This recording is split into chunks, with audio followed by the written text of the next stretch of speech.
Some Like It Charming. It's Only Temporary, Book 1. Written by Megan Bryce. Narrated by Tess Irondale. Chapter 1. Mackenzie Wyatt looked up from her desk as two women went running by as fast as their fashionable heels could take them, and sighed. He was here. She could turn off her email alert, and she could refuse to answer his calls, but she always knew when the lord of the castle had arrived. The surge to the ladies' room, the frantic tidying of desks, the energy in the air, it all pointed to one thing. Ethan Howell O'Connor had entered the building. It was his, after all, and she understood that he needed to make an appearance occasionally. She just wished she could know ahead of time so she could take the day off. He delighted in tormenting her, and truth be told, she delighted in tormenting him, but she was hardly ever truthful with herself about Ethan O'Connor. She'd given up shutting her door years ago. One unlucky visit she'd tried to hide in the ladies' room, but he was nothing if not dogged, and he'd sent another woman in to get her. After the poor woman had stopped hyperventilating, Mackenzie had found him sitting behind her desk, eating a Snickers from her emergency stash, grinning that lazy grin, and laughing at her with those sharp green eyes. She'd stopped hiding right then, and she'd stopped being nice. Very few people realized she had been playing nice, Ethan included. Even she knew it wasn't a good idea to insult the boss. She just couldn't seem to help it when she was around him. But no man took her Snickers without paying the consequences. Their relationship, if it could be called that, had turned into a verbal sparring match that was overheard and repeated at every water cooler, and most of the staff wondered why she hadn't been fired yet. She could only tell them that Ethan found her amusing. She tried not to let him get to her, but 2 minutes of lapping at his toes was all she could last, and then the dam would break and she would find herself insulting the man everyone agreed was the most charming and handsome they'd ever met. A hush stole over the floor, and Mackenzie rolled her neck. She cracked her knuckles. She did not run a brush through her honey-brown hair, like the coworker who'd run to the bathroom at the first news of an Ethan sighting. She did not apply another quick coat of mascara around her tawny eyes, like the woman who was hunched behind her desk trying to see her reflection in her black coffee cup. No, Mackenzie kept her expression cool and sniffed her small upturned nose, and pretended that her heart wasn't trying to beat its way out of her chest, because no matter how handsome or charming or annoying or fake Ethan was, he was the only person who could make her break her cool. She would find that exciting if she didn't detest him quite so much. Mackenzie forced her concentration back to her work, but she knew where he was. She could tell by the murmur of voices, the laughter. No one seemed to be able to do any kind of work when he was near, and she didn't know how anyone in the New York office got anything done. She thanked God every time Ethan visited that Los Angeles wasn't his home base. The murmuring and laughter grew closer and louder. He'd picked up an audience and people found things to do near her office. The most charming man in the world versus the woman who said what she thought and never pandered to authority. Round 1. Ding. "Hello, Mackenzie. Hard at work, I see." She looked up at tall, lean man and kicked herself. She never remembered how good he looked. When he was away, she easily forgot how his long eyelashes framed green eyes with a hint of playful devil in them, and how his blonde hair framed a face so pretty it just couldn't be real. "Hello, Mr. O'Connor. Causing a fuss again?" He smiled and shut her door behind him.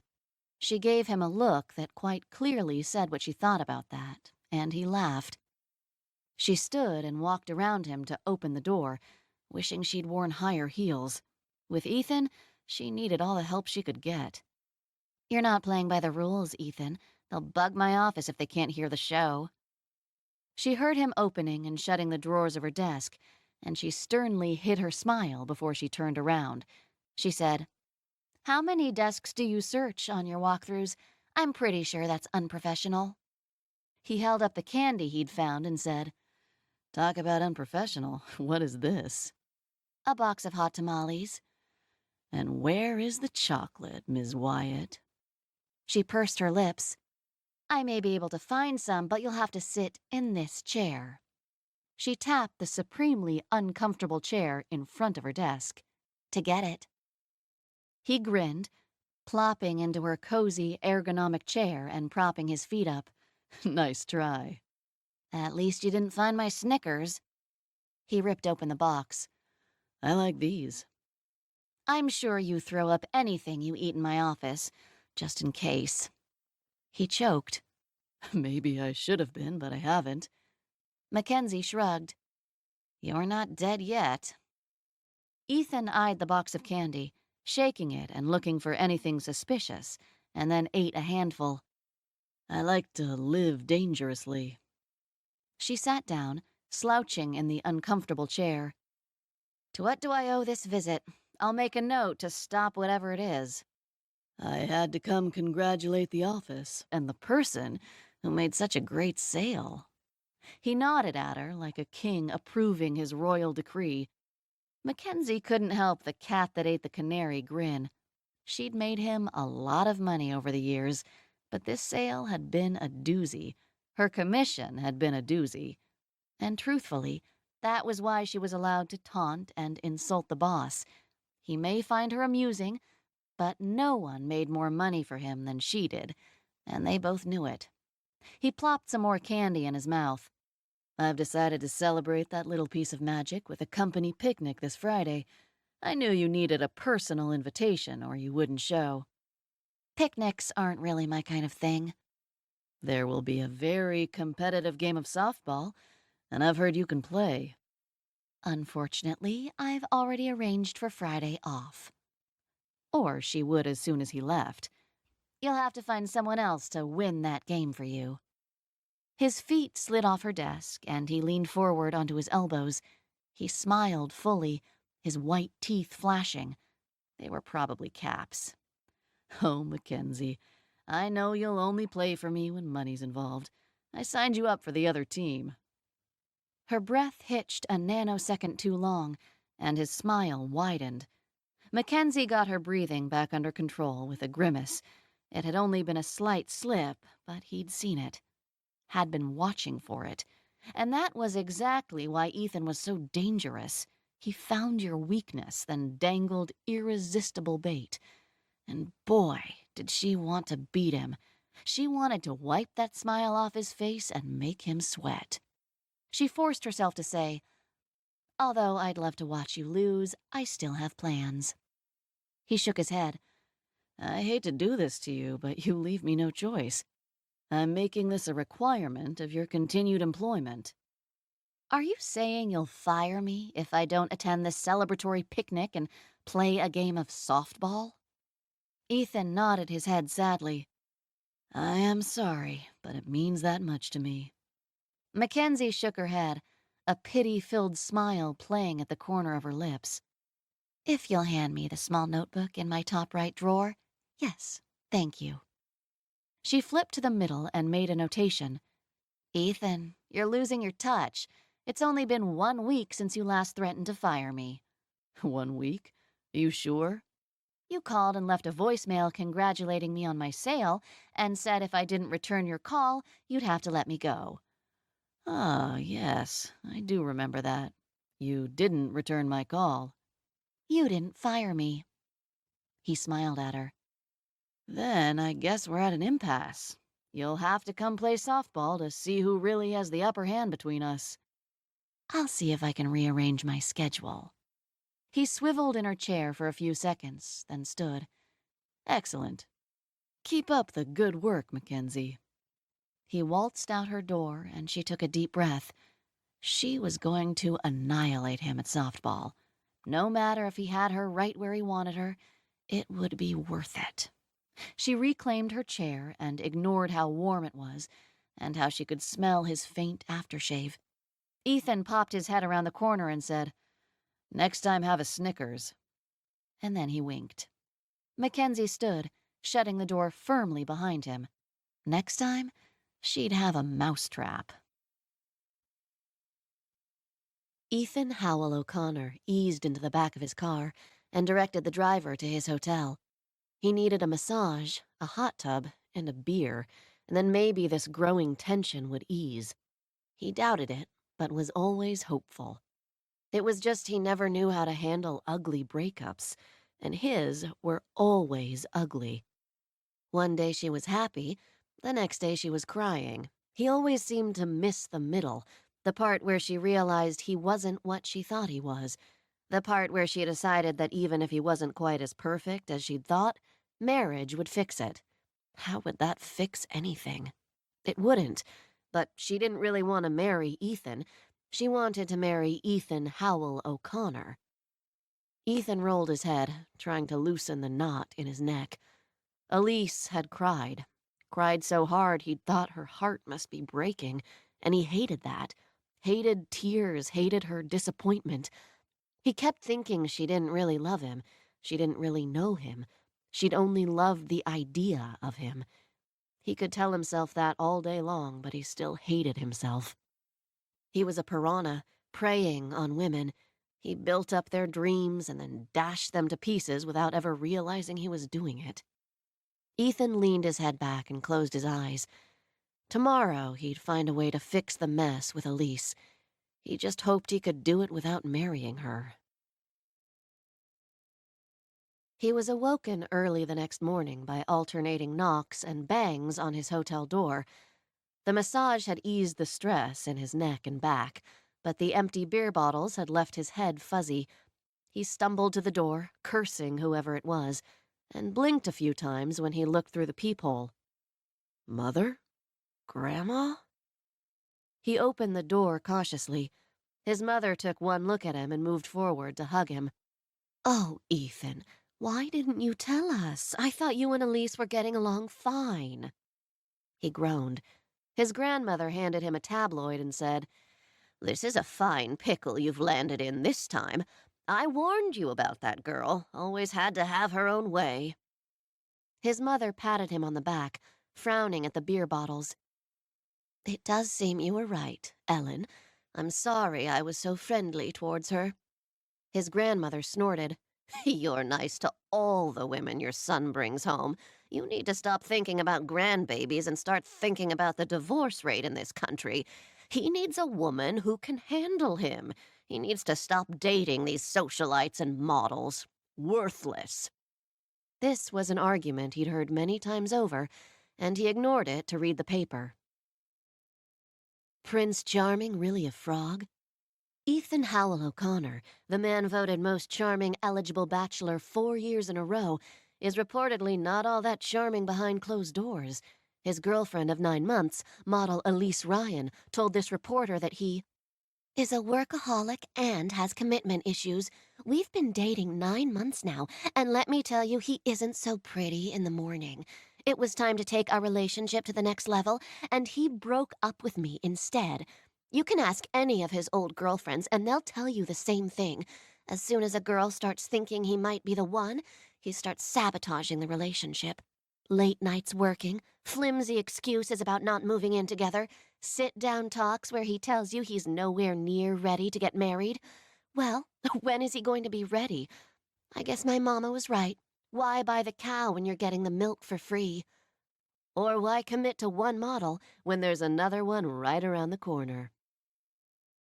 It wasn't the first time he'd been in the gossip columns, and it wasn't the worst article they'd ever written about him. It was the first time someone close to him had been quoted, the first time any of his ex-girlfriends had felt the need to go public. But he had to admit, Elise didn't sound all that heartbroken anymore. Angry, but not heartbroken. He looked up at his anxious mother and disgruntled grandmother and smiled. It could be worse. The next day, it was. Another quote from a former girlfriend, this time attacking his bedroom technique. It was a little harder to shrug that one off, but he consoled himself with the thought that she hadn't complained while they were together. It didn't help all that much. His grandmother simply shrugged. "I doubt that'll stop all the women wanting to get in your bed from daydreaming about you. Then at least it's the models spilling their guts. Everyone'll think they're high anyway." Ethan kept his smile on, and if he worked a little harder and a little later, no one thought anything of it. He was the boss, after all. Friday morning dawned bright and early. He had a call overseas to make before the picnic, and he hoped against hope his ex-girlfriends were done with him. It had been a rough week, and all he wanted to do was play a little softball. He grinned at the thought of Mackenzie Wyatt in short shorts running the bases. He joined his mother and grandmother for breakfast in the best mood since Monday. "Ladies, have you reconsidered going to the picnic? I don't think I'll need bodyguards." His mother picked at her egg whites. "I think it sounds fun. I always like to watch you play the catcher." He laughed. "You hate watching me catch, although I don't think this is going to be that dangerous of a game." He decided not to tell her that at least one person would be gunning for him. His poor mother had never wanted her only child to play any sports, and had finally agreed to baseball, and specifically catcher, because of all the protective gear he would have to wear. She hadn't realized until too late that there was a reason catchers needed protection.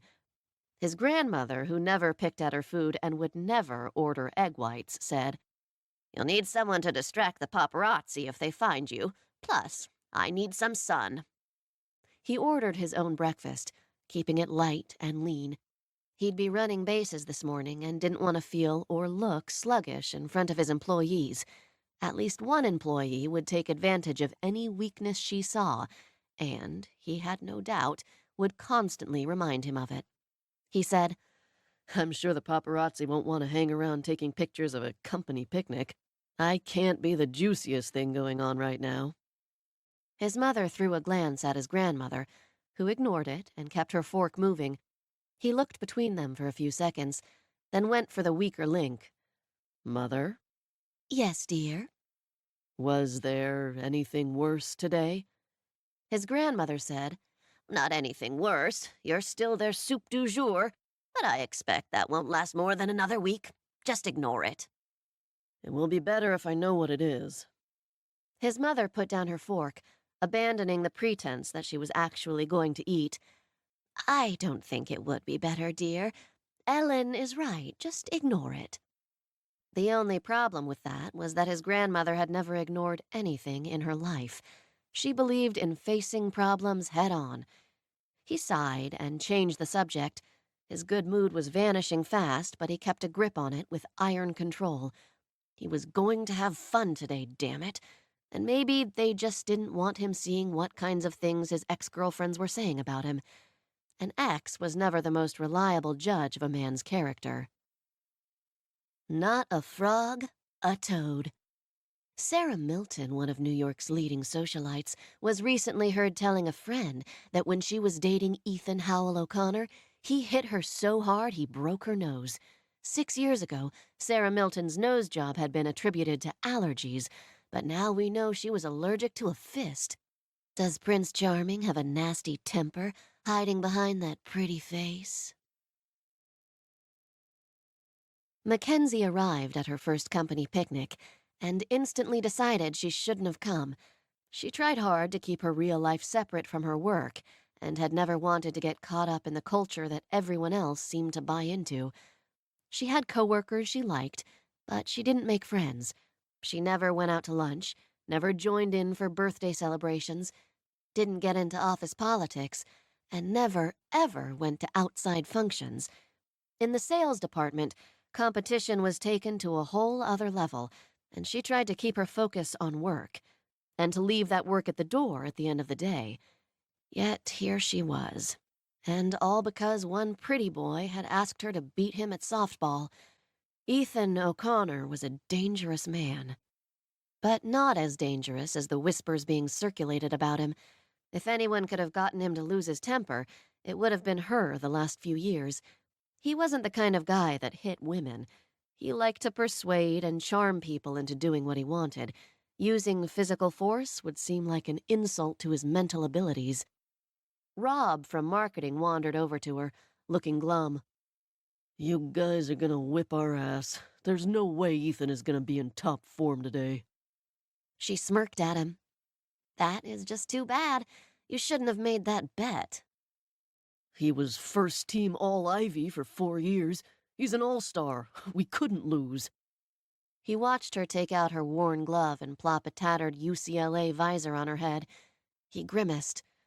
How much did you bet? No bet. My pleasure is going to come in rubbing his face in it. You're a cold woman. Maybe you should go easy on him today. She laughed. Uh-huh. How much of my team have you tried to guilt into losing today? A small grin peeked out before he hit it. I don't know what you're talking about. He's just going through a rough time right now. The press is gonna go wild now that they know he hits women. He didn't hit her, and if he was somehow responsible for her broken nose, it was an accident. I would bet on that. You can't be sure, especially with old money. What happens in private stays private. She said, True, but I've angered him, insulted him, and verbally abused him enough to know that when he gets mad, the charm starts oozing from him. He gets so sweet you want to throw up. He doesn't get physical. Rob nodded, looking thoughtful. I've seen him come out of your office like that. And if he had cause to hit anybody, it would be you. You're a nice guy, Rob. Now go away and stop talking to my team. He laughed. I'll just have to remind Ethan how bad he needs to beat you. He winked. At softball, I mean. A frenzy of activity and a change in air pressure alerted Mackenzie that he had arrived. She refused to turn and watch him, refused to even acknowledge that she wanted to. He was a beautiful man, and a beautiful man you could admire from a distance was one thing, but a beautiful man who periodically waltzed into your office, sat in your chair, and ate your candy bars was another thing entirely. He found her quick enough, though. Hello, Mackenzie. You look ravishing in those yoga pants. She turned, bracing herself. He wore a faded blue Columbia t-shirt that outlined his chest and showcased his biceps. His forearms were sprinkled with golden hair, and Mackenzie stared down at his bare arms, then told herself to get a grip. They were forearms, but she stared at them anyway. Maybe it was the novelty. He was always in long-sleeved business shirts and jackets. She looked back up to sparkly green eyes and flashing white caps and raised an eyebrow. Are you sure you want to play when you're this pissed? His smile dropped a centimeter. I'm not pissed. You look like you're about to sing It's a Small World, and I've seen that look enough times to know you've just about had it. His eyes stopped that annoying sparkle, and his smile dropped another centimeter. You would know. I guess I would. Did you hit her? His smile disappeared completely. No, I wasn't even in the same state when she broke her nose. Well, that's what I told Rob when he tried to guilt me into losing to you. If you were the kind of guy that hit women, you would have hit me a long time ago. And just to let you know, I'm still going to wipe up with you today. He stared at her for a moment before a grin started. You can certainly try. She popped her fists onto her hips. I don't try, I do. And after I've skunked your sorry team, I'm going to frame the score so every time you walk into my office, you'll remember Mr. All-Ivy lost to a girl. He mirrored her, leaning in her face just a bit. And once I've won, I'm gonna have it painted on your wall as a reminder that you need to respect your superiors. She snorted. Superior? That would be a matter of opinion, and you would be wrong. He looked her up and down, leaning just a bit closer. I've never had a complaint before. Really? 'Cause I could have sworn I read something just the other day. She's been without a while, probably going through withdrawal. It's a wonder none of your exes have tried to kill you. They just get upset when I won't marry them. They don't really want me dead. She laughed. Could have fooled me, and I know my life would be a lot easier if one of them took you out. A shocked woman's voice interrupted her. Ethan? Mackenzie turned to find not one, but two older women staring at her. Ethan chuckled and took a step back from Mackenzie. Mother, Grandma, this is Mackenzie Wyatt. She's the top salesman in the LA branch and #1 pain in the ass in the whole company." His mother gasped. "Ethan!" She couldn't get the shocked look off her face, but his grandma looked amused. Mackenzie didn't need 2 guesses to know who he took after most. Mackenzie glanced at him. "I'm the top salesman in all the branches." "Any complaints about where I placed you in the other category? I didn't think so." He gestured to the 2 women. "This is my mother, Christine O'Connor, and my grandmother, Ellen O'Connor." Ellen shook her hand. "Nice to meet somebody who doesn't fall all over my grandson." "It's hard, but I manage." Ellen thought that was hilarious and slapped her on the shoulder. "You any good at softball?" "Yes." "Excellent. I think I'll go make a wager. Now, who did you say was taking bets, Ethan?" He pointed out John from finance to his grandmother, and she grabbed Ethan's mother. "Come along, Christine." His mother gave Mackenzie one last worried glance and then turned away. Ethan watched them walk to the stands with a big smile on his face. A real smile. Nothing charming about it. He said, "I don't think my mother likes you." "She looks like she's worried I'm going to hurt you." He chuckled. "She's always been a little protective." She looked up at him. He was at least 6 feet of hard, wily male. On the list of people who needed protecting, he was last. "But my grandma really took to you. I'm pretty sure she's betting on you." "She seems intelligent." He grinned. "We'll see." The softball game was the main event, and the players ate quickly. Everyone else wandered around talking, eating, and waiting for the show to start. Mackenzie didn't know what they expected. Oh, she liked to talk a good game, and she hoped she won so she could rub a certain someone's face in it, but the teams were pretty well evenly matched. It would probably come down to luck. Most of the time, she would bet on her luck, but Ethan was a golden boy, and had been since the day he was born. If anybody's luck was better than hers, it would be his. And as soon as she saw him squat behind the plate, she knew she was in trouble. Of course he was catcher, the one position where he could talk and screw her team's concentration. She got a little hopeful when his mother became concerned about his lack of gear. "It's just a friendly game of slow pitch, Mother. I don't need it." He smiled at his mother, charmingly, and Mackenzie wondered how that could possibly still work on her. She had to be immune by now.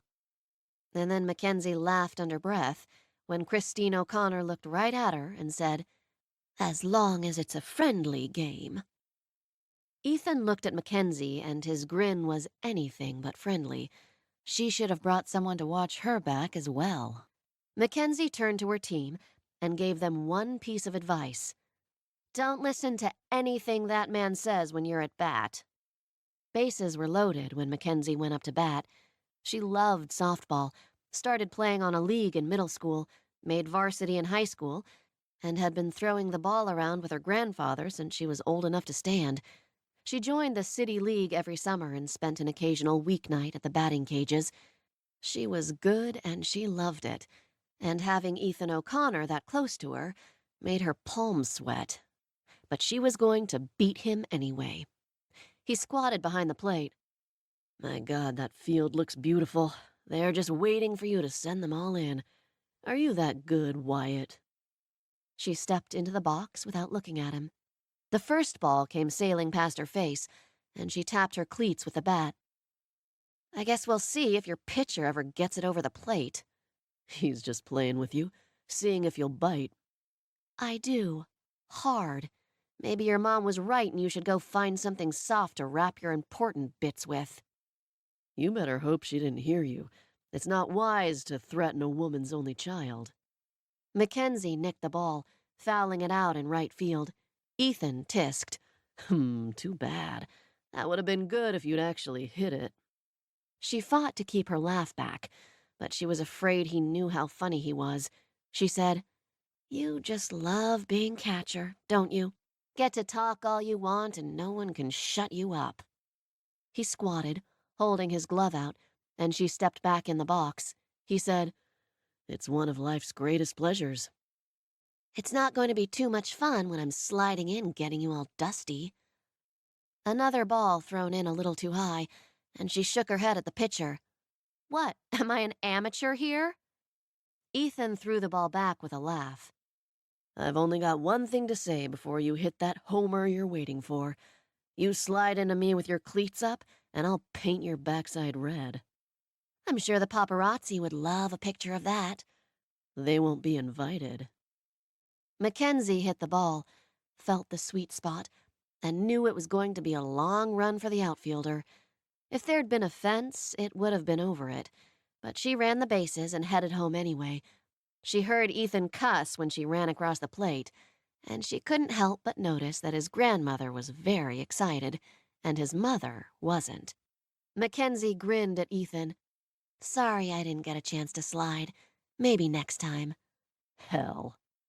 Ethan hit a double at his turn to bat, and when he finally made it to third base, he said, Why am I not surprised you're on third? I guess it's the same reason I wasn't surprised you were catcher. Each to his own strengths. I like to play with people's minds. You like to play with people's balls. She blinked and turned to stare at him. For a second, he just grinned at her, and then he figured out what he'd said and tipped his head to the sky and cracked out a laugh. She glared at him, and when he saw her expression, he bent double, laughing uncontrollably. All the players turned to them, most of them concerned he'd hurt himself, since he was clutching his stomach and couldn't breathe. Is he okay? Ethan, you okay? Mackenzie crossed her arms.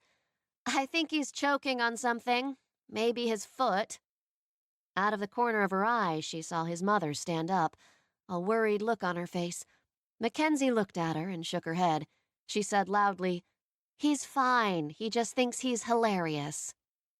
Ethan gave a thumbs-up sign, but could not stop laughing, and everyone wanted to be let in on the joke.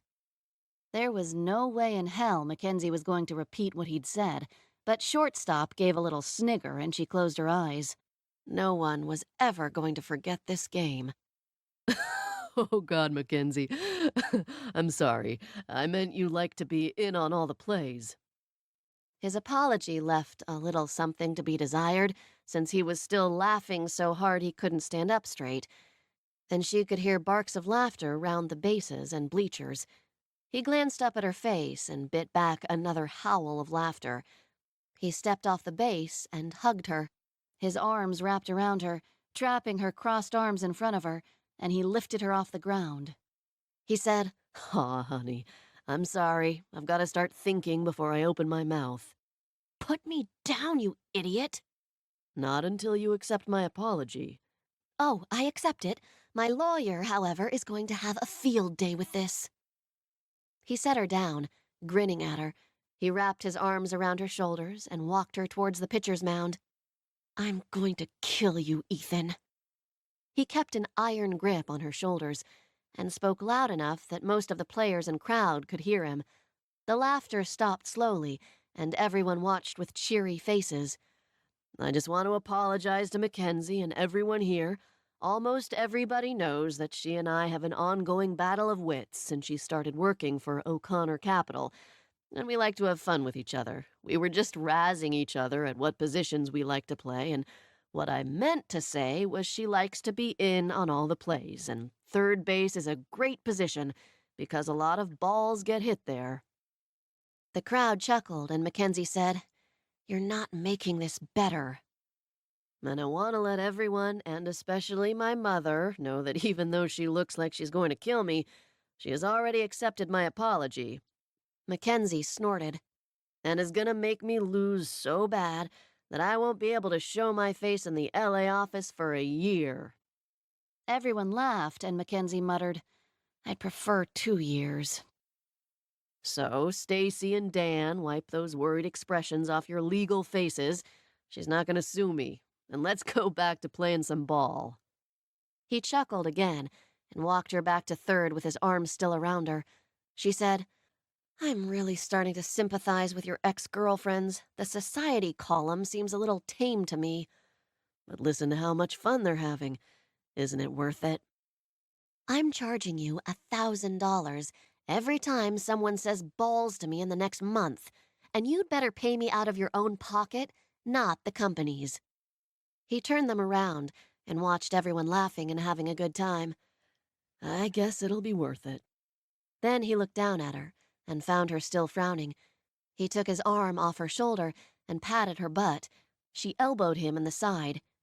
"Do you have a death wish, O'Connor?" "It's just so hard to get you all riled up, and I want to keep you that way as long as possible."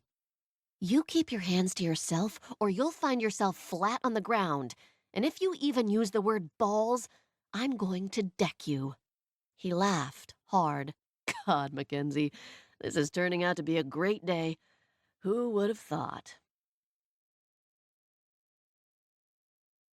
Chapter 2.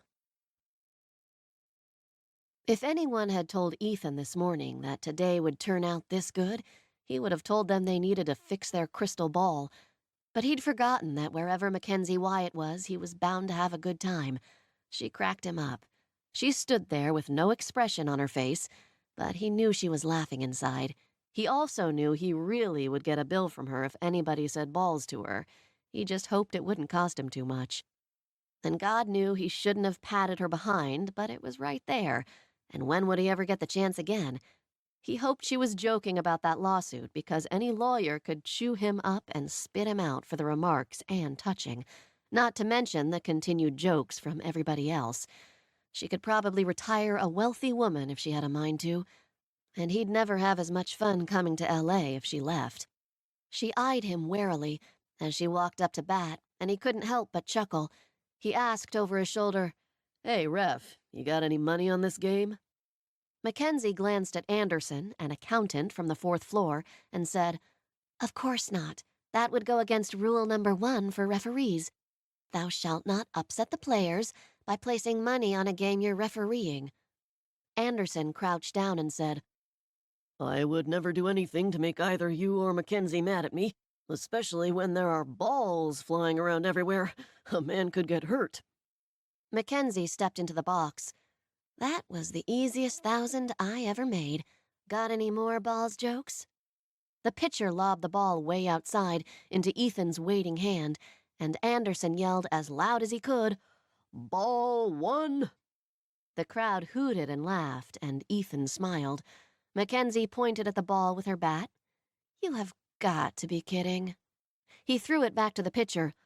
"Honey, the bases are loaded again. You know I can't let you hit that ball." "So you're just gonna walk me? There's a man on third who'll score."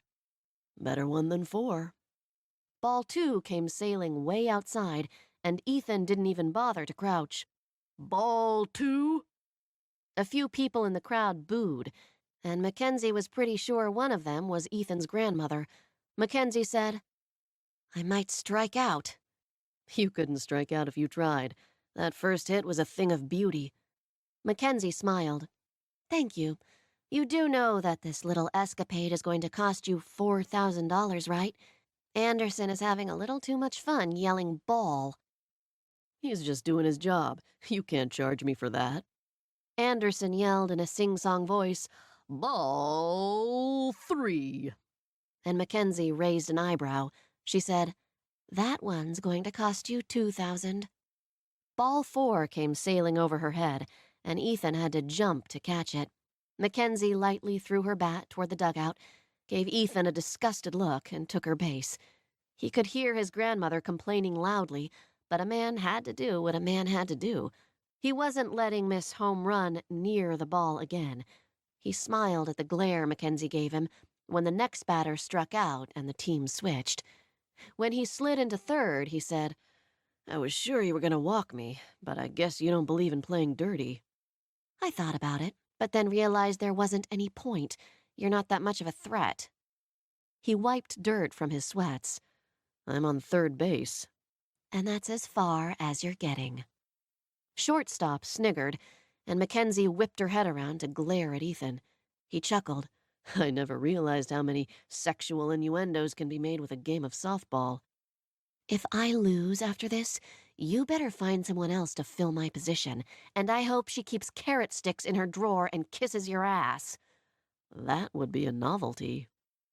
The batter hit the ball straight to Mackenzie, who caught it midair and then tagged Ethan out before he could make it back to base. Geez, Mackenzie, good thing I'm meaner than you, or I don't think I'd be winning today. You won't be winning today. Your grandmother is counting on me. But he was meaner than her, and he'd had years of practice charming resistance out of men and women alike. The women were distracted, the men laughing too hard, and Mackenzie knew they were laughing about her even if she couldn't hear what Ethan was saying. And the only person immune to him never got close enough to the ball to hit it. She got one more run in, sliding and spraying dust everywhere and getting wiped down by Ethan to a lot of whistles and catcalls, and a glare by one unhappy mother. But in the end, she wasn't a match against him, and his mouth and her team lost by 2. Ethan slung a sweaty, dusty arm around her. You do realize this is your fault. You could have won, but you chose to leave the shorts at home and wear these instead. He pinched her yoga pants and pulled. If I'd have known you were susceptible to that sort of thing, I would have worn a thong, but I was sure you were immune after all those models. He choked and stopped, his arm falling off her shoulders. She grinned and kept walking. His grandmother was waiting for her behind the dugout, and they nodded to each other. I don't blame you, girlie. I think you were the only one on that team who really wanted to win. Mackenzie said, Ethan could make the Pope play for Allah. I think half the people who work for him came from a competitor. Did you?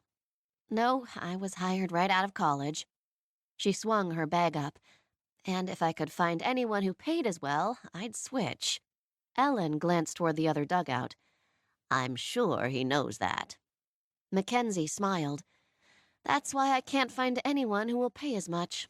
Ethan gets what he wants, and he usually doesn't care what it costs as long as it's worth it. He gets that from his father. Join us for dinner tonight. Mackenzie's eyebrows shot up, and she shook her head. Thank you, but I can only take so much of him a day. His grandmother chuckled. I think you could take a lot more than you're willing to admit, but I'm asking you to join Christine and me. And before you say no again, remember that I just lost a bet because of you. Mackenzie shook her head, amused. You forget I'm immune to O'Connor ploys. You lost that bet because of your grandson. I didn't think any O'Connor would bet against their own. I didn't bet against him. It would have done the boy good to get walloped by you. We'll be at Melisse at 7. I'll make the reservation for 3. Mackenzie glanced behind her, catching the gaze of his mother. She was talking to Ethan, but looking at her. Christine O'Connor didn't look like she would enjoy sharing a meal with the woman who'd threatened her son. It was very interesting meeting you, Mrs. O'Connor. Ellen. Ellen. But I won't be able to make dinner tonight. I'm sure you can thank Ethan for me for such an enjoyable afternoon. Ellen smiled at her, looking like Ethan at his most winning. I sure can. If you change your mind, we'll have a seat for you. Mackenzie walked away, thinking of a cool shower and an O'Connor-free night. No need to tell Ellen that only one person could get her to change her mind with any kind of regularity, and he'd used up that power for a good long while. She wasn't going to forget today's game any time soon. His grandmother called after her, Mackenzie, it was very interesting meeting you too. Mackenzie arrived at the office Thursday morning, expecting the jokes and ribbing to continue. For 3 days now, she'd had to endure a near constant barrage of jokes, puns, and gags. It helped immensely to think of a cash register ringing each time the word ball left someone's mouth. She hadn't been kidding about charging Ethan. He'd said it. He could pay for it. And it would probably cost him less than a sexual harassment suit. Just barely. But this morning, everyone was eerily quiet as she made her way to her office. There were no jokes, no exaggerated winks. She smiled at one of the interns, who blushed and looked away. Mackenzie didn't ever remember losing her temper over something Ethan had done, but maybe he'd felt bad and told everyone to leave her alone. That didn't sound like him at all. Ethan was waiting for her in her office, sitting in her chair again, and her confusion disappeared. "Oh, now I know why everyone looks so afraid of me. Come to rub your victory in?" He looked up from the paper he was reading, his eyes hard, his mouth pulled together so tight his lips looked white. She stopped in her tracks. "Are you okay?" He threw the paper down on her desk. "I guess you don't read the tabloids." "I try not to when I know you're going to be in it." He didn't laugh, didn't chuckle, and she reached for the paper. Her eyebrows rose when she saw it was the National Enquirer, but her comment died on her lips when she saw the headline, and she sat down hard when she saw the pictures. Her mouth fell open. "I'm so sorry, Mackenzie." She tried to tell him this was going to cost a lot more than $1,000, but she couldn't get it past her lips. She cleared her throat. "They just aren't letting up on you, are they?" One side of the cover in bold headline, "He made me abort my baby," and the other side was a picture of them facing each other, their bodies almost touching. There was no mistaking his grin and her smirk, and Mackenzie was sure that anybody who saw it would think they were getting ready to jump into each other's arms. She was fairly certain they'd been threatening each other at the time. She flipped open the paper, read the abortion article first, then looked at all the damning pictures of them together. Him holding her in the air, his hand on her butt, his arm around her shoulders, him wiping her side down after the slide. She said, "At least these pictures all seem one-sided. Maybe I can pretend you were annoying me. Oh, wait, you were." And then she flipped the page. Oh, God. Just in case anyone had missed it, there were arrows pointing at his enlarged crotch and her pebbled nipples as they faced off. Mackenzie closed her eyes and whispered, "Please tell me everyone thinks these were computer-generated." "I'm sure the Enquirer would do that, but I doubt they needed to. I thought I'd hit it better than that, though." Her eyes popped open. His lopsided grin was self-deprecating, and she looked down at the paper. "Well, just let me pretend it was computer-generated, okay?" "I do have to wonder, though, if mine was real, maybe yours was too." She refused to blush. "Whatever gets you through the day, O'Connor." She closed the paper and put it down on her desk, sitting back in the uncomfortable chair and resting her head. She said, "While the pictures are embarrassing, I guess it's not the first time they've splashed your new girlfriend on the cover." "Are you my new girlfriend now, Mackenzie?" "Or someone they could pretend was your new girlfriend." He laughed. "I can honestly say that normally it is my new girlfriend." "I'm so glad you can keep your sense of humor about this, Ethan." He smiled and started opening the drawers to her desk. "You bring out the best in me, Mackenzie. Maybe the Enquirer knows a good thing when it sees it." "I'm starting to worry about you. Really, I am." She watched him rifle through her desk. He held up a box of envelopes with a hopeful look, and she shook her head. "That other thing isn't so easy to ignore, though." He sighed. "No. Please tell me you have some chocolate hiding somewhere." Mackenzie pushed herself to her feet, walked over to her filing cabinet, and took out a box of hanging folders. She took out a Twix and handed the rest to him. Sneaky, Wyatt. He dug through the box, pulling out a Snickers with a satisfied look. "Desperate measures, O'Connor. I can spend all my bonuses buying chocolate for you. Does your mother know about this obsession you have?" I keep my obsessions away from the innocent eyes of my mother. He took a big bite, leaning back in his chair. Her chair. She closed her eyes and took a bite of her Twix, crunching into the cookies and letting the smooth caramel roll over her tongue. She mumbled around the cookie. "Just this once, I'm not going to bug you about sitting in my chair. You're having a bad day." Her eyes flickered to the cover of the Enquirer again. "You know what? I'm having a bad day, too. I'm going to need my chair now."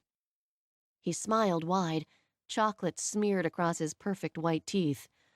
You can come share it with me. You don't learn, do you? There's probably someone in that building over there taking pictures of us right now. Mackenzie squinted out the window. Actually, there really might be. Close the blinds, will you? She hurried away from the window and sat back down, slouching to hide from unseen cameras. Ethan shot up in his chair. I've just had a brilliant idea. I seriously doubt that. It's just the sugar rush. It'll go away. His eyes sparkled and he laughed. Mackenzie Wyatt, you trust me, right? She frowned and shook her head. No. He leaped to his feet, rounding the desk. He grabbed the arms of her chair and leaned down close. He smiled into her wide eyes. I swear I will make this up to you, Mackenzie. The smell of peanuts and chocolate wafted towards her, and she frowned at him. That sentence never comes after a brilliant idea. Usually it comes after a really, really stupid one. Nope, it's brilliant. You'll hate it, but it's brilliant. She grabbed his forearms. Ethan, what are you thinking? My God, I should never have given you chocolate. I'm thinking you are the answer to all my problems, Mackenzie Wyatt. And then he kissed her. Kissed her. A quick peck on the lips that tasted like Snickers, and then he was gone and halfway down the hallway before she could even snap her mouth shut. She turned in her chair to see two women standing outside her office wearing the same dumbfounded expression she was. She said, "What just happened there?" The two women looked at each other and then said, "He kissed you." Mackenzie nodded. "That's what I thought." The press conference started at 1 that afternoon. Ethan looked his most handsome, his most charming, and Mackenzie wanted to find some Tums for the ulcer his smile was causing her. What had he meant when he said he would make it all up to her? Maybe he'd meant the pictures. But how in the world was she the answer to any problem he had? She'd bet money she was one of his top 10 irritants. She gathered with the rest of the floor and watched the live press conference. He addressed the accusation of beating, the abortion, and sounded very sincere and believable. He told the world that he hadn't done any of the things he was accused of, and he could have killed someone on prime time and no one would have believed it after listening to him. He looked into the camera. I want to apologize to the women I've hurt in the past. I know that strong emotion can make an ordinary person a little jealous, a little crazy. What I did to them was unforgivable. I used them to ignore my own breaking heart, and can recognize their need for getting back at me through the press. These women built hope that I would one day love them enough, that one day I would choose them, and now that I have chosen another, they're lashing out. After 5 long years, Mackenzie Wyatt has agreed to marry me. She has worked for O'Connor Capital for more than 7 years, and has repeatedly refused to even acknowledge our mutual feelings. She is a very stubborn, very private woman, and my life is anything but private. He held up the inside pages of the Inquirer and laughed. But when even the Inquirer can see the passion between us, it's time to throw in the towel. Laughter from the reporters drowned out the scream Mackenzie was trying to make. All around her, heads were turning to stare in disbelief, and she kept her eyes glued to the television. My fiancé is a very private person, and while she will have to get used to the attention my life attracts, I would ask the press to go easy on her for a little while. Don't scare her off. It's taken 5 years to get her to say yes. More laughter, a few questions that he smoothly answered, and it was over. Mackenzie dropped into the nearest chair and put her head between her knees. You'll make it up to me? You'll make it up to me? Ethan could tell she was a little upset. One thing about Mackenzie, he could always tell when he'd crossed the line into no man's land. If you'll just listen to me. When have I ever listened to you? Never. And do you know why? Because this is what comes out of your mouth. He frowned. You're making this into too big a deal, Mackenzie. She sat down hard in the chair behind her desk, grabbed the stapler, and started stapling the air. He could see staples falling out the side, and he decided he'd rather have it empty anyway. She took a deep breath. You just announced on national TV that you and I are engaged, and that all the bad press from your ex-girlfriends are jealous tantrums. Did I miss anything? You know, most women would be thrilled to be engaged to me. Really? You really think any other woman in this building would be happy at finding herself unknowingly engaged to you? I'm the only anomaly here? He thought about it, then nodded. Yes. She narrowed her eyes, but didn't bother to disagree with him.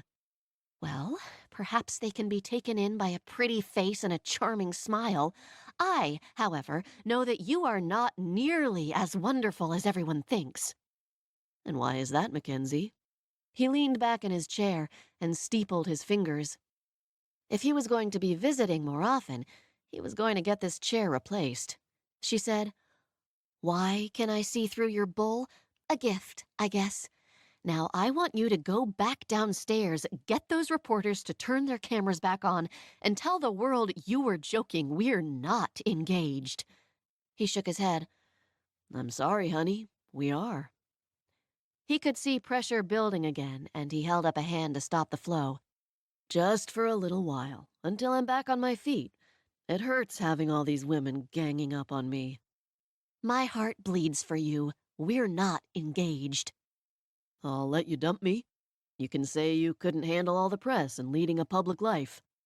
She said, I'm not going to be able to handle it. All the attention is going to jump from you to me. They'll lose interest. We'll have a little press conference, tell everyone how happy we are, and it'll die down. She rubbed her temple with one hand, the other setting the stapler down, forgotten. Ethan stood, moving it out of reach, and walked behind her. She twisted in her seat, glaring at him. What are you doing? Get back in your chair.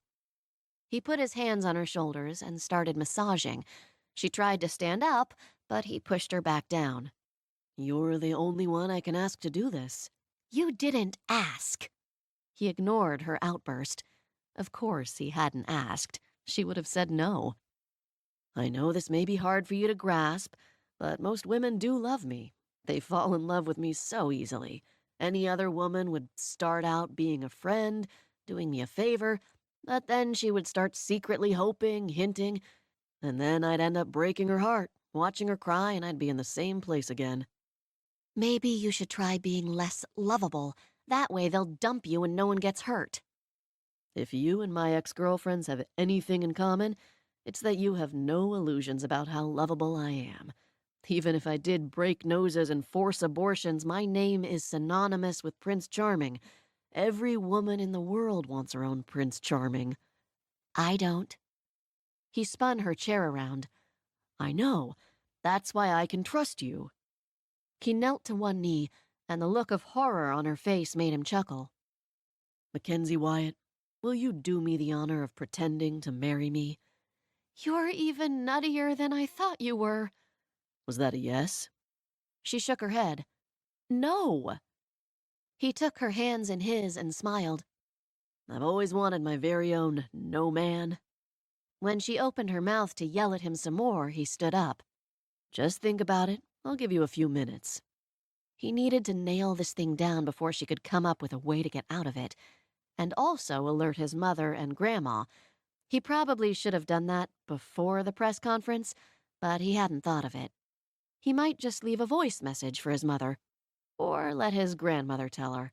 Mother had strong feelings about Mackenzie, and he didn't want to hear them again. He took out his phone, backing his way out of Mackenzie's office. She was looking around for the stapler again, and he closed the door behind him. He dialed his grandmother, nodding his head at those passing him as if they were giving him heartfelt congratulations instead of incredulous looks. When Ellen answered, he didn't know what to say. She chuckled. We saw it. We. Is Mother all right? She's lying down. He debated whether or not to tell her this was a temporary arrangement, but decided against it. He would have to get his mother on board, and he didn't think he could do it over the phone. He wouldn't put it past her to end this fake engagement before it had a chance to start. He glanced behind him at Mackenzie's office. He wouldn't put it past her, either. I need to go. I have a few more interviews to give. Tell Mother everything will work out and I'll see her tonight. Bring Mackenzie. Ethan grimaced, imagining Mackenzie and his mother together right now. I'll try. He paused. You seem okay with this. I knew the minute I saw your grandfather. Sometimes that's how it happens. And sometimes it takes 7 years and countless mistakes before you can see what's right in front of your nose. He shook his head, smiling, trying to decide if she was going to be upset when she learned it wasn't real. He didn't think so. Grandma rarely did surprised or upset. She left that to Mother. He said, I'll see you tonight. Try to be gentle with Mother. Ellen hung up on another chuckle. Ethan was glad somebody was finding this situation amusing. He commandeered an office on Mackenzie's floor, giving his rep a quick call to see who wanted interviews. He gave permission to confirm the happy engagement, with no date set yet. He returned 4 calls to reporters, giving quick interviews with promises for more later, then sat back and took a deep breath. When he'd seen those pictures this morning, rage had filled him. He couldn't ever remember feeling that kind of white-hot anger before. He'd known from an early age that he was fair game. There would be good written about him and bad, and that was that. It was up to him to get them to spin it how he wanted it spun. And the women he dated were already in the spotlight. They knew the pressure, the unspoken rules. Most of them, anyway. But Mackenzie didn't, and seeing her on the front of the National Enquirer had made him seriously think of destroying those who'd put her there. He'd gone this morning to comfort her, to tell her it would be okay. And he'd realized after about 2 minutes that Mackenzie didn't need him to protect her, wouldn't want him to, and she did a damn fine job of getting him to stop moping, stop dreaming of revenge, and start thinking how to spin it. He'd known an engagement was what he needed the moment the idea had come to him. It would silence the tabloids, would silence any other ex-girlfriends who'd started thinking of telling lies to the press, would stop the speculation about Mackenzie and him. A mystery would always tantalize, and an engagement announcement would end that mystery. Of course, now there was the mystery of just who this woman was who had captured Ethan Howell O'Connor. He chuckled, thinking of some reporter getting hold of Mackenzie and what she would say. He'd have to give her a few lessons on how to talk to the press before that happened. He thought about taking that short walk back to her office and decided he'd give her a few more minutes to cool down. Give her time to empty that stapler, at least. Mackenzie fumed at her desk after Ethan left. This was all because of that stupid softball game. She'd known not to mix business and pleasure, and sure enough, she was right. In less than a week, she'd gone from being a pain-in-the-butt salesman to meeting his family to becoming engaged to him. She didn't even know how to get out of it. He wasn't taking no for an answer, and if she tried to hold a press conference, she'd get laughed off the phone. Maybe she could submit her own article to the Enquirer? He forced me to marry him. What a nightmare. Her emergency stash of chocolate was taking a hit today. She couldn't concentrate, and everyone in the office had found some reason to walk by and stare at her. She knew if she left the dubious sanctuary of her office, she'd be accosted, and she had no idea what to say yet, and how to say it without choking or hyperventilating or blushing. The world thought she was engaged to Ethan Howell O'Connor. How was she to ever hold her head high again? He dated movie stars and debutantes, and now he was engaged to her? No one would have believed it if he hadn't told the world himself. Her voicemail was full, had been full almost the minute the press conference had ended. The 2 most alarming calls had been from his grandmother and mother, the 10 reporters following close behind. This was going to ruin her life, and he thought she could just dump him in the end and everything would go back to normal? Sometimes he could even bullshit himself. She had 2 messages from friends. One from Shane. Was there more than one Mackenzie Wyatt who works for O'Connor? 'Cause I swear I just heard he's engaged to you. And Cassandra. Mackenzie, I don't talk to you for 1 lousy week and the sky starts falling. What is going on? Call me. She didn't know what to tell them. Didn't know what to tell herself. 15 minutes later, she'd snuck out to her car. There was one person who might be able to help her. One person who would be even less happy about this than she was. She should have just called, but she couldn't do it at the office. She couldn't stay there 1 more minute with all those incredulous, watching eyes staring at her, without her shouting that there was no way in hell she was marrying Ethan O'Connor. And that would just make her look like even more of a fool when he came back and told them she was. They'd believe him. They would always believe him. She stopped at a gas station and used the payphone to call the number his mother had left on her voicemail. Mackenzie was the last person in California without a cell phone, and normally she was proud of that. Today, she hadn't wanted to get out of the car. His mother answered warily, and Mackenzie announced herself just as warily. There was a heartbeat of silence. "Miss Wyatt?" Another silence. "Why don't you join us for dinner?" "I'll either be drunk or in prison for killing your son by then. Let's make it lunch." "Perhaps this should be a private conversation." "I can meet you right now. The sooner you fix whatever is wrong with Ethan, the sooner we can end this pretend engagement." Christine O'Connor sounded a little cheerier. "Pretend? Come to the hotel." Mackenzie headed back downtown to the hotel. The glass high-rise of the Ritz-Carlton gleamed in the sunlight, and when Mackenzie entered the modern lobby, money screamed at her. The newness of it didn't suit either Christine or Ellen O'Connor, but maybe Ethan had picked it. He would look at home here. He would look at home just about anywhere. Mackenzie's current thinking was that he would look at home in a casket. Christine O'Connor opened the door before Mackenzie even knocked, and she walked right in. For a moment, Mackenzie wondered if it was wise to be alone with his mother, and then she heard Ellen O'Connor chuckling. I looked like that myself a few times while I was married to Ethan's grandfather. "Like you wanted to kill him?" Like killing was too good for him. Now, Christine was always too gentle. She never got angry with Michael like I did with Grant.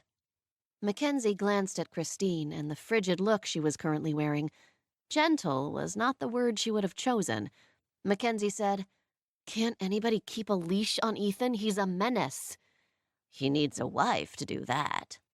Ellen grinned at her. Christine cleared her throat.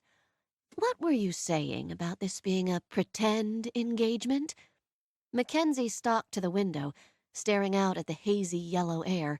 She said, "Ethan has decided that the best way out of this tabloid hell he's found himself in is to become engaged to the woman of his dreams. Unfortunately, he picked me to be that woman."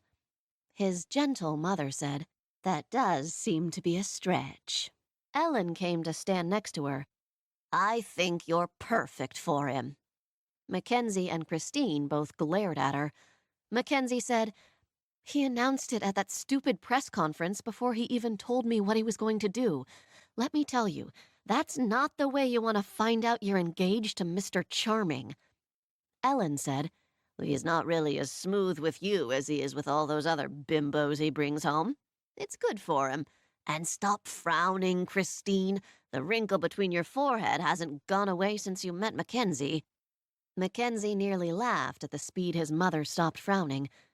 Mackenzie ran her hands through her hair, pulling at the roots. "I would have told you at the picnic that I wouldn't really hurt your son, but he's changed my mind since then." Christine's frown came back. Mackenzie said, "He won't listen to a thing I say. Maybe you can talk some sense into him." Ellen shook her head. "That boy is notoriously hard-headed. I think you're stuck with him. Maybe you could have him committed? Just tell the press that he has obviously lost his mind." I think he's finally found it. Christine sighed. "You're not helping, Ellen." Someone's got to be on his side. You two are going to be hatching all these plans against him. As his grandmother, I have a duty to protect his future and the future of the O'Connor name. This girl's exactly right for him. We need new blood, and he needs someone he can't schmooze all over." Mackenzie felt a little queasy thinking about future O'Connors. His mother didn't look all that well herself. Mackenzie sat down slowly on the couch, staring at Christine hopefully. Maybe you could have both of them committed? Ellen sat next to her. There are a lot of perks to being an O'Connor. I'm sure we could come to a mutually beneficial agreement in regards to grandbabies. Right about there, Mackenzie realized she wasn't going to get anywhere with his mother. Maybe if Ellen had been against it, but between Ethan and his grandmother, her cause was lost. His grandmother had already told her she would bet for whatever she thought was best for Team O'Connor. Apparently, she decided Mackenzie would make a great addition. Mackenzie left as fast as she could and found herself at the batting cages. She changed into the sweats she kept in her car for just such emergencies and proceeded to knock the hell out of a ball that looked unsurprisingly like Ethan Howell O'Connor. Ethan gave Mackenzie nearly an hour to calm down before he returned to try and sweet-talk her again. He grinned to himself, thoroughly enjoying having to beg to get her to even pretend to marry him. After years of fending off women, he was enjoying the challenge. Although, when he found her office empty, he started to enjoy it a little less. No one knew where she had gone, no one had her cell number, and she didn't answer her home phone. He frowned. He hadn't expected her to run. He ran through his voice messages, hoping she'd called, but even he realized how slim that chance was. His grandmother, though, had called to tell him that Mackenzie had arrived there very upset with him. His grandmother sounded pretty amused about it. He called her back real quick. "Is Mackenzie still there?" Nope. Came to see if we could get you to stop with this pretend engagement, then ran off in a huff after I started talking about babies and ways to keep the O'Connor men in line. She wants to have you and me committed." Ethan rubbed his forehead. "I should have told you it wasn't real, but I wanted to talk Mother into it in person. Mackenzie is just doing me a favor." Ellen laughed outright at that. "She's not doing you any favor if she can help it, but I'm hoping the engagement will stick. She's the best one you've dated in years, and I hope that brain of yours will start working and realize that before too long." His grandmother could be just as bad as his mother at trying to get him married off. She was just a bit more discerning. "Did she leave a cell number or tell you where she was going?" "No, but if I was you, I'd just sit still. She'll be back eventually to have it out with you." Ethan relaxed. She was right. Mackenzie would be back to give him hell. He just had to let her get over the shock. "And Ethan, get that girl a ring. An engagement's not real until there's a ring on her finger." He hung up. That wasn't a bad idea, actually. He'd always found jewelry to have a calming effect on women. He drove by her house on the way to the jewelry store, unsurprised to see a TV crew waiting outside. Mackenzie would be surprised, but it was her fault for not giving her cell number out at work. Then he drove to a jeweler that he'd visited a number of times at the end of a relationship. He'd never needed jewelry at the beginning before, and he wondered if Mackenzie would find that as funny as he did. He doubted it. She would probably say it had something to do with the kind of woman he normally dated, and he wouldn't disagree with that. Mackenzie was a different breed altogether. He found a diamond ring that would work until he could get her a custom one. It was probably better to save the nice one until she'd had time to cool down, anyway. Chapter 3. Mackenzie parked at the end of her street and watched with growing disbelief. News vans blocked her driveway, and neighbors stood out on the sidewalk watching. Some were even being interviewed. How could one single man wreak such havoc? She slowly turned the car around and headed back to the nearest gas station. She was either going to have to fix this mess soon or break down and get a cell phone. She called his mother again. I have reporters at my house. How do I get a hold of your son? Christine was silent, and Mackenzie tamped down her frustration. The woman wasn't going to let Mackenzie anywhere near Ethan, as long as she was afraid bodily harm was the order for the day. It was. Mackenzie just needed to hide it better. Mackenzie said, slightly more calmly, "No one can undo this but him. I need to talk to him. Can you give me his cell number? I don't need or want to see him." She heard Ellen in the background, and then a scuffle as the phone changed hands.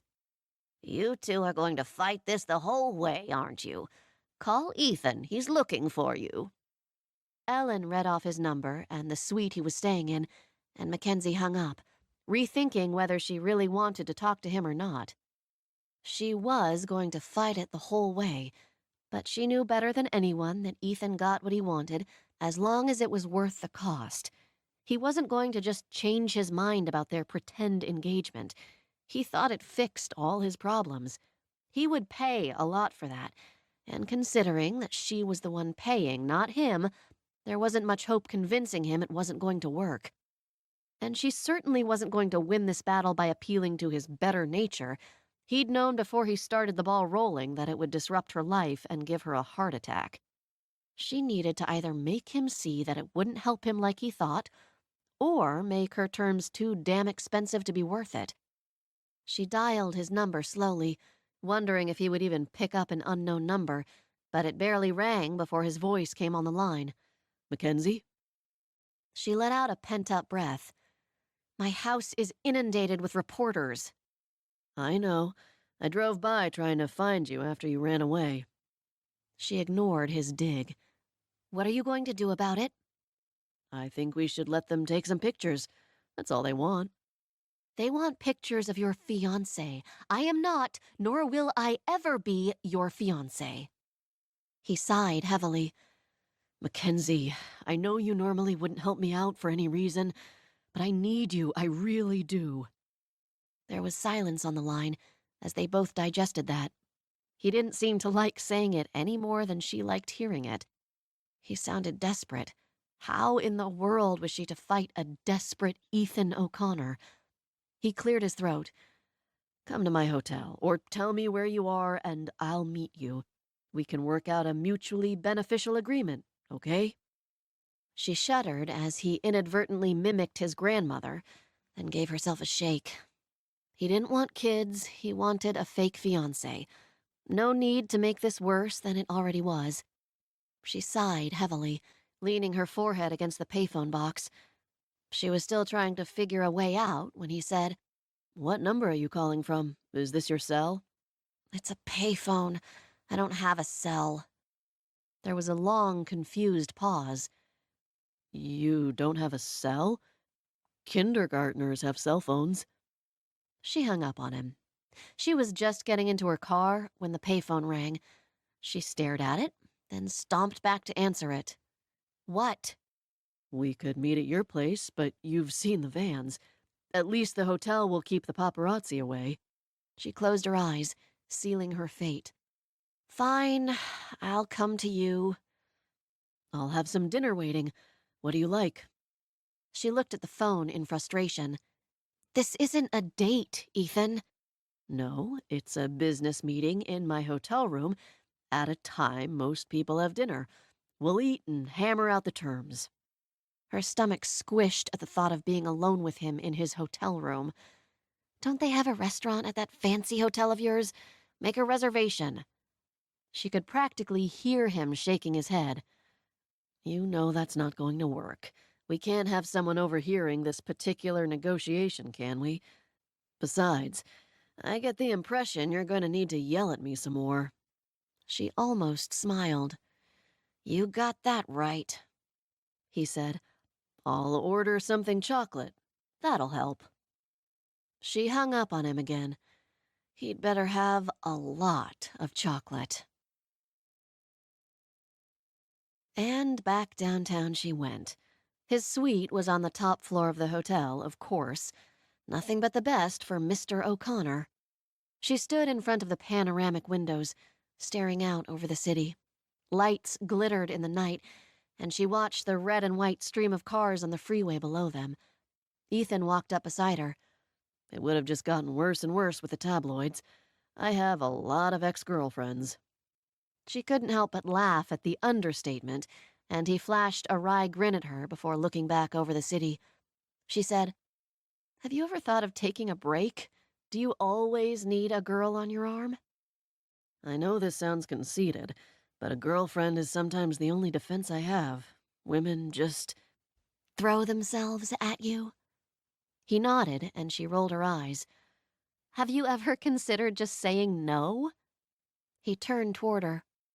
"I don't think you understand what it means to have someone throw themselves at you. Every time I step in an elevator, there's a woman waiting for me. Every time I sit down at a restaurant, a woman slides in next to me. Numbers in pockets, whispered invitations. A simple, 'I'm a one-woman man' saves face and ends the confrontation quickly." Along with a smile and a honey. He smiled slightly. "I only call you honey." She didn't know what to say to that, and he laughed. "Honey comes from bees, and bees have stingers. No one has a bigger stinger than you." He shrugged, still smiling. "It makes me laugh. And you don't like it, which makes it even better." Yeah, I can see how everyone is going to believe we're madly in love. He took her hand. "We have something together. Heat. It may be antagonistic heat, but it's there. Any idiot can see it. We were in the National Enquirer." She took her hand back and put it in her pocket. My claim to fame. He looked out at the city, and she silently watched him for a moment. "You're not going to let this go, are you?" He met her eyes and shook his head. "I know your weakness, Mackenzie. If I have to, I'll pay the price."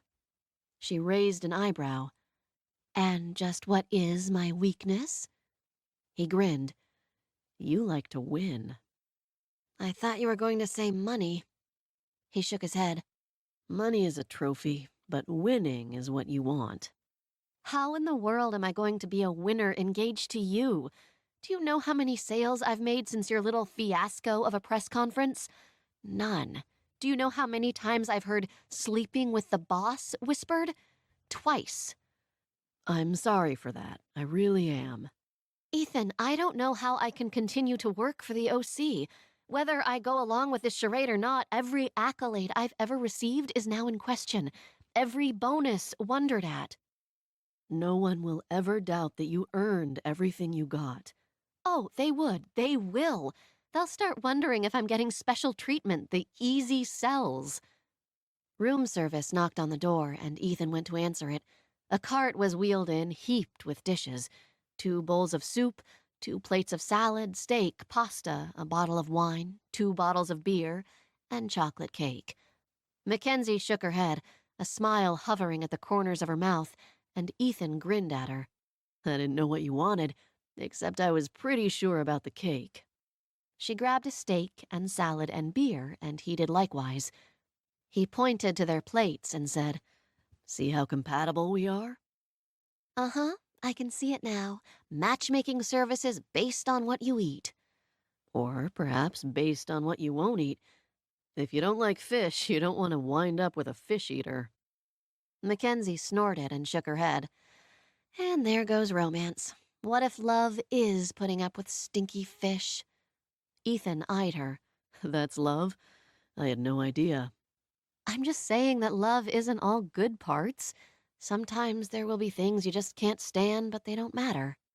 He watched her with a small smile on his face. "You're a romantic. I would never have guessed." "I'm not.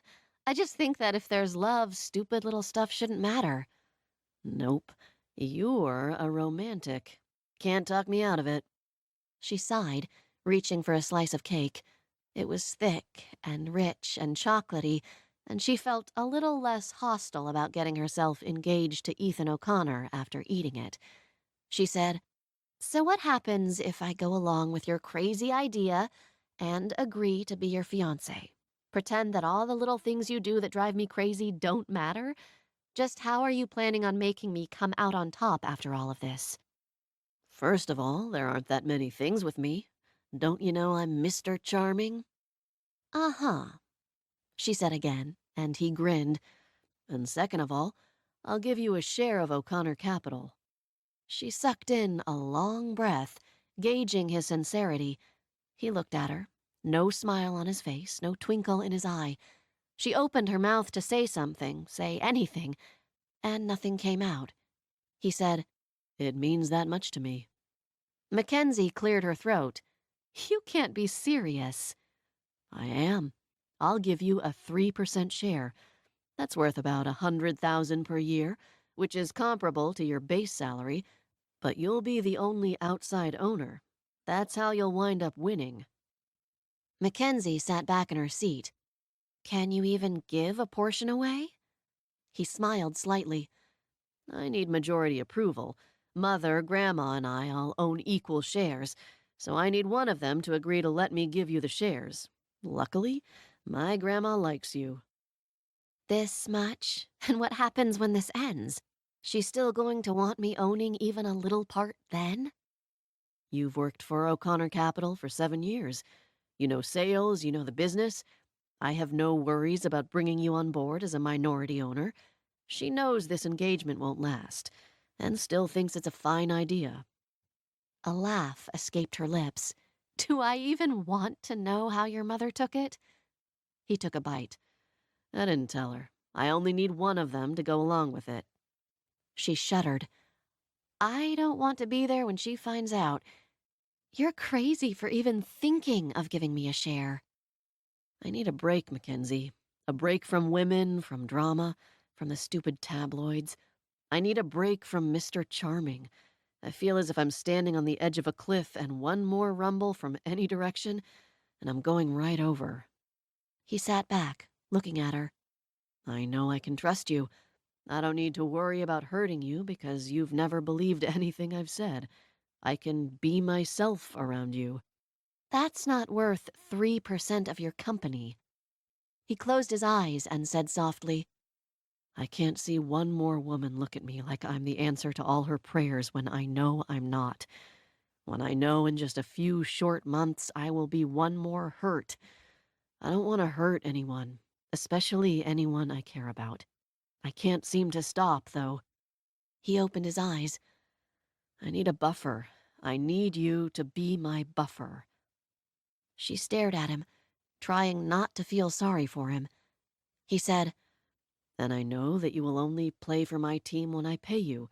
When this engagement ends, we'll let it leak that I gave you a share of my company, and everyone will say how smart you were to get a chunk out of me at the beginning instead of standing there empty-handed at the end.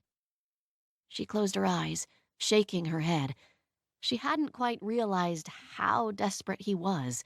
He was willing to give her a share of his company? She wasn't going to be able to stand against him if that was any indication of what he was willing to pay. Funny that he would dangle a piece of his company in front of her, though, because she didn't want that. I don't want 3% of your company. He shook his head.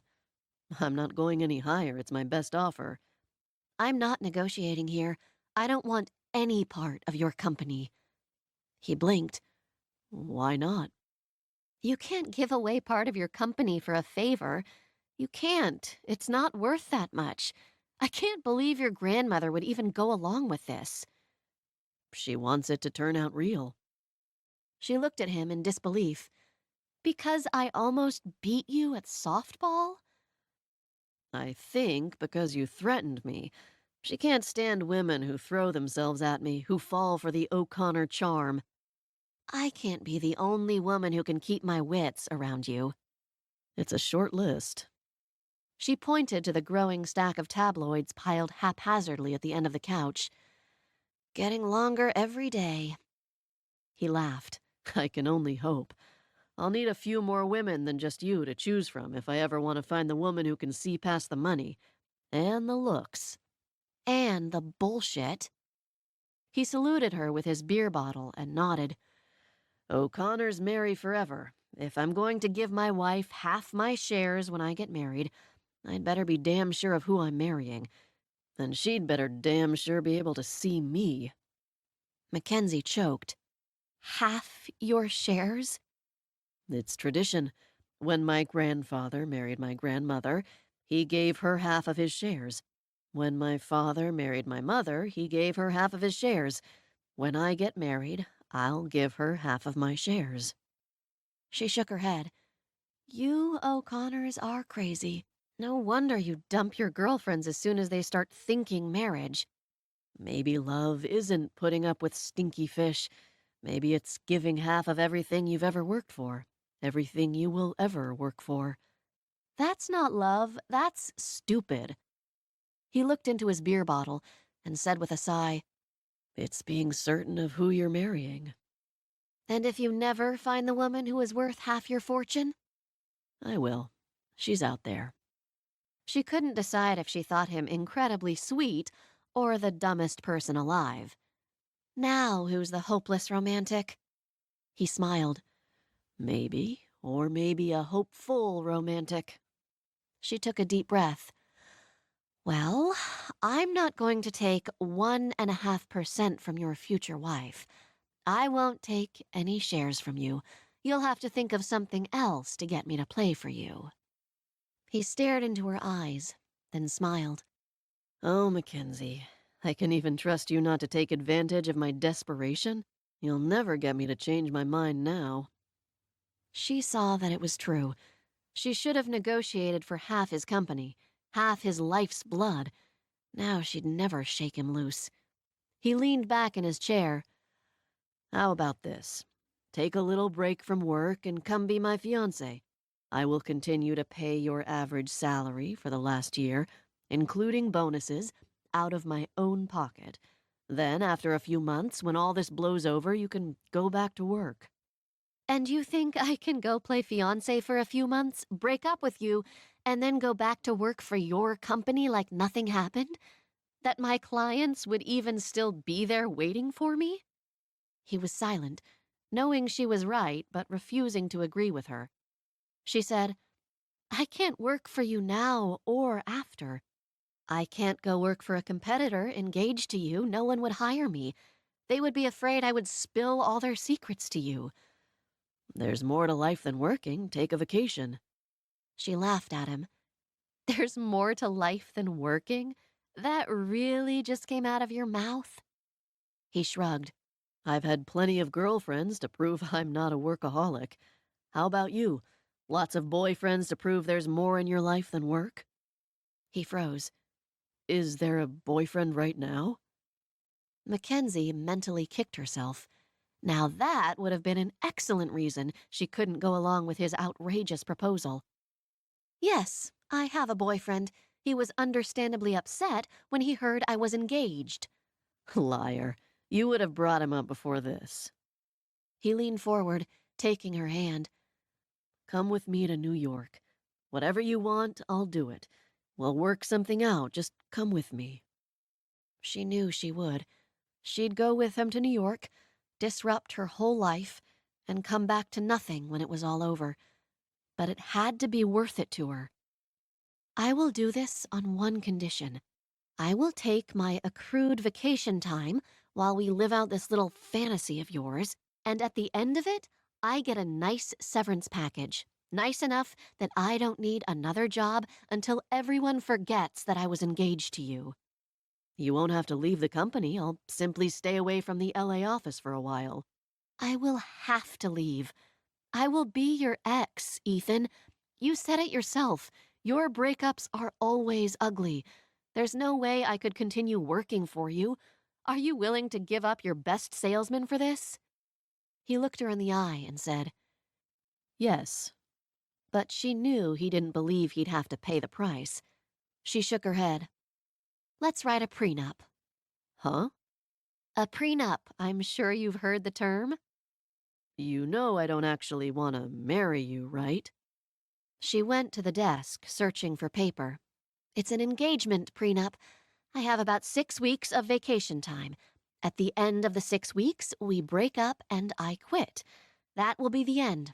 I will move to a competitor, probably HGC, and you will go out and get another girlfriend, thereby starting the whole cycle over again and accomplishing nothing except losing all my sales.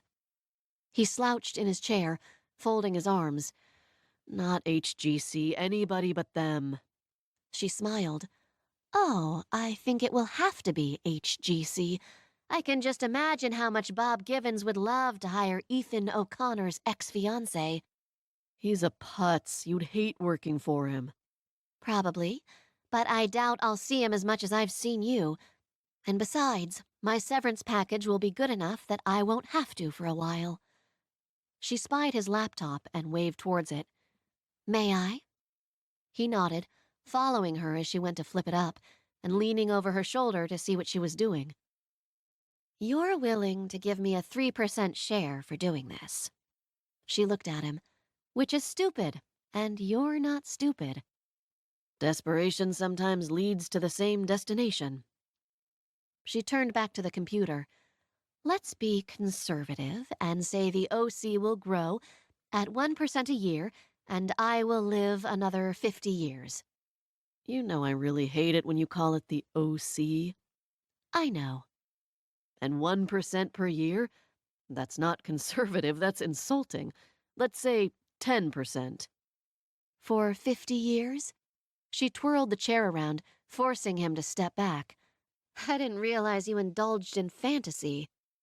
He leaned back in, resting his hands on the armrests. Frequently. She whirled back towards the desk, and he hopped back before he fell flat on his face. Mean, Wyatt. Stop breathing in my ear, O'Connor.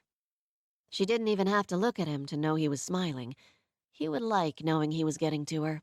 She said, and just for that, I'll say growth will be 3%. 10% is in your dreams. And what discount rate are you using? 15. He barked out a laugh. 15% interest for 50 years? Now who's indulging in fantasy? I've done it for the last 10. He put his mouth next to her ear and murmured, Have you? Perhaps I hired you for the wrong position after all.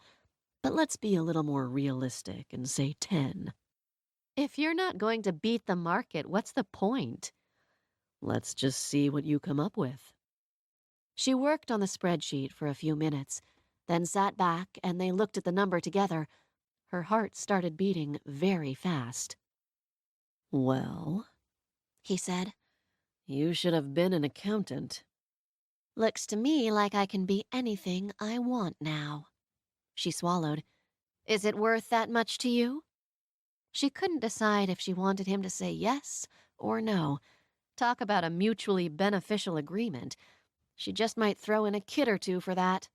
And still, she knew it wasn't anywhere near half his fortune.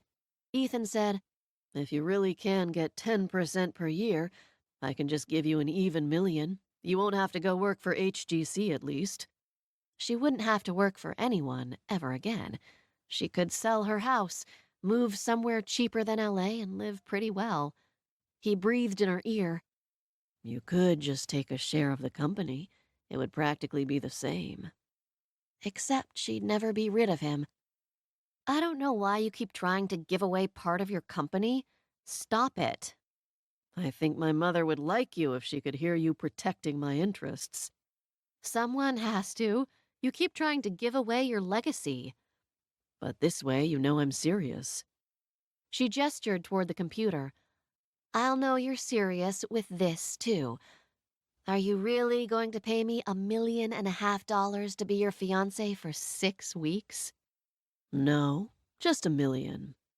I like the sound of $1.5 million better. Who doesn't? She twisted in her chair. I could say 2 million. He raised his eyebrows. There are probably a number of women who would do this for 2 million. Good. Call them up. I'll thumb wrestle you for the half. She shook her head sadly. Good thing you inherited your fortune. I don't think you would have made it on your own. I'll have you know I've won quite a few negotiations with my stellar thumb wrestling skills. Since the 6th grade? If you're going to be picky about it. She couldn't help her smile. Half now, half later? You don't trust me? That hurts, Wyatt. She could see he was real worked up about it. It's not really about trust. It's more I just don't believe you'll do it.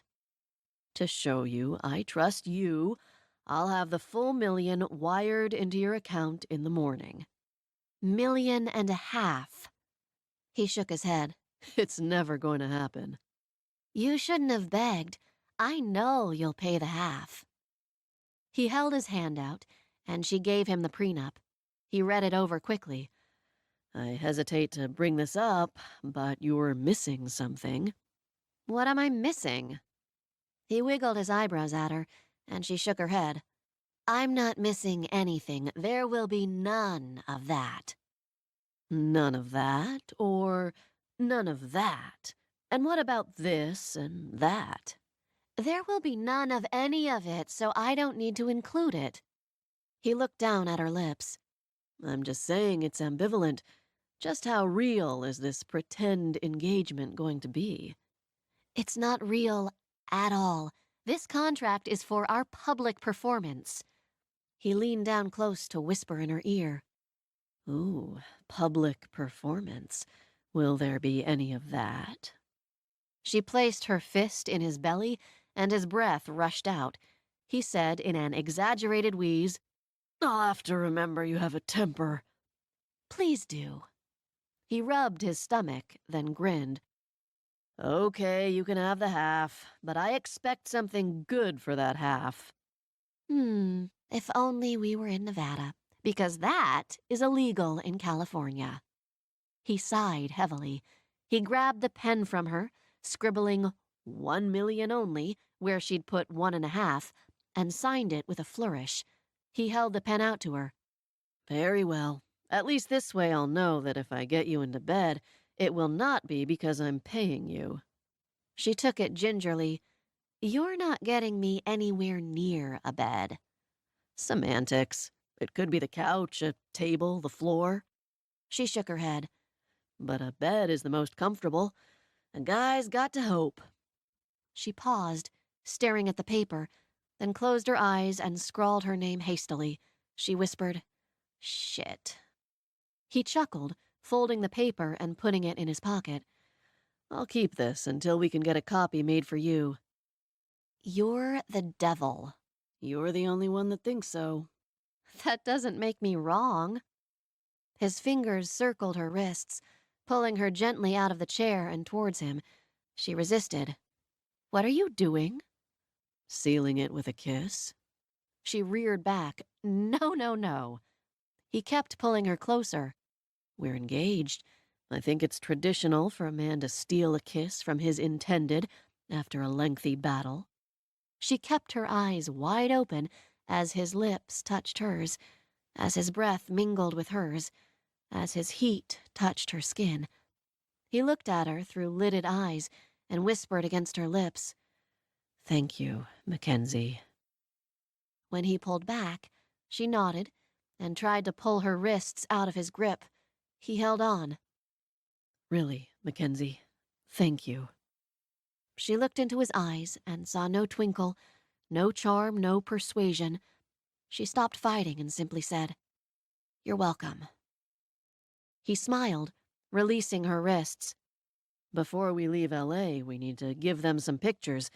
That's our best chance of having it clear in New York. It's harder for the paparazzi in New York, but they'll do it if they have to. He looked her up and down. I'll have Mother and Grandma take you shopping, get your hair done. Tomorrow night we'll go to dinner and let the paparazzi get all they want. Mackenzie grabbed her beer bottle. Oh, God, I need hazard pay. He pulled a blue box out of the desk and set it beside her. She looked between it and him and said, What's this? Your temporary engagement ring. We'll get a better one in New York. But as my grandmother noted, an engagement's not real until there's a ring on your finger. She didn't touch it. She took another pull of her beer. He stared at her for a minute, waiting for her to open it, and then said, This is the first time I've given jewelry to a woman who didn't jump in my arms at the sight. She snorted. He flipped the box open, showing off a diamond as big as a sugar cube. Holy crap! She looked up at him. That's the temporary one? Just how big do you think a diamond has to be? For my fiancé? Big. And when this is all over? Keep it. He smiled. We'll call it hazard pay. She shook her head and he said, You never complained about those bonus checks I signed. Just think of it like that. Yeah, I earned those. He took the ring out, reaching for her hand. You'll earn this, too. He slid it onto her finger. We'll get it sized tomorrow. She tried to laugh. Good thing I'm taking some time off. There's so much to do now that I'm your fiancé. She looked up into his face, so close, and took a step back. I'd better get to bed early tonight if I'm to spend the day with your family. She might need to stock up on booze if she was going to be spending a lot of time with his mother. Chocolate just wasn't going to cut it. He took a sip of beer, watching her. Sounds like a plan. Whose bed? She couldn't help but laugh. You're trying already? I'm not staying here with you. I'll get you another suite. The paparazzi will still be waiting for you at home. I'm staying at a friend's house. He grabbed a pen and paper from the desk and held it out to her. The number you can be reached at? She thought about giving him a fake one, but decided that ship had sailed. She was going out shopping with his mother, and wouldn't everyone involved just love that? And to dinner with him tomorrow night. She accepted that he would probably need to get a hold of her. She scrawled Cassandra's number on the paper, then headed for the door. He followed her. Tell me again why you're the only person in the world who doesn't have a cell? Because I don't like being instantly available to anyone and everyone. That's what the off button is for. He shook his head. You're even stranger than I thought you were. She smiled slightly, shutting the door behind her before he could follow her out. She walked to the elevator, her hand clenched to keep his ring from sliding off her finger, her lips still tingling from the lightest kiss she'd ever received. This, she knew. She was stupider than she thought she was. Ethan watched through the peephole until the elevator doors closed behind Mackenzie. Then he took out his hard-earned contract. He flopped onto the couch, propping his feet up, and read over the contract quickly. He shook his head. $1 million for a fiancé. Bad deal, Ethan. But he couldn't stop grinning. He really couldn't tell who'd won that negotiation, and that was always the way with Mackenzie. He'd go in thinking he could get her to do what he wanted, just like he could with everybody else, and he'd come out later in a great mood with a lot less money in his pocket. $1 million.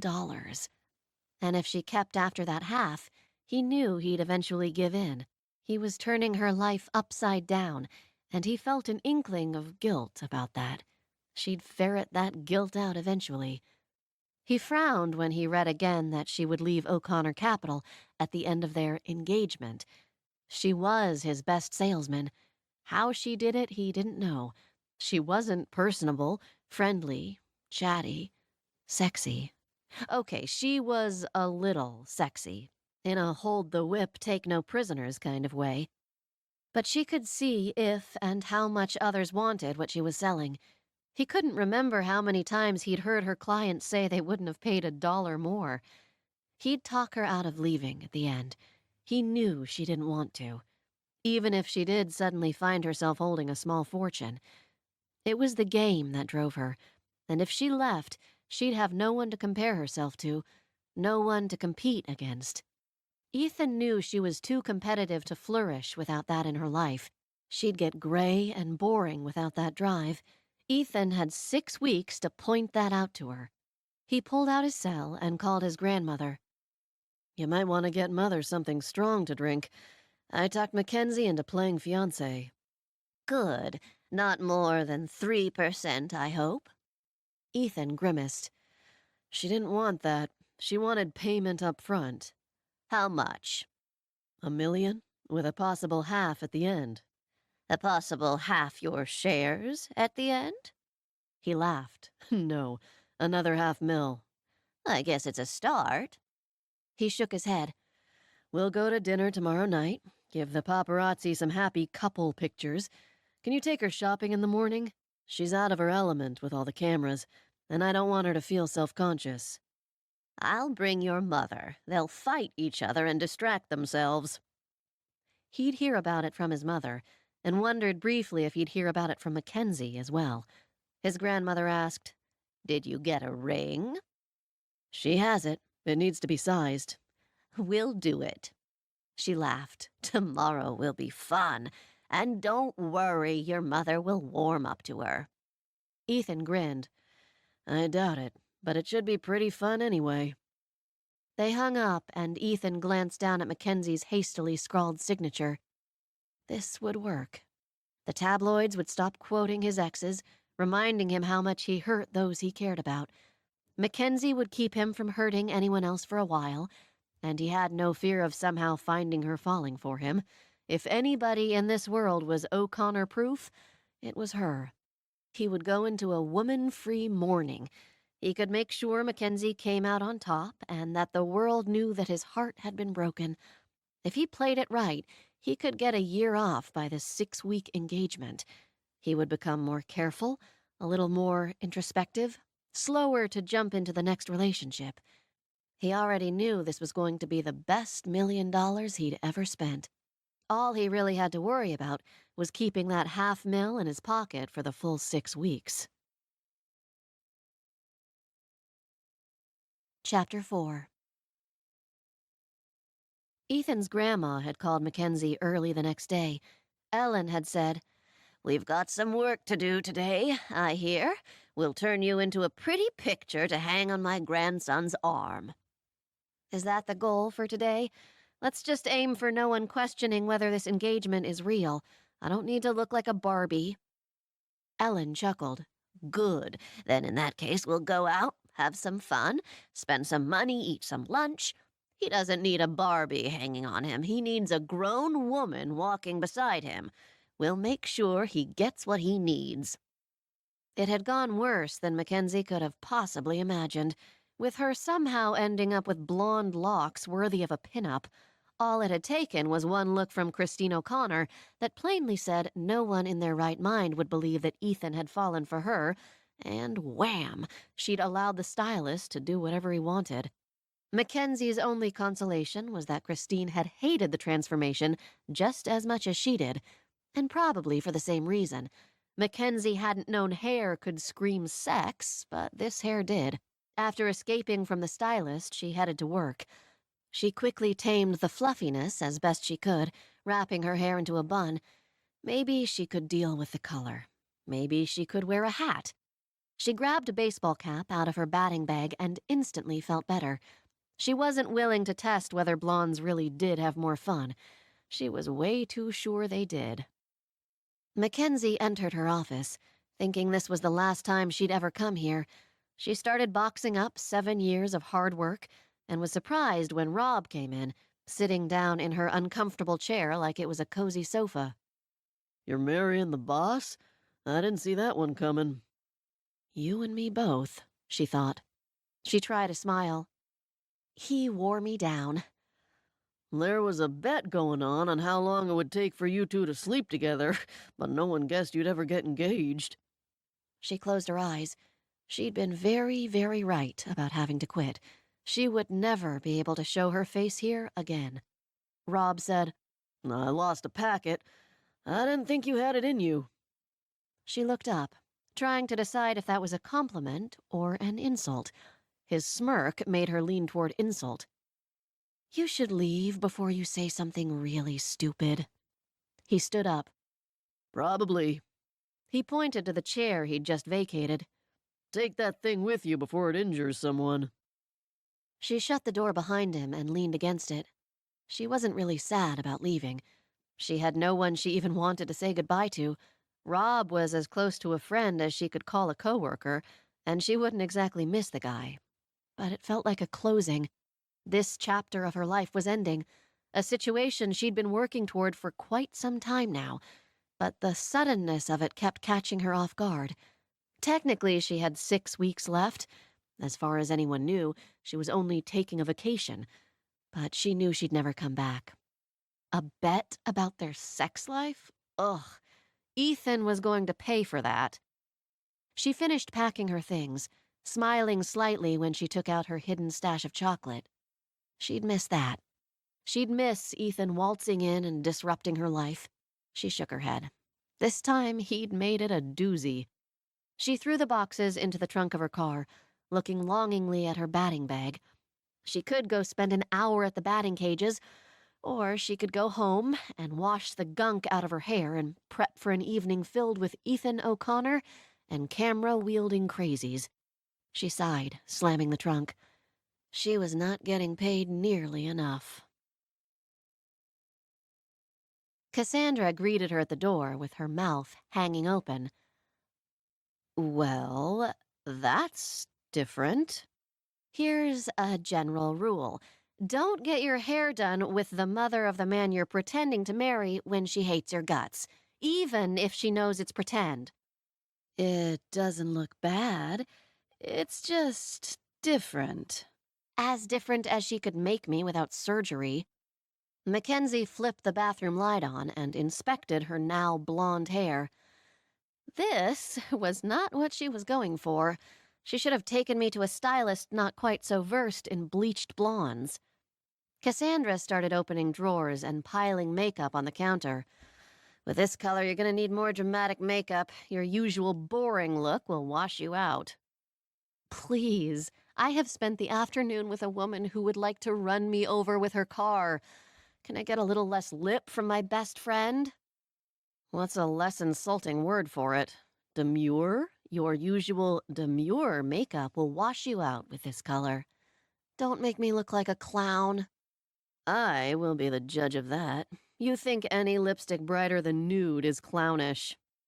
Cassandra patted the toilet seat cover. Sit. Let me work my magic. I need to wash my hair first, tame this wild beast. Don't wash it out. I look like a floozy. Cassandra shook her head. You look gorgeous. Now that I've gotten over the shock, very Anna Nicole Smith. Oh, that's going to win you this conversation. Cassandra pushed Mackenzie down. I meant from the early years. But I can see how you wouldn't like that comparison, even if you have caught yourself a very rich, older gentleman. Ethan is probably only 5 years older than me. Emotionally, he's a good 10 years behind. And I haven't caught him. If anyone is dangling on the end of a hook, it's me. She stood up. I'm taking a quick shower. I can't get rid of the blonde, today at least, but the poofiness has got to go. Cassandra put her hands back on Mackenzie's shoulders, blocking her path. Come on, give Ethan Howell O'Connor a taste of the magnificence you hide behind Sensible. And give the tabloids some good pictures. All they've got right now is you sweaty and dusty. Cassandra kept a firm grip on her shoulders. His mother will hate it.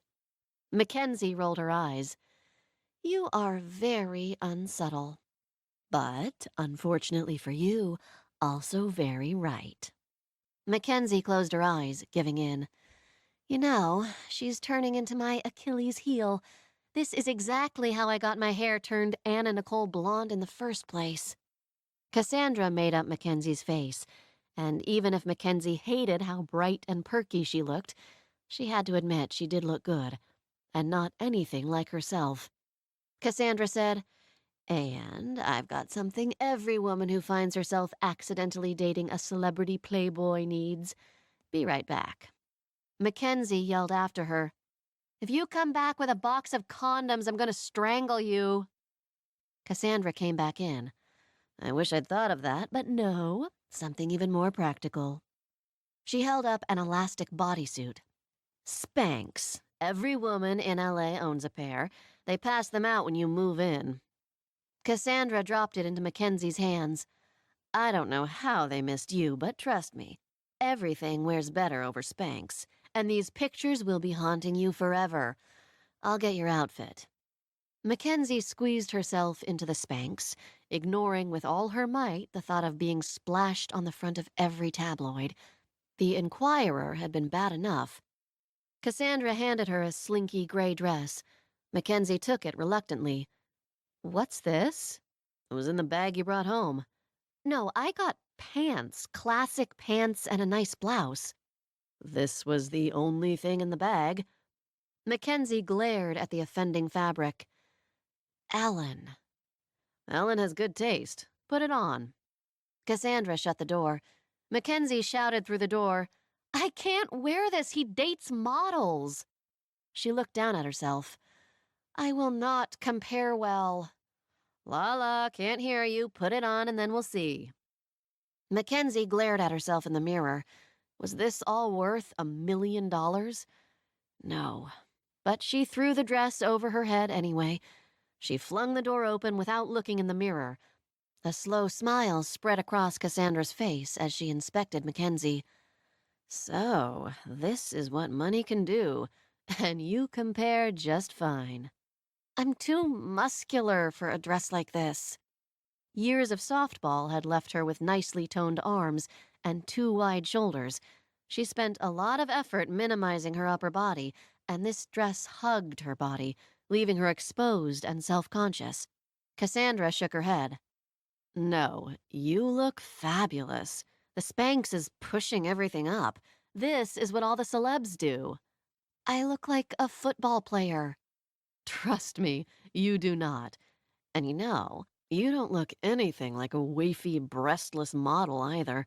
What's the opposite of frail?" "Substantial?" Mackenzie walked back into the bathroom to look at herself. "Sturdy? I look sturdy."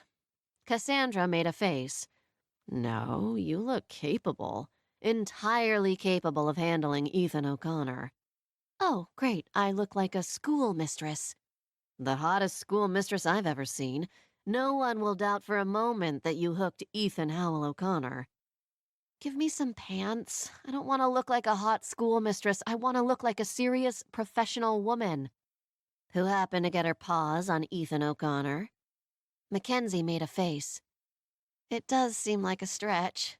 But maybe I can bring some much-needed seriousness to his image, instead of dragging mine through the mud. Go look in the full length in my bedroom, and then tell me you want pants." Mackenzie made a beeline for the bedroom. Oh, she'd want pants all right. And a jacket. She would feel so much more comfortable in a nice jacket or blazer. Or shawl. Anything.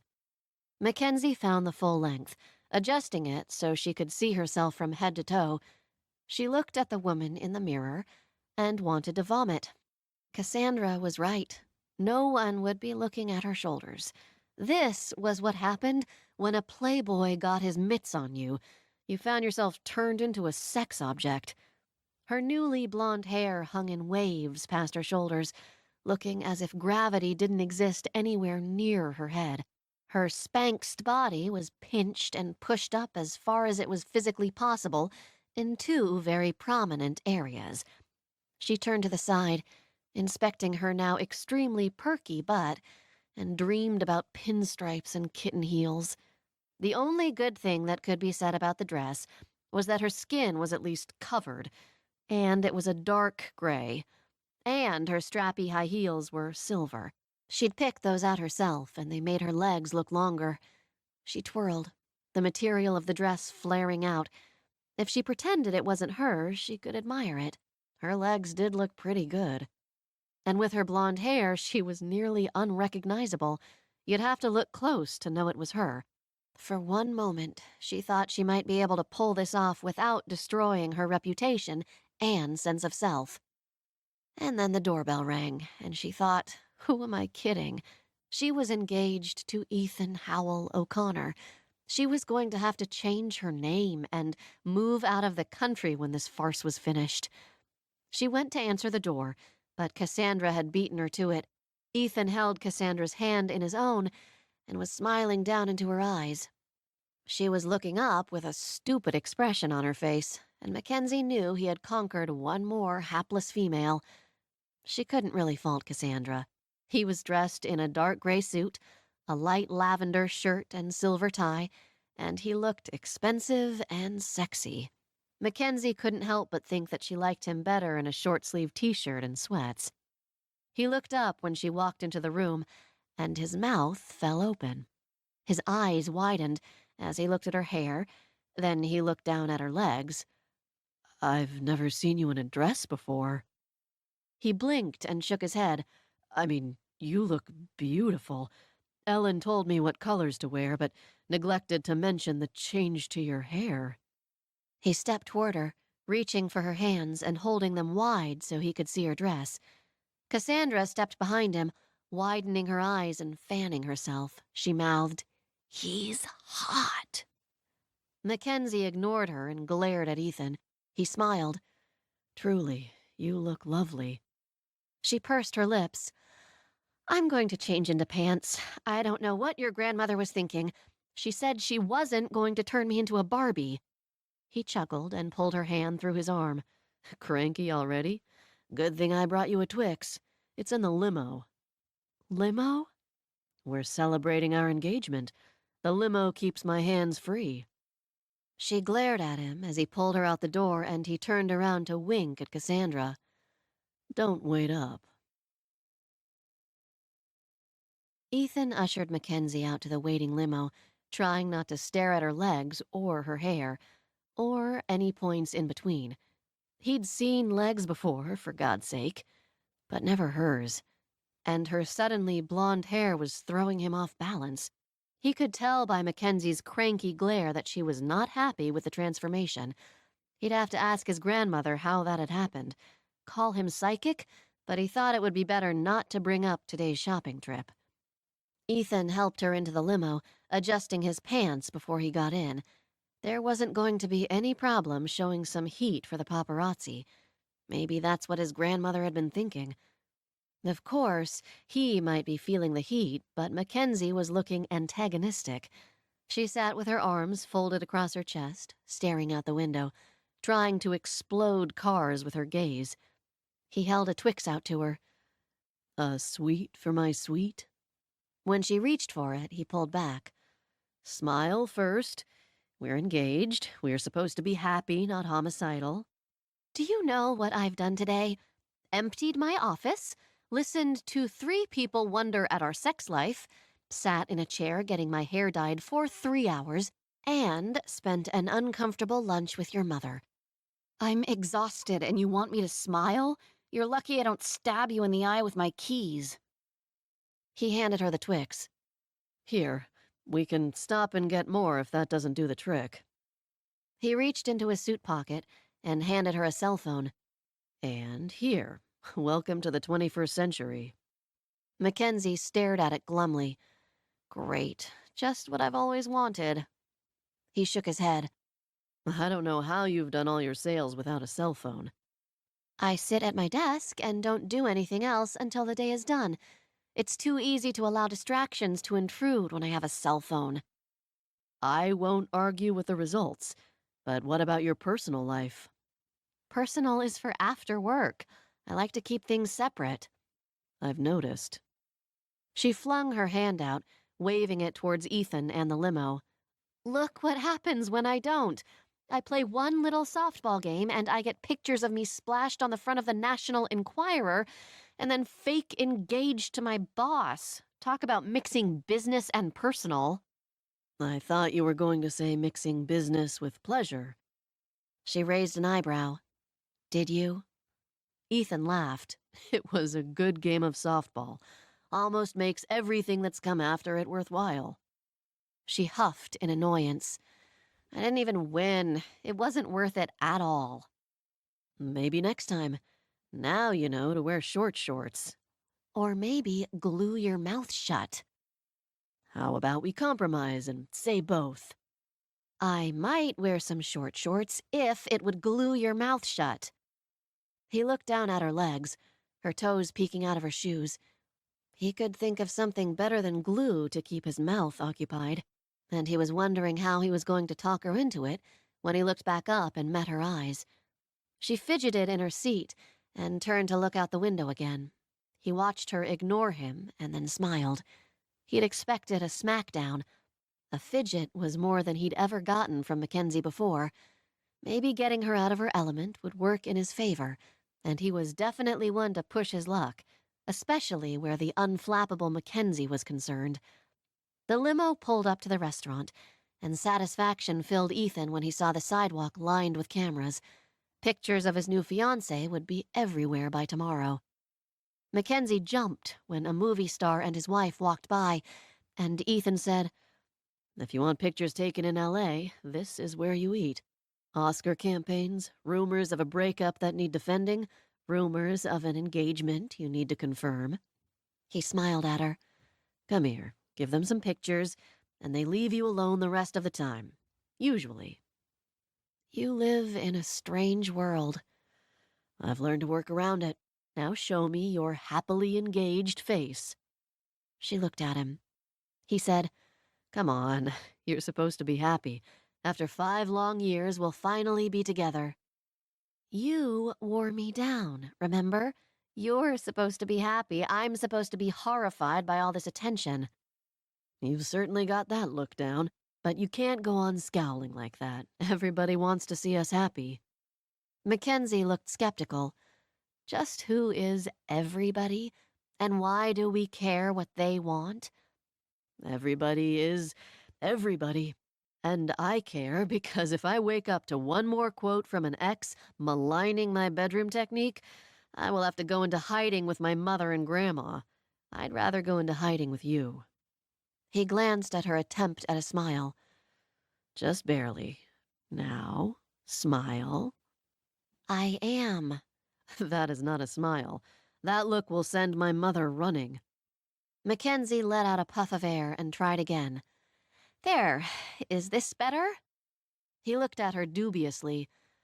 "I know I've seen you smile before. This is just baring your teeth." Ethan pulled out his wallet and took out a folded piece of paper. He handed it to her, and she gingerly opened it.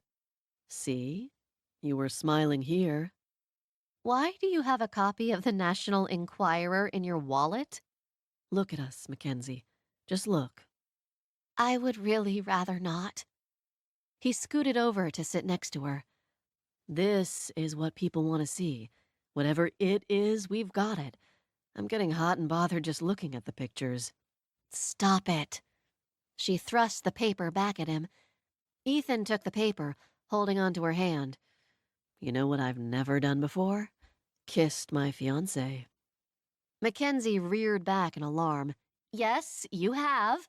Right before you announced to the world I was engaged to you, and then right after we signed the prenup."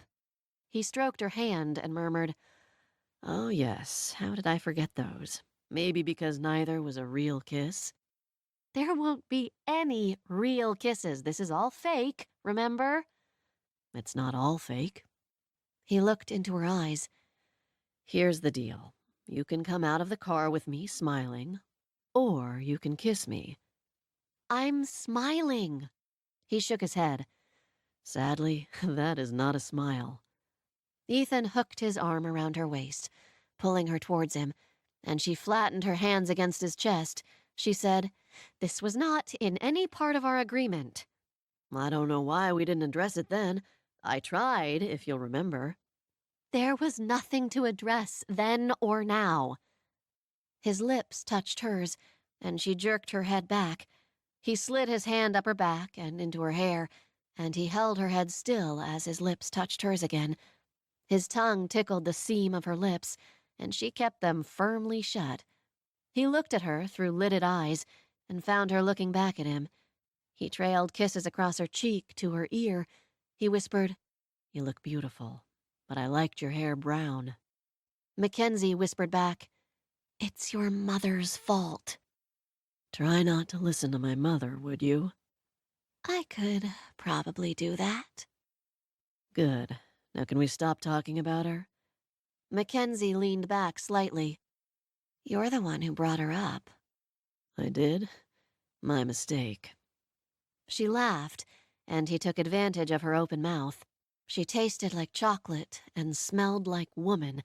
It was kryptonite to his self-control, and when she stopped fighting and let his tongue enter her mouth, he forgot where they were. She mumbled against his lips, "This is a bad idea." The worst I've ever had. She sighed slightly and leaned into him. As long as you realize that. Oh, I do. I really, really do. Mackenzie gave a breathy chuckle, and Ethan gripped her thigh, pulling her leg over his hip until she was nearly straddling him, and her dress was riding dangerously high. He circled the back of her thighs with his hands, his fingers grazing the apex of her legs. Her breath whooshed out and he doubled down, one hand moving up to cup her butt and pull her even closer. He slid his other fingers lightly up and down. She murmured, I'm pretty sure this counts as sexual harassment. Absolutely. Be sure and tell the judge that you like to be on top. Mackenzie leaned against him heavily, her mouth fighting his for dominance. He bit her lip, then sucked lightly, easing the sting. Her hands fisted in his hair, pulling slightly, and he grinned against her mouth. He gripped her hips, pushing her down onto his lap, and her breath caught. Ethan's fingers tightened, digging into her flesh, and then moved north. His hands roamed higher and higher, searching for the top of her panties, until her dress was pushed to her waist. He tore his mouth from hers and looked down at what his fingers had been trying to tell his brain. He wasn't getting into this woman's underpants. He growled, Goddamn Spanx. He thought about trying to rip the offending garment off, but even in his lust-induced haze, he realized the futility of that. He looked around wildly. His keys? Could he hack it off with his keys? Mackenzie dropped her head onto his shoulder and whispered, Ethan. He damn near exploded right then. He tipped his head back and took a deep breath. Then another. She tried to climb off him, and he wrapped an arm around her waist, securing her to him while he breathed. In and out. A paparazzo sidled up to the limo and tried to look through the window, and Ethan remembered where they were and what they were supposed to be doing. Ethan ran his hand down her arm and tangled her fingers with his own. After a moment spent getting himself back under control, he pulled back and looked at her critically. He pulled her dress back down, swiped a thumb under her lips and wiped away the remnants of her lipstick, then nodded, satisfied. He said, Okay, forget the smile. Looking dazed and ruffled will work just fine. Then he opened the door and pulled her out into the flashing cameras. Mackenzie sat in her car with Cassandra, watching the circus that was now her street. Cassandra whistled. So, what's the plan? Run them all over? Could work, but then you'd go to jail. You probably would have to give Mr. O'Connor his $1 million back for non-performance. You need some bodyguards. Dinner last night was supposed to make them all go away and leave me alone. I'd say it didn't work. Mackenzie blew her breath out. What if we went through my neighbor's yard and snuck in the back door? Might work. Or we go in pedal to the metal, horn blaring, and see how many don't get out of the way in time. I vote sneaking in the back. Yeah. Mackenzie reversed the car. This might not work, but I don't think they can come onto the property, right? Trespassing, right? This could end with a picture of you climbing the fence in tomorrow's papers. God, do you know how much I hate Ethan Howell O'Connor at this moment? Cassandra looked at her out of the corner of her eye. Mm-hmm. They parked in front of her neighbor's house, sneaked through the gate, and headed for the back fence. Cassandra looked around. They don't have a dog, right? Pretty sure. Oh, you're a riot. They stopped at the fence and looked up. Cassandra said, If this doesn't work, we are calling Ethan and telling him to send some bodyguards. Deal? Mackenzie clenched her teeth. I am not calling him, so you'd better get yourself over this fence. Mackenzie jumped, grabbing the top and pulling with all her might, her feet trying to run up the side of the fence. Cassandra yelled, Stop flailing and I'll push you over. She gave an almighty push, and Mackenzie went over the top and landed with a thud. A shout rang out from the front, and Cassandra yelled, Go, go, go! Don't stop! Zigzag! Mackenzie raced to the back door, her key in her hand, and flung open the door. She looked behind her to find no Cassandra and slammed and locked the door. She leaned against it, laughing, then groaned. She was a 30-year-old woman, for God's sake, and this was her house. A loud ringing made her jump. It took her a second to realize it was her new cell phone. She answered, and Cassandra said, "I can't get over the fence. I'm going to try the front. Watch for me, will you?" "They're going to eat you alive." "We'll see. Just be ready for me." "Okay." Cassandra said, "You know, you'll have to thank Ethan for the cell phone. It's handy being able to just call you up." "Oh, yeah. When you need to sneak into your own home, it's necessary to have a cell phone on you. Makes life so much easier." "It really does." "You could have just called my home phone." "Huh." Cassandra hung up, and Mackenzie nervously walked to the front room. She peeked between the blinds to find cameras pointed and clicking on her house. She knew they couldn't see her, but she stepped back anyway. A few minutes later, a knock sounded, and she let Cassandra in, making sure no part of herself could be photographed. Mackenzie locked the door. "You just waltzed up the front path?" I waved. They didn't take too many pictures of me. I guess pictures of Ethan O'Connor's fiancé's best friend don't pay all that well. I hate you. "As much as you hate Ethan, Just about. So, not at all. Mackenzie looked at her in surprise. What do you mean, not at all?" I've seen the pictures. There's not a lot of hate going on between you two. Okay, I was playing softball against a worthy opponent. Of course I was having a good time. Cassandra laughed at her. "Good one. But I was talking about last night's pictures. Mackenzie checked again that the door was bolted and headed for the bedroom. Ugh, they're out already? "Yep, they got some good ones." I don't want to know. Did you purposefully look for them? "Of course I did. I wanted to see how it went. Plus, I like looking at him. I spent all last night looking him up on the computer. I can't decide if he looks better in real life or in pictures." Cassandra pretended to shiver, then said, "He definitely smells better. You're gonna have to find out what cologne he was wearing last night so I can spray some on my pillow. It made my insides go all mushy and my dreams go naughty." Mackenzie tried not to remember how her insides had gone all mushy, and she hadn't needed to wait for sleep for the night to go naughty. But she would happily blame losing her brain on his cologne. It was better than any other alternative. Mackenzie pulled a suitcase out from under her bed, while Cassandra opened her closet and grimaced. "Let's see, it looks like your choices are work clothes, boring work clothes, or hideous work clothes. Is he giving you a clothing allowance or something? Because I just can't see Ethan O'Connor's fiancé wearing any of this." Mackenzie poked her head over Cassandra's shoulder. "It's not that bad. It's professional." "And you are no longer a professional. Now you're a celebrity." "For 6 weeks." "Okay, what are you going to wear for 6 weeks?" Cassandra leered at her. "Unless you will be wearing nothing. I could get behind that." "No, there will be none of that." Why did she have to keep saying that? So what's that one-woman man going to do for 6 weeks?" "I guess he'll just have to do what every other man does when he gets a fake fiancé. Invest in some playboys." Cassandra laughed. "I wonder if you can still get the ones with Anna Nicole." Mackenzie glared at her. "I'm going to the stylist this afternoon to get this changed back to brown." "If he's any good, and he is, he won't do it. Bad for your hair."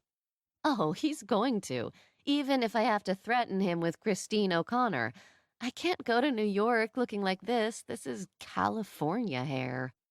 Cassandra started to laugh, then stopped. "You're totally right. This is California hair." She looked at Mackenzie appraisingly. "I need to get some California hair. Do you think California hair could turn a gay man straight?" Mackenzie squeezed her hand. "Probably not, but it sure would make him wish it could." Cassandra grabbed a lock of Mackenzie's hair and held it across her forehead. It might make me care less that he doesn't want to marry me and impregnate me with his hot, glistening body. Give me the name of that stylist. Want me to give you the $1,000 it cost as well?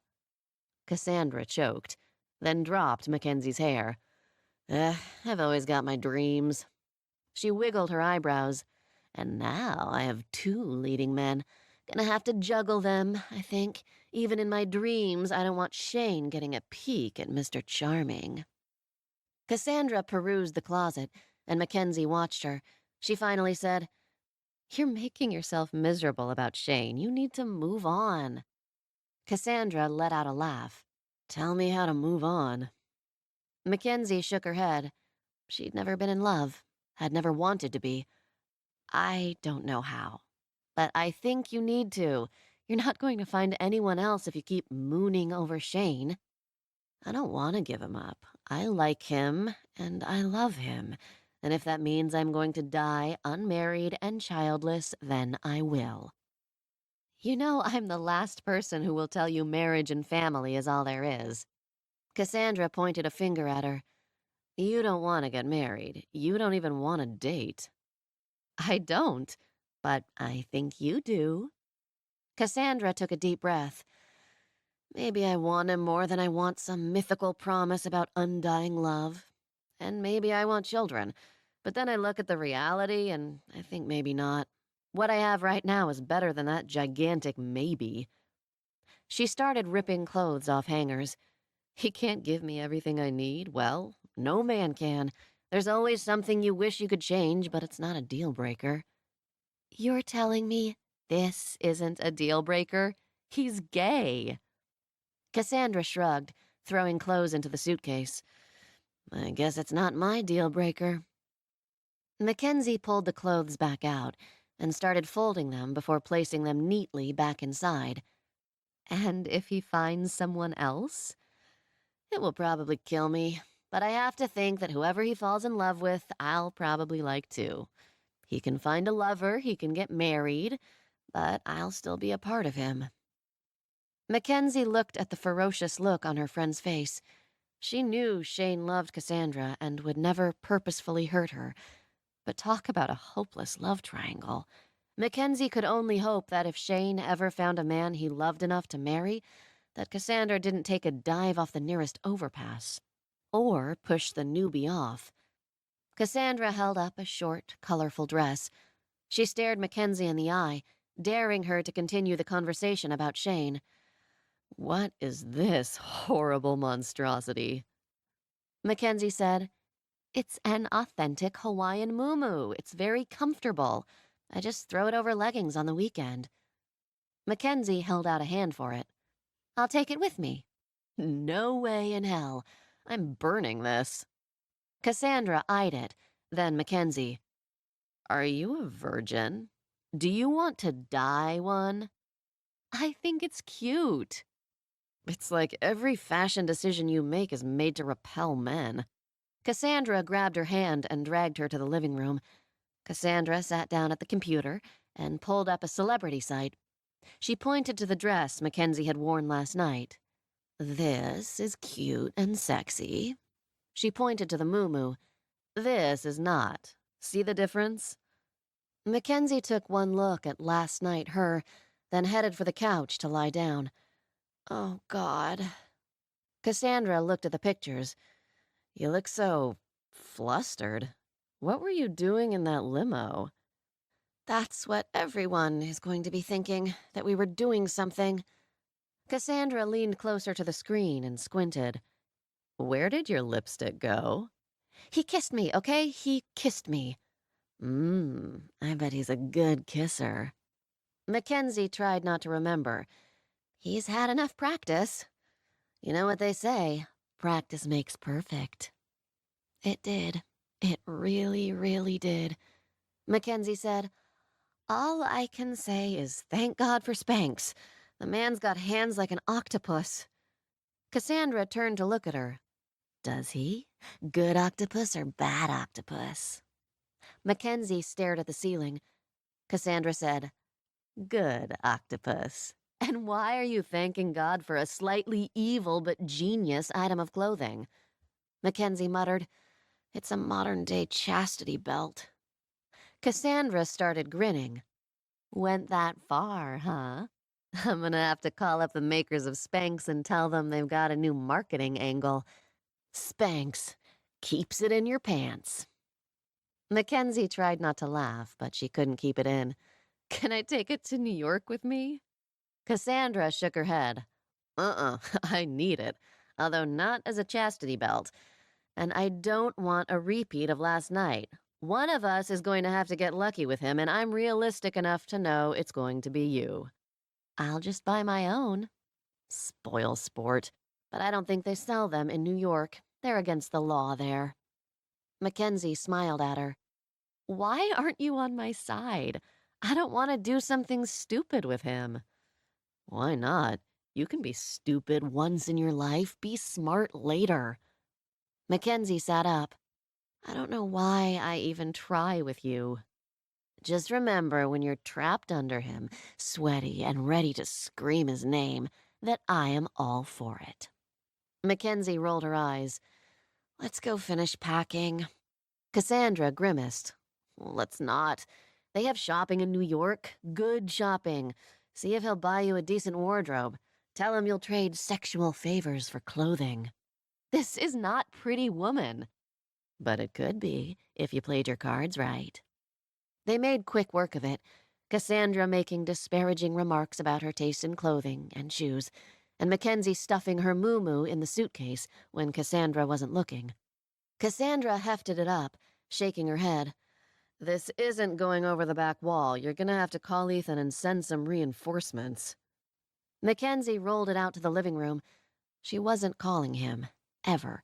If she could get through the next 6 weeks without looking at him, speaking to him, or being in the same room with him, she would give him back his $1 million. Cassandra peeked out the front window. You're gonna have to call him. It's not happening. Cassandra held out her hand. I'll call him for you. Mackenzie elbowed her aside and peeked out the window herself. She cursed. There's even more of them. Cassandra beckoned for the phone. I assume he put his number in there, right? Let's just call him up. He can make everything better. Mackenzie took one long look outside, trying to plot an escape route, then gave up. She slapped the phone into Cassandra's waiting hand. Cassandra hit speed dial, grinning when it pulled up Ethan's number, then waited. Mackenzie said, Maybe he won't pick up. Cassandra looked at her with pity. The man bought you a cell phone and put his number on speed dial. He'll pick up. She pointed to the phone and mouthed, See?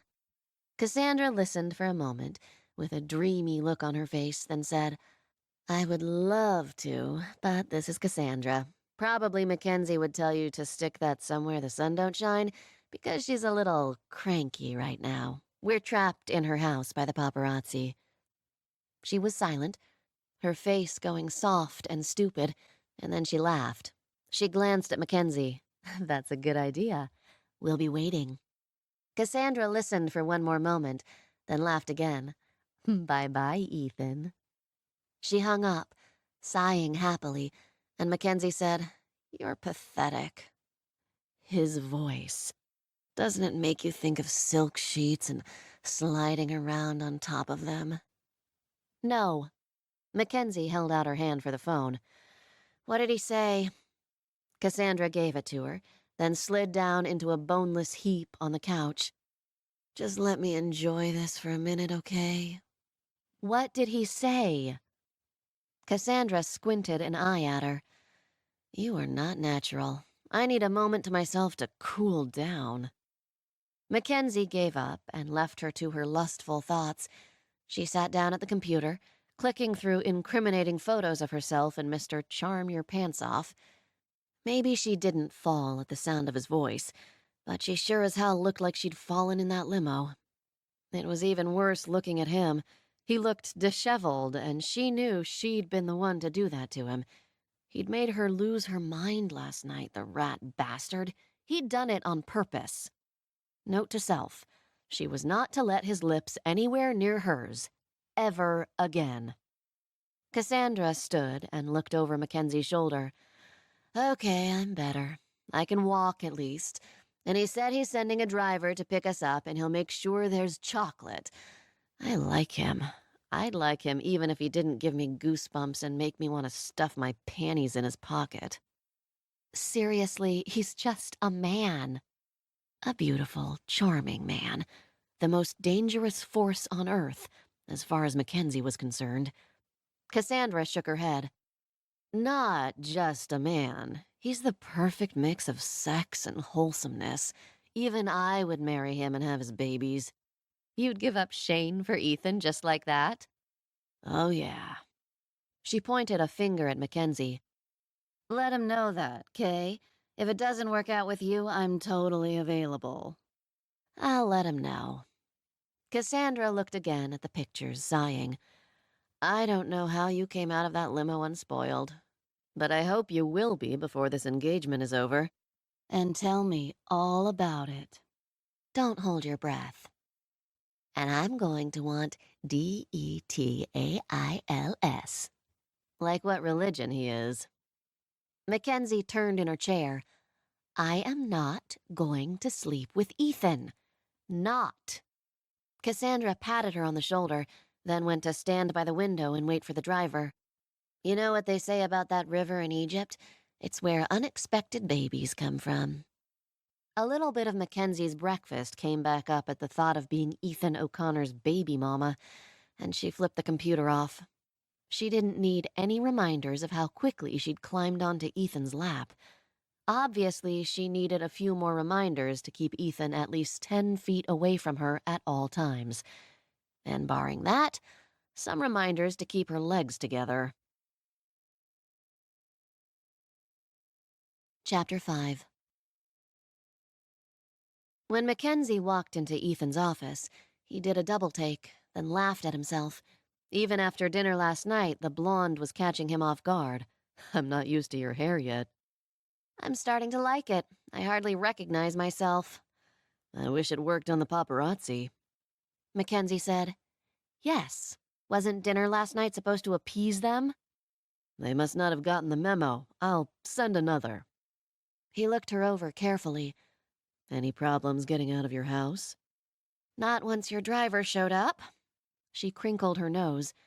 There may or may not be some photos of me climbing my fence. He raised an eyebrow at her, and she sat down. It wasn't my finest moment, but your very kind driver advised me that as long as they weren't intruding on my personal space, it was usually better to just let them take the pictures. Ethan grabbed a bottle of water from the mini-fridge and handed it to her. He should have realized earlier that her paleness wasn't a symptom of her new hair color. The most seasoned star could be overcome by hordes of shouting journalists and their cameras. He said, Do I need to sue some asses? Please say yes. Because that always works so well. Because I feel impotent, and that enrages me. She shook her head. This happens to you all the time. He sat down. And I'm used to it. And I know how it feels. And I'm sorry. She took a long drink, then looked at him thoughtfully. 500,000 sorry? He smiled slightly. Probably not. Well, I was talking about the impotence, anyway. He opened his mouth to remind her of last night, and she said quickly, Tell me it will be better in New York? It will be better in New York, really. Probably. I don't think you have a handle on the paparazzi like you think you do. Makes me want to sue them even more. She laughed, her cheeks gaining back their color. He smiled at her. He said, Are there going to be any pictures of you flipping them off? Only with my eyes. It's what I hired you for. Mackenzie sat back, relieved. Mission accomplished, then. I guess I can go back home. I prepaid for 6 weeks. I've got 5 weeks, 5 days of death glares left. She sighed loudly. My work is never done, but where exactly will I be living for the next 6 weeks? I assume you've got me in some swank hotel where I can Run up the room service bill when I'm mad at you? She looked like she was looking forward to it. You're living with me. Her forehead wrinkled. I can't live with you. You're my fiancé. Where else are you going to live? I'm sure there are places to rent in New York if a hotel is no good. If I live with you, everyone will think we're sleeping together. He raised an eyebrow. I think most people already think that. Her face turned a delightful shade of red. Has no one ever heard of waiting for the wedding? He just looked at her. No one is going to believe that. Oh, God, can't you leave me with a shred of dignity? He walked around his desk and started rubbing her shoulders. I'm not so bad, you know. I think you overestimate how much damage I'm going to do to your reputation. She tried to get up, and he pushed her down. She glared at him over her shoulder. My reputation before you was a hard-working, sensible woman. There is no way bringing you into the equation is going to make my reputation go anywhere but down. It'll be fine. You can have the extra bedroom all to your lonesome, and we'll pretend that we're not going to sleep together. She stood up, wrenching her shoulders out of his hands. She turned to yell at him and snapped her mouth shut when she saw him laughing silently, his shoulders rising and falling in silent wheezes. He gasped. Prude. She folded her arms. You keep kissing me. He held up a finger. Once. 3 times. They didn't count. It was really only one. They all count. If your lips touch mine, it counts. If I can taste the chocolate you ate, it counts. He laughed again, thinking there was no one he liked messing with better than Mackenzie. What you're saying is you're sensitive, and I need to keep my mouth to myself. Half of that is true, at least. The last half. I don't want your germs. Oh, yes? It's that you're a germaphobe? She raised her eyebrows. You have had a lot of girlfriends. Perhaps you would like to see a bill of health? No, because there will be no more kissing. He propped his hip against the desk, still smiling, and nodded at her. Okay. There will be no more kissing. Ethan didn't feel even a little bit bad about lying to her. Her lips were still imprinted on his from last night. It was a pleasant memory for him. He wasn't taking it personally that she didn't seem to feel the same. He had evidence to the contrary, and if there was anything he knew about Mackenzie, it would be that she would fight him with her last breath, just on principle. He was looking forward to getting her to that last breath, and then beyond. She stared at him, then sat down slowly. He said, leaving himself an out, except for the occasional photo op. Mackenzie narrowed her eyes at him, and he pinched his fingers together. Very occasional. Try none. I'm not making any promises. Then how about $1,000 per photo op? Ethan tapped his chin. I'm trying to decide if you're worth it. I'm not. I would strongly advise against putting your lips anywhere near mine. Okay, deal again. I'll pay $1,000 every time I feel the need to kiss you in public. She shook her head and stood up. I'm going home. You want to go back home after all the trouble I went to get you out? What trouble? You sent a driver, and I'll go to Cassandra's. Why? I'm done here. You're packed. Let's just go to New York. Mackenzie jerked her head back. Right now? Yes. Why not? I just wasn't expecting... To have to go at all? She looked sheepish. I was hoping I was going to wake up soon. He reached out and pinched her arm. Ow! She slapped his hand. Yep, you're awake. So let's go tonight. Mackenzie took a deep breath and said, Fine, let's get this over with. Ethan hung his head. If you must think of it that way. I do, and I don't want to live with you. You could chop me into bits while I sleep and keep my tongue in your fridge. He blinked. Well, now I'm worried that you're going to chop me into bits while I sleep. See? We don't know anything about each other. It's not safe. You could always live with my mother if you're so worried about it. Mackenzie choked. Let me think about it. What about with Ellen? She lives with my mother. She narrowed her eyes at him, as if she didn't believe him. Why? Because neither one of them likes to live alone. When my grandfather died, Ellen moved in with my parents. And when my father died, they just kept living together. They share a 4,000 square foot penthouse. They're not tripping over each other. It's still weird. Why? They both like living in the city, but don't want to live alone in the city. She looked unconvinced. He said, They have someone to go to the movies with, go to dinner with, argue with. He grimaced. Follow me across the country with. They would be lonely without each other. They have separate lives, separate interests. They're just not alone. That's sweet? He grinned. You like living alone. It hadn't been a question, but she nodded anyway. He said, You like having no one to spend the evening with, to talk about your day with, to just be close to when you don't want to be alone? I have my friends. I don't need to live with them. Maybe family is different. She blinked a few times. I wouldn't want to live with my family. Besides, Ellen and Christine aren't really related. They're in-laws. He shook his head. Family. As thick as blood when you marry an O'Connor. She shuddered. Remind me not to marry you. He tapped his temple. Locked up tight. If you forget, I'll remind you. If I forget, you can shoot me. Will do. He smiled. So, are you going to live with me or my mother? She looked as if he was asking her to choose between arsenic or hemlock.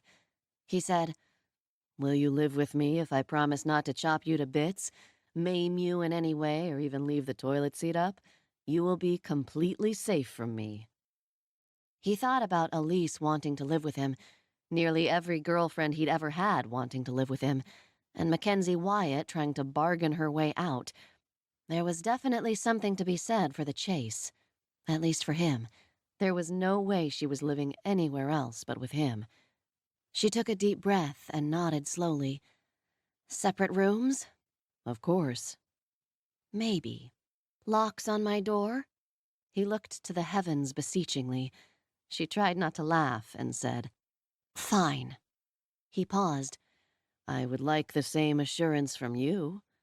I promise I will not chop you to bits, maim you, or leave the toilet seat up. He smiled at her. I've already alerted housekeeping to remove all staplers from the premises. Anything you would like removed before we get there? She opened her mouth, and he held his hand up to forestall her. If you say me, I will tell housekeeping to also get rid of all the chocolate. A laugh escaped before she could stop it. He grinned at her. See, we do know a little something about each other. She folded her arms.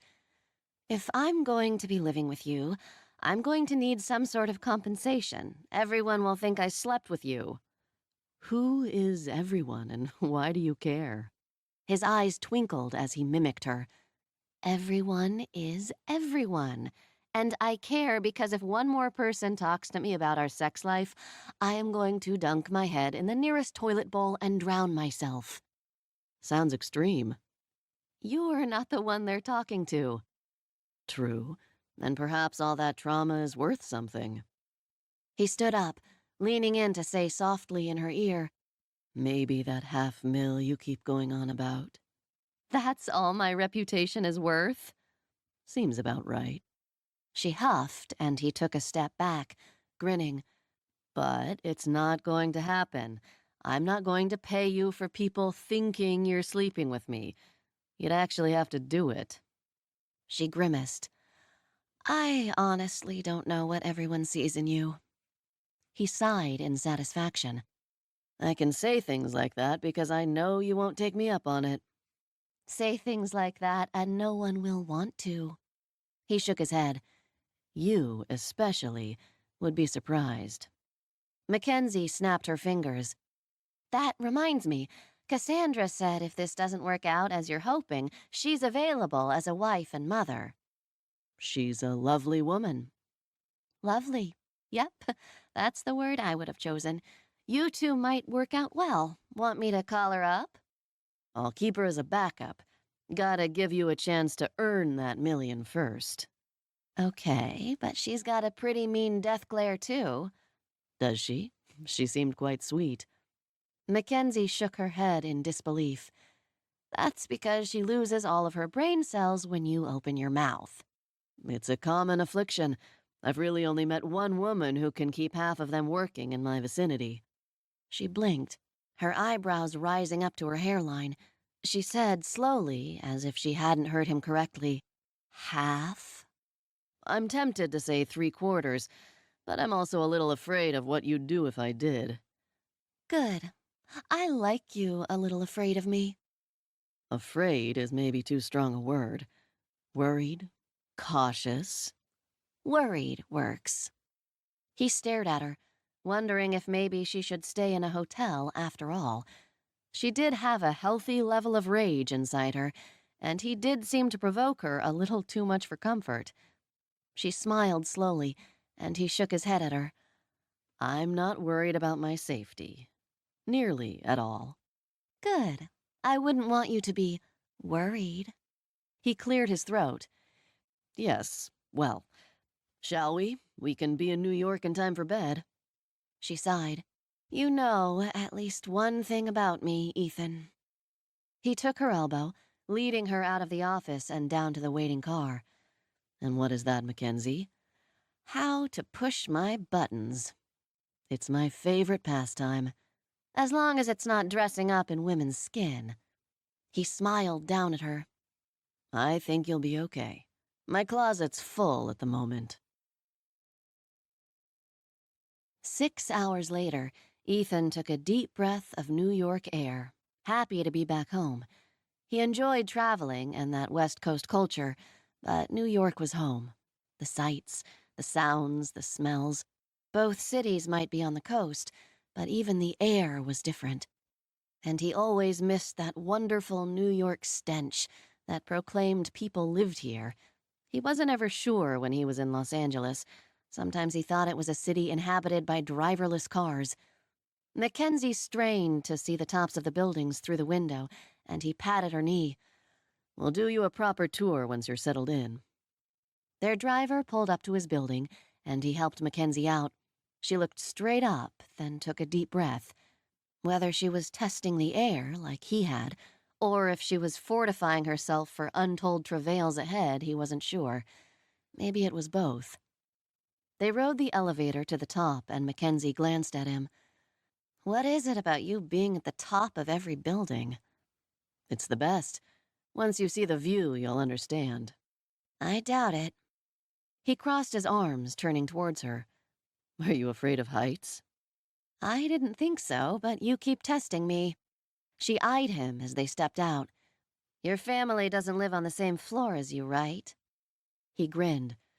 Different building, across town. She tried to hide her relief, but he laughed anyway. He unlocked the door, opening it in a grand gesture. Welcome.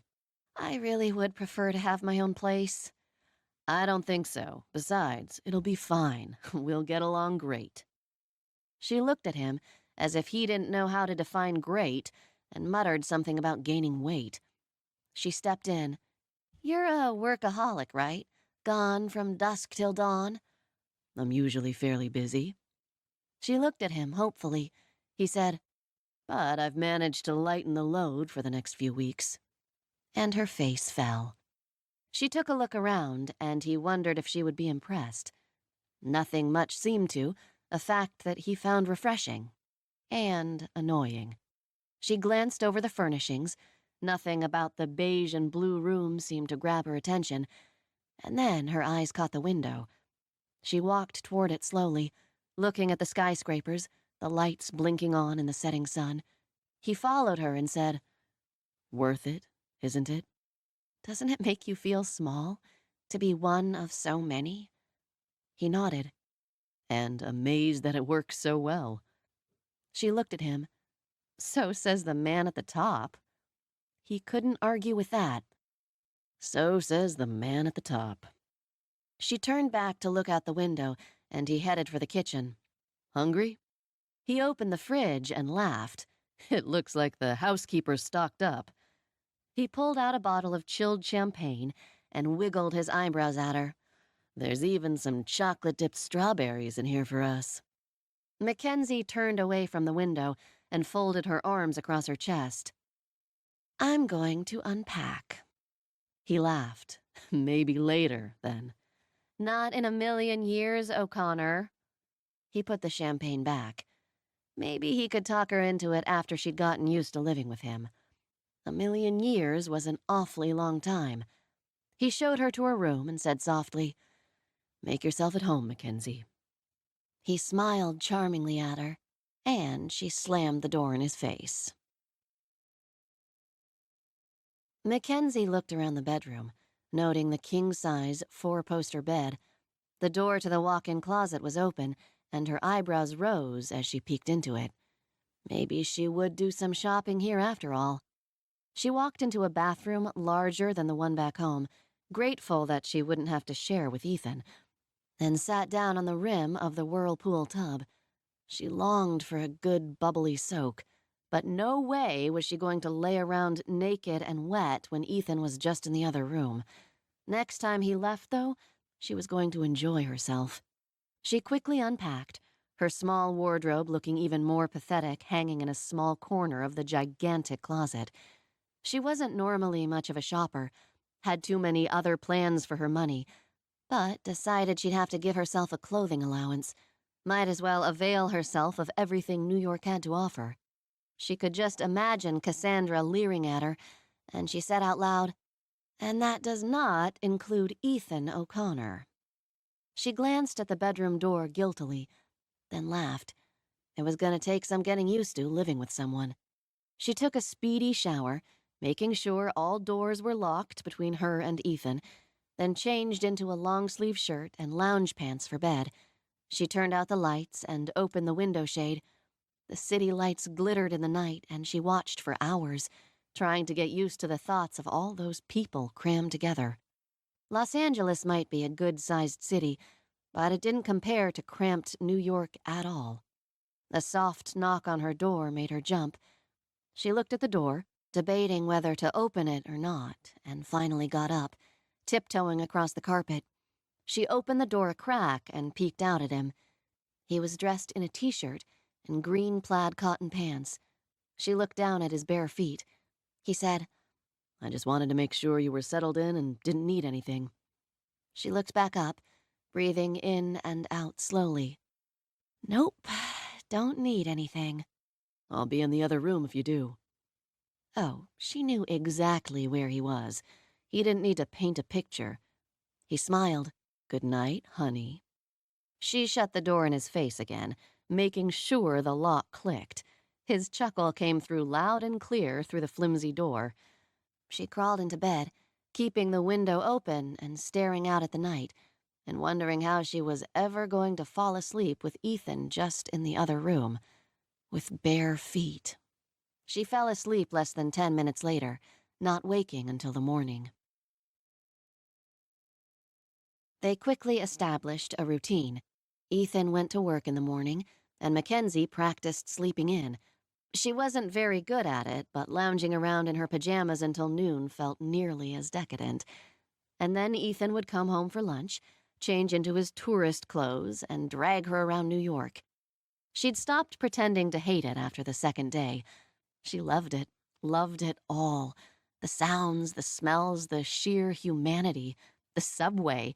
Ethan had taken her on it that second day, and she'd refused to get in his car ever since. She thought it might very well be the best thing about New York. Ethan came home that day carrying a tabloid. He held it up and glared at her.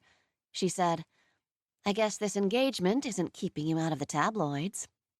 He looked at her as if the fault lay entirely on her shoulders. "Don't look at me like that.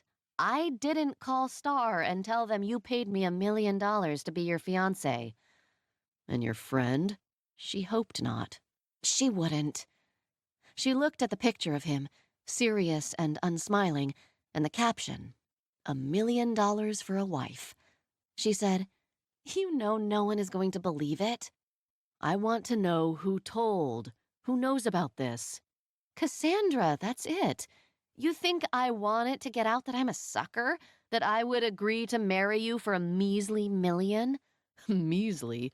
I could get any woman to marry me for free. She laughed.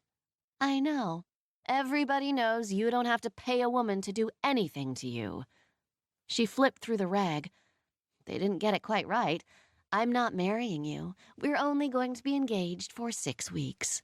Now, if the headline had been $1,000,000 for pretend engagement, you might have something to worry about.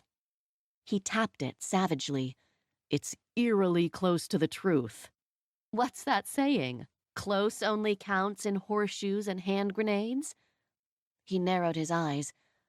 Why isn't there a huge picture of you on the front? Isn't that what I'm paying you for? She opened the magazine and showed him the teeny picture of herself below another giant one of him. You really think they're going to put that on the front compared to you? She shook her head. You should have got someone more photogenic than yourself. I'm surprised I'm in there at all. He looked closely. Especially with that expression on your face. At least it's not a picture of me climbing my fence. That's all I have to be grateful for these days. She watched him moodily flip through the pictures and took pity on him. I've got a Hershey's bar in my purse. He shook his head. It's just not the same as stealing it from your secret stash. I'm just thankful you haven't found this one yet. His head came up. Are you saying there is a big pile of chocolate hidden in this apartment somewhere? How could you not have known that? You were the #1 reason I ever needed to dip into my stash, and now I live with you? She laughed. Yes, I have a stash. Good luck finding it. He wasn't going to find anything, especially since she didn't have a secret stash anywhere. She, surprisingly, hadn't needed it. Quitting her job had gotten rid of a lot of her stress, and, who could have guessed, but living with Ethan was actually less stressful than working for him. He got to his feet, spinning in a low circle. You've been here less than a week. Desperate times. She watched him stalk off to her bedroom, his eyes glittering, the tabloids forgotten. It's not in there, she called after him. He opened the door to her room. Maybe not, but it gives me an excuse to rifle through your drawers. She followed him, leaning against the door jamb and watching him open and close drawers. He took an unreasonably long time looking through her underwear drawer. She said again, It's not in there. I just want to leave no stone unturned. You mean no panty unturned. He held up a black lace thong that Mackenzie was sure was not hers. He said, Yep, that's what I meant. He stuffed the panties into his back pocket, and she fought a grin. She'd have to tell Cassandra her panties had found a way into his back pocket after all. He squeezed pockets and turned her boots upside down. She said, That's disgusting. I wouldn't keep chocolate in my shoes. I'm just being thorough. Don't take it personally. It's not in here. He shrugged and headed for her bathroom. She ran to block the door and gripped the casing tight in case he tried to go through her. She said, That's even more disgusting than shoes. I assume it's wrapped. It's not like the bathroom can contaminate it. Yes, it could. There would be bathroom germs all over the wrapper, and then you'd open it and the germs would transfer and contaminate it. Just by opening the wrapper? She nodded, and he folded his arms. Is this that germ thing again? Maybe you should see someone. I can get you the name of a good therapist. Yeah, you seem like you've got a few issues you're trying to work through. He took another step forward, trying to look over her shoulder. She shook her head. It's a bathroom. What do you think I'm hiding in there? Chocolate, for one thing. I swear on the life of your mother that there is nothing hiding in my bathroom. He laughed and took another big step towards her. Now I have to see what you're hiding in there. It's just the usual monthly bathroom stuff. He cocked his head. Is that what this is all about? And here I was getting all excited you had something good in there. I don't. He said, Swear on the life of your mother and I'll believe it. She's dead. I'm sorry. She ignored his pity. I'll swear on her grave. He touched her hand. Okay, I believe you. He ran his eyes down her body, lingering on her pant legs.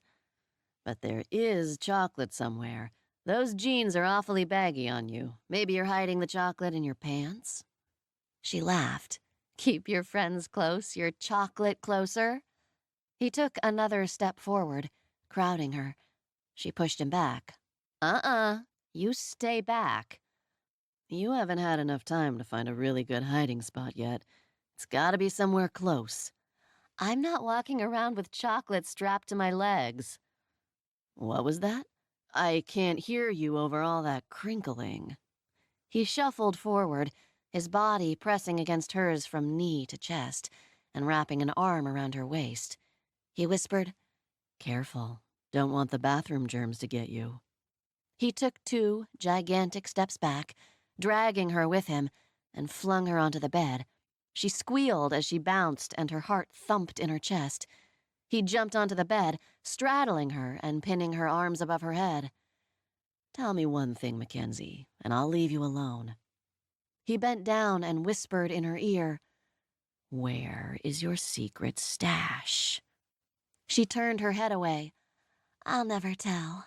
I'll die first. He nuzzled her neck.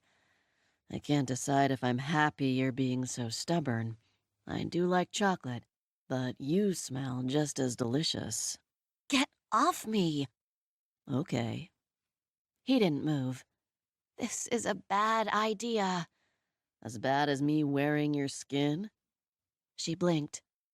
Is that on the table? No. I'm just wondering where sex with me rates. Somewhere above serial killer? She was silent, thinking it over. Finally, she said, Barely. She could feel his lips smile against her neck. He took a deep breath, inhaling her, his chest rising and falling against hers. He said, I'm guessing today is a no, if you've got monthly stuff in your bathroom. She nodded. The monthly stuff was over, but today was still a big, big no. Absolutely no. She just couldn't seem to say it. He groaned and flung himself onto the bed next to her.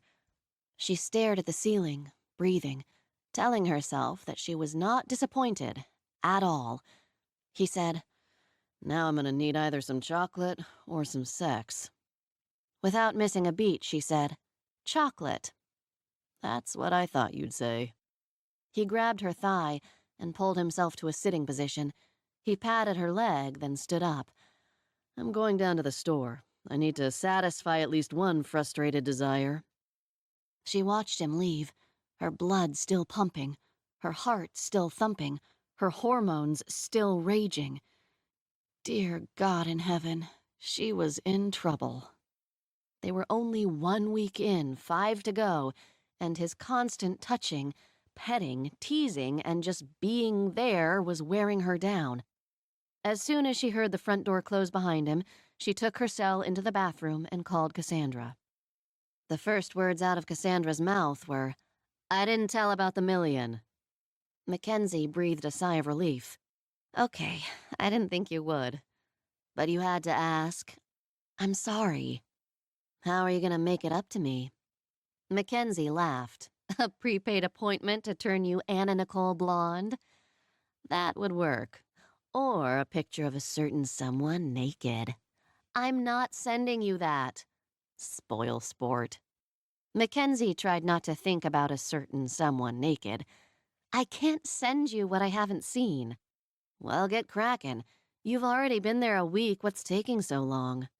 I need someone to cool me down, not incite me some more. Some more? Is he inciting you? Cassandra squealed. Oh, please tell me he is. He doesn't mean anything by it. He's just like that. I'm pretty sure it's my job in this relationship to not take anything he says or does seriously. Oh, she knew he'd jump in the sack at the first hint she was willing. But it wouldn't be serious. He wasn't ever serious. She was constantly surprised that no one else could see that about him. Cassandra breathed in deeply. "You have a relationship with Ethan Howell O'Connor. I swear to God, you had better take advantage of that before you come back." "I'm hanging up now. You are of absolutely no use to me." "You are going to have a hard time finding anyone to tell you not to jump on that while you have the chance." "I bet his mother would." Cassandra laughed. "I would love to hear that conversation. Record it for me, would you?" "I'll keep her in mind if it looks like I'm losing the use of my brain and need some shock therapy." She might need to put the woman's number on speed dial soon. Mackenzie hung up and walked around the apartment, making sure Ethan was still gone, then made a second lap with the Hershey bar from her purse, searching for a good hiding place. She was going to have to buy some more next time she was out. One candy bar did not a stash make, and if the tabloids were going to keep ganging up on Ethan, he was going to need the distraction. Chapter 6. Ethan passed 3 convenience stores before he decided he should go in to get a Snickers. Chocolate was not exactly what he wanted right then, but it looked like it was as close as he was going to get. When this thing with Mackenzie had first started, he hadn't really planned on sleeping with her. She was going to be his buffer from other women, give him a break. But sometime after signing the prenup, it had become all he thought about. Since that kiss in the limo, hell, since the softball game, chasing Mackenzie Wyatt had become the only game he was interested in. Her objections were getting weaker. Her pauses were getting longer. Instead of tightening up when he got near, she got looser. Instead of cutting him down when he crossed the line, she was getting flustered. Flustered, but still fighting. The thought of Mackenzie flustered and fighting, naked beneath him, was driving him crazy. He grabbed the first candy bar, ripped open the wrapper, and took a big bite. The woman behind the counter watched him and fanned her shirt. He smiled at her. "I'll pay for it. I'm just not sure how many I'm gonna need." She nodded slowly, and when he licked caramel off his lips, her eyes widened and her mouth opened. Ethan took another bite and remembered Mackenzie's pulse pounding against his lips. Bad idea? He didn't think so. He was pretty sure she didn't really think so either, but not entirely. He was going to have fun getting her to yes, if it didn't kill him first. He grabbed a second bar, decided he didn't need to give the shopgirl any more of a show, and paid. He walked back outside and couldn't think of anywhere he wanted to be except back home with Mackenzie, or out with Mackenzie if they weren't going to get naked. But he couldn't go back home yet if they weren't going to get naked. A man had limits. He needed to burn some energy, get rid of some of his sexual frustration, because chocolate just wasn't working. He thought about heading to the gym, wondering if Mackenzie would go with him. Then he grinned. He'd take Mackenzie to the batting cages, get rid of his frustration, and maybe talk her into wearing some short shorts while they knocked some balls around.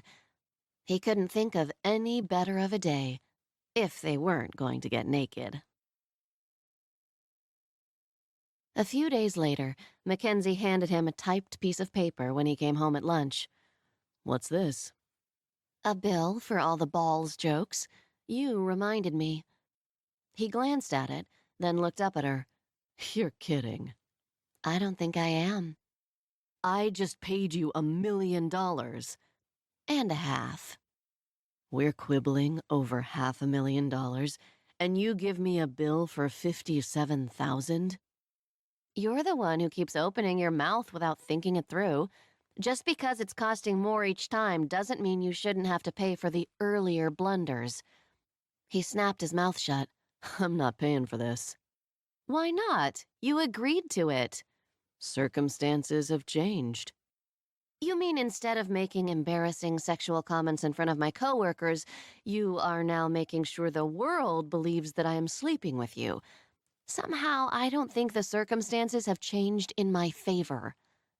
He muttered. You are really hung up on that. He looked down at the paper again, and she said, "It's itemized." He read through it slowly. So it is. Good thing we didn't have to go through all the balls every time we walked you. Cheaper to just send you to your base. She showed him her teeth, and he grinned. Fine, I guess the memory is worth $57,000. She waited. He said, Do you want me to whip out my checkbook right this minute? "Maybe we should wait. You'll probably do something else soon." She tapped her chin.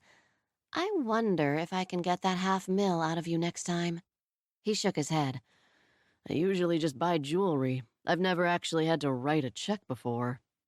He glanced down at her empty hand. Where is your ring? Don't tell me you've lost it. "I haven't lost it. I just don't like wearing it." He narrowed his eyes, unreasonably unhappy she didn't like wearing it. Go get it. She stared at his expression. "I didn't lose it." Go get it. She sighed, then grabbed a stool from the kitchen and headed for her bedroom. He followed and said, You need to wear it every time you go outside. "It's too big. I keep catching it on things." Like what? "Like my jeans. I try to put something in my pocket and it gets caught. It's irritating." What you're telling me is the ring is too big? She nodded. He shook his head at her back. How can a diamond engagement ring be too big? Too small, sure. Too big? Absurd. She walked into her closet, placing the stool right in the middle of the room. He said, What are you doing? "Getting my ring." She climbed up on the stool, unscrewed the frosty dome on the ceiling light, and took out a small white envelope. He shook his head and took the envelope from her. I have a safe. "Then you should keep it in there." He laughed silently, watching her screw the dome back on, then helped her down from the stool. Seriously? In a light fixture? "I didn't want the housekeeper to accidentally find it." He snorted. "You didn't want me finding it while I was looking for your stash. Do you have valuables hidden all over your house? Of course not. I have a safe deposit box." I don't know whether to believe you or not. You hid things in your office, you're hiding things here. He opened up the envelope, dumping out the ring. He grabbed her hand and slid it onto her finger. Wear it. She looked down at her hand, wiggling her finger and watching the ring sparkle, then took it back off and handed it to him. "You try it. Put it on your finger and put your hand in your pocket." It can't be so big of a deal that you have to hide it in a light to keep from wearing it. She crossed her arms and nodded towards his hand. Just try it." He laughed, sliding the ring as far up his finger as it would go. He slid his hand into his pocket, the ring catching. She nodded. "Now do it 20 more times and you'll start to understand." That's "Annoying." He tried it again, reluctant to agree with her. a little, but this is the first complaint I've ever heard about it. "Do the women you date not have pockets?" He shrugged, thinking back. Mackenzie was quite a bit more fond of jeans and pants than any of his previous girlfriends. He hadn't seen a glimpse of her legs since the limo. He said, Maybe it's like high heels, worth the pain. "It's not to me." He smiled at her. Okay, we'll go get something else. She shook her head. "We've only got a few weeks left. I don't really need a ring." An engagement's not real unless there's a ring on your finger. "Show me where that's written." I'll have my grandma bring over a copy. She pouted. "I don't want a ring." Too bad. It shows the world that you're taken. She gave him a look. "That's just lovely. "Where's your private property stamp?" A man doesn't get one until he's actually married. I like where this conversation is going. I'm starting to smell $500,000. He laughed again, taking the ring off his finger. He held it up to the light. You're really not going to wear this? She shook her head. "No." I guess it was just supposed to be a temporary one anyway. Let's go get you the real one. He took her hand in his and began pulling her out of the closet. She dug in her heels. He said, You really don't want me picking it out, do you? I believe in the bigger is better mantra. I'll just find somewhere else to hide it. Or you could come with me and pick one you'll actually wear. I'm not sure we're ever going to meet on this issue. I'll pick small ones and you'll pick big ones. This engagement will be over before we can agree. What else are we going to do today? You should really go back to work. Hey, I haven't taken a vacation in years either, and I get the feeling shopping with you is going to be a new and entertaining experience. He tugged gently. Didn't we have fun going to the zoo? I feel like I should say no. You can say it as many times as you want. I'm not going to believe it. She shrugged. It was fun imagining feeding you to the lions. That's why we spent so much time watching the polar bear cub. She was pretty cute, and in a year or two, I could feed you to her. He nodded, finally understanding. Oh, you were taking notes. She snickered.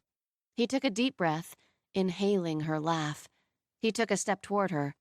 Or we could stay in. She blew out a breath, looking around as if just realizing they were in her bedroom, and started pushing him out of the closet. She said, "We'll take the subway." And he nodded. Of course we will. The subway was crowded, and they remained standing when they got in the car. Ethan wrapped his arm around her waist. She glared at him, and he grinned at her, and kept his arm around her. She leaned into him and said, "You're just nervous about riding the subway." He nodded. Absolutely. That guy over there is staring at me. She glanced where he was looking and saw 3 guys in suits, all of them reading. She shook her head but didn't say anything else. They watched people getting on and off, and Ethan tried not to think about how he could feel her heat through his shirt and how she smelled like a mix of laundry soap and warm female, and really didn't think about why the smell of laundry soap was messing with his libido. He grabbed her hand when they exited and joined the mob climbing the stairs. When they stepped into daylight, she tried to tug her hand free. He held tight, and she looked down at their hands intertwined. "What are you doing?" Holding your hand. She looked back up, the alarm clear on her face. "Out here? Why?" Because you don't have a ring wrapped around your finger, and I'm feeling the need to lay my claim. She tried to pull her fingers away, and he held on. She said, "Lay your claim? You're just trying to get me mad." Actually, I'm just trying to distract you long enough to get you into a clothes store. She shook her head. "I will go shopping, but not with you." Why not?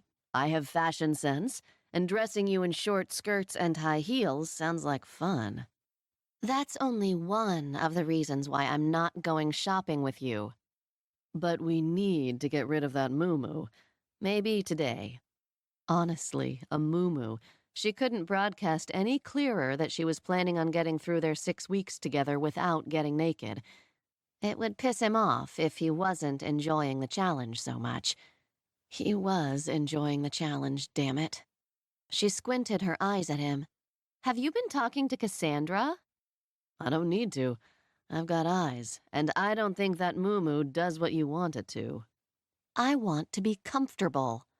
I want to rip it off your body and throw it in the garbage. She jerked, and he adjusted his hold on her hand. She said, "It makes me want to go to Hawaii." He cocked his head. Where you will wear a bikini and high heels, because I can take some time off. "I'm sensing a trend.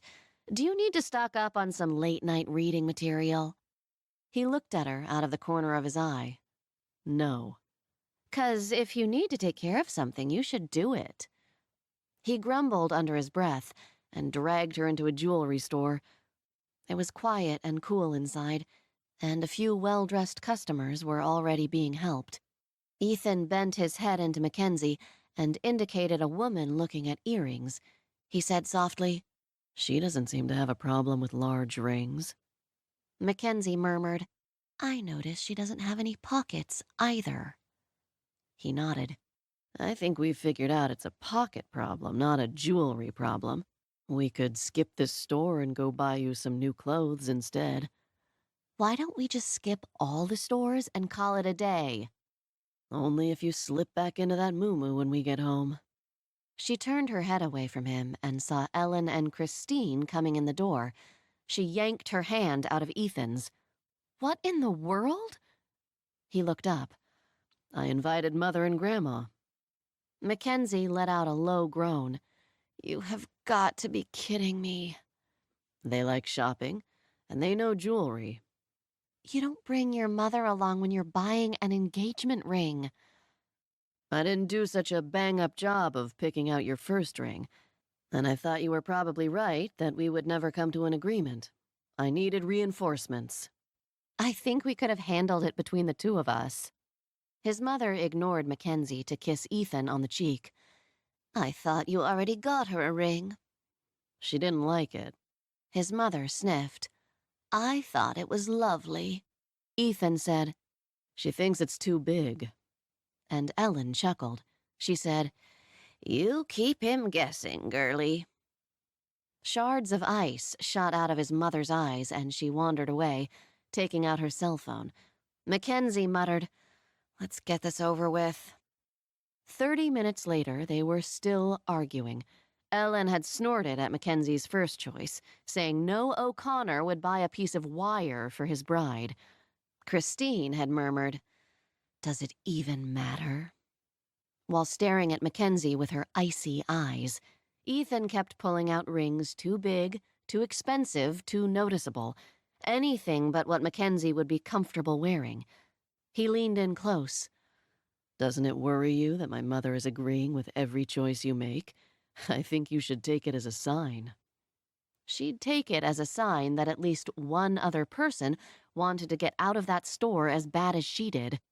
Christine smiled and waved when a tall, buxom redhead entered the store. The redhead kissed Christine's cheek, leaned her boobs into Ethan's face, and looked Mackenzie up and down.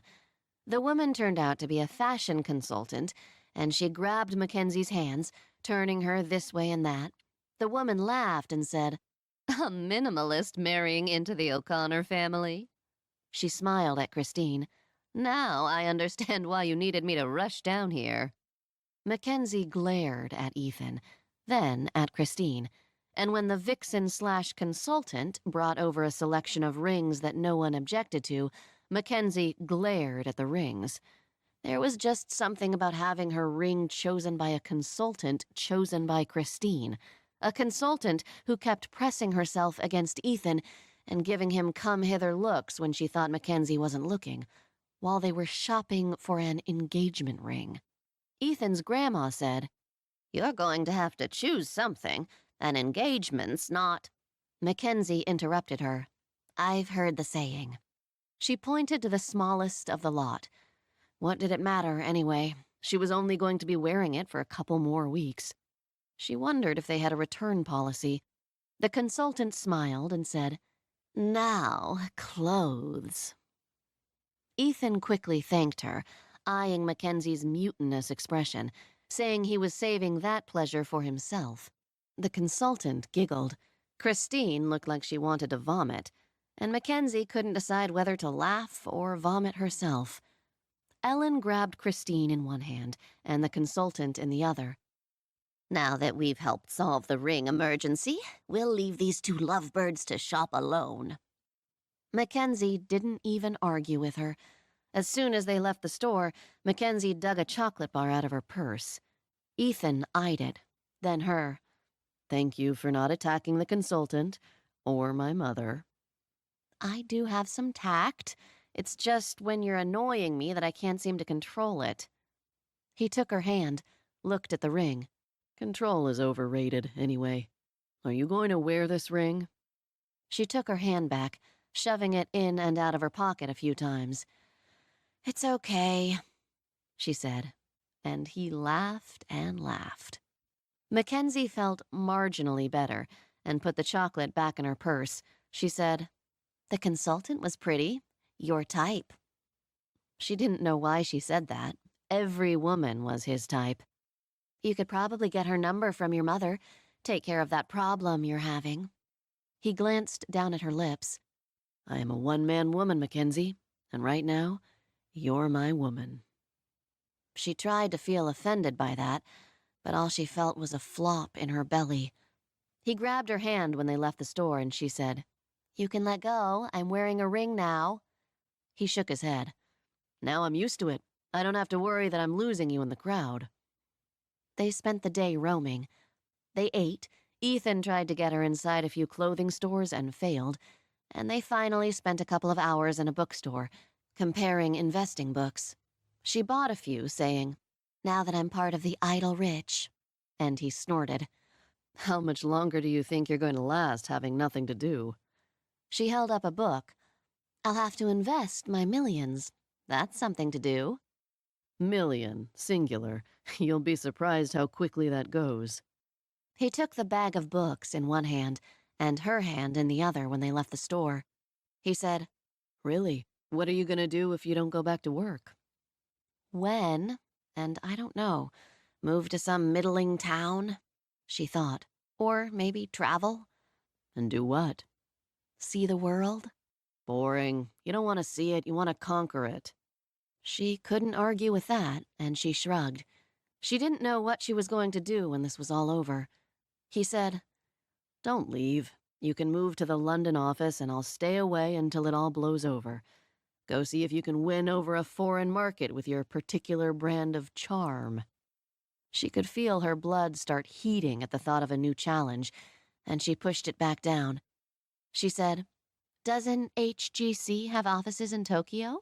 Now there would be a real challenge. He groaned. HGC, I forbid you to work for them in any country. She laughed. Good thing for you that I'm getting used to sleeping in. He muttered, I should have forbid you from working for them in the prenup. You've still got that $500,000 to work with. It would almost be worth it. She smiled at him, and he shook his head. I'm saving it for a real emergency. You'd work for HGC a week before you realized they were a bunch of sneaky, no-good thieves only out for themselves and come crawling back to me. You're just pissed that Bob Givens got the cover of Forbes. He glowered at her, and she patted his arm with her free hand. Just remember, you look better on your cover, and probably sold more copies. Did I look better? Of course you did. And you actually said something instead of just hyping your company. He looked mollified, then said, It's because he went public. He shook his head. Now he's focused on selling bits of his company instead of selling product. She shook her head. It's because he's not making any money. He only has hype. Revenue has tripled. What a fantastic year. And he forgets to mention that costs have quintupled. He looked at her. Would you buy stock in it? She shook her head, then paused. I might trade it. HGC is flavor of the month right now, but when the buzz fades... She shook her head. I'll be shorting it at the first hint of a turnaround. Would you buy into O'Connor? She looked at him in surprise. Are you thinking of going public? Not while there is breath left in my body, he said, and she laughed. But if we did, would you buy it? She shrugged. I'd have to see a few years of annual reports first. He smiled slightly and squeezed her hand. Come on, tell me you would. The OC will be there to mop up HGC's clients when they go bankrupt. So, probably I would buy stock. Then why didn't you take the shares when I offered? Because I have a personal issue with the owner. He keeps stealing my chocolate. He nodded at the doorman, then leaned down to murmur, I'll have to think of a way to make that up to you. He held onto her hand on the elevator ride up to the apartment, and all the while he stroked her hand with his thumb. Up, down, on the inside of her palm, again and again. Her breathing picked up, and her skin became extremely sensitive. She tried to pull her hand out of his, and he pulled her out of the elevator and down the hallway. He shut the door and crowded her back up against it. She said, You can stop now. He leaned down and whispered in her ear, I'm just getting back at you for the reading material crack. It wasn't a crack, it was a legitimate concern. He nuzzled her neck. That's nice. How concerned are you? He scraped her neck with his teeth, and her hands curled into fists. She shook her head, but couldn't get any breath past her lips. He paused, his mouth hovering over hers. I'm going to kiss you. Mackenzie thought about his mother inviting that red-headed vixen to pick out her engagement ring, and murmured, "Okay." He moved his lips a smidgen closer. I was looking more for God, yes, or what took you so long. She found some spare air in her lungs and said, "Okay is all you're going to get." He ran his hand down her hip. Is that so? She nodded, and he smiled. He laid his lips against hers and whispered, Ethan, God, yes. She looked at him out of lidded eyes and whispered back, "It's never going to happen." She rose onto her tiptoes, wrapping her arms around his neck, and opened her mouth. He groaned and kissed her, his tongue coming out to play. His hand slid up her shirt, and he said, Aren't you tired of fighting it yet? Oh, she was. Tired of her stomach flopping every time he got near. Tired of his cologne turning her panties into one big wet puddle. Tired of being the only person trying to keep their relationship not a relationship. But she said, "I live to fight." Ethan ran his tongue up her ear. Don't I know it? I've been imagining you fighting beneath me for weeks. Weeks? It felt like years since she'd moved in with him. She said, "Who says I'd be beneath you?" He grabbed the back of her thighs, lifting her and pinning her against the door. I remember. You like to be on top. She wrapped her legs around his waist, felt his hands cup her butt, felt her control slipping. She tilted her head back, stared holes into the ceiling, and tried to talk some sense into herself. He was Ethan Howell O'Connor. He was a celebrity playboy. He dated models and debutantes. He was too handsome, too charming. He was a charming rat bastard, the kind of man she hated most in the world. He was a charming rat bastard who was slowly grazing his stubble across her exposed neck, slowly kneading her butt with his magic fingers. Oh, so slowly, pushing himself against her, rhythmically banging her against the front door. He wasn't ever serious, always playing some game. He hefted her higher, fitting himself even more snugly between her open thighs. She thought he seemed pretty serious about this. She might have bit his earlobe when he whispered her name. She might have whimpered when his fingers dipped down the back of her jeans. He exhaled, letting her slide slowly down the door, still trapped against him, still feeling every last inch of him. He took a step backwards, grabbing her hands and pulling her away from the door. He said, You're better mine. His eyes bore into hers. His hands held hers. She mentally counted down the days. 4 more weeks of this? 4 more weeks of a near-constant barrage of Ethan Howell O'Connor trying to get into her pants? She wasn't going to last. Maybe if they got this out of the way, he would lose interest, move on to the next game. Plus, she really, really wanted to. She said, "The hell with it. Mine." He smiled slowly and kissed her for one long moment. Then he bent, hoisted her fireman style over his shoulder, and briskly walked toward her bedroom. Excellent choice. Ethan lay where he was for a few minutes. He'd get off her in a second, but he was relearning how to breathe. There was definitely something to be said for the chase. He pushed up, finding her flushed and sweaty beneath him, and said, That was nice. Her eyes opened slowly, the gold nearly engulfed by black. She blinked, focusing on him, then stretched. Nice and short. I'm surprised we lasted that long. I haven't had to work that hard to get into a woman's panties since I turned 16. She huffed a laugh, and he pushed himself off her, laying on his side next to her. He fingered a few love marks on her pale skin. She closed her eyes again, and he studied her face. Soft and relaxed, so unlike her normal ferocious intensity. He felt a stab of half-regret, half-fear.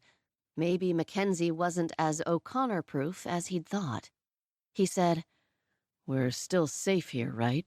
This was just a friendly tickle between friends?" Her mouth curved.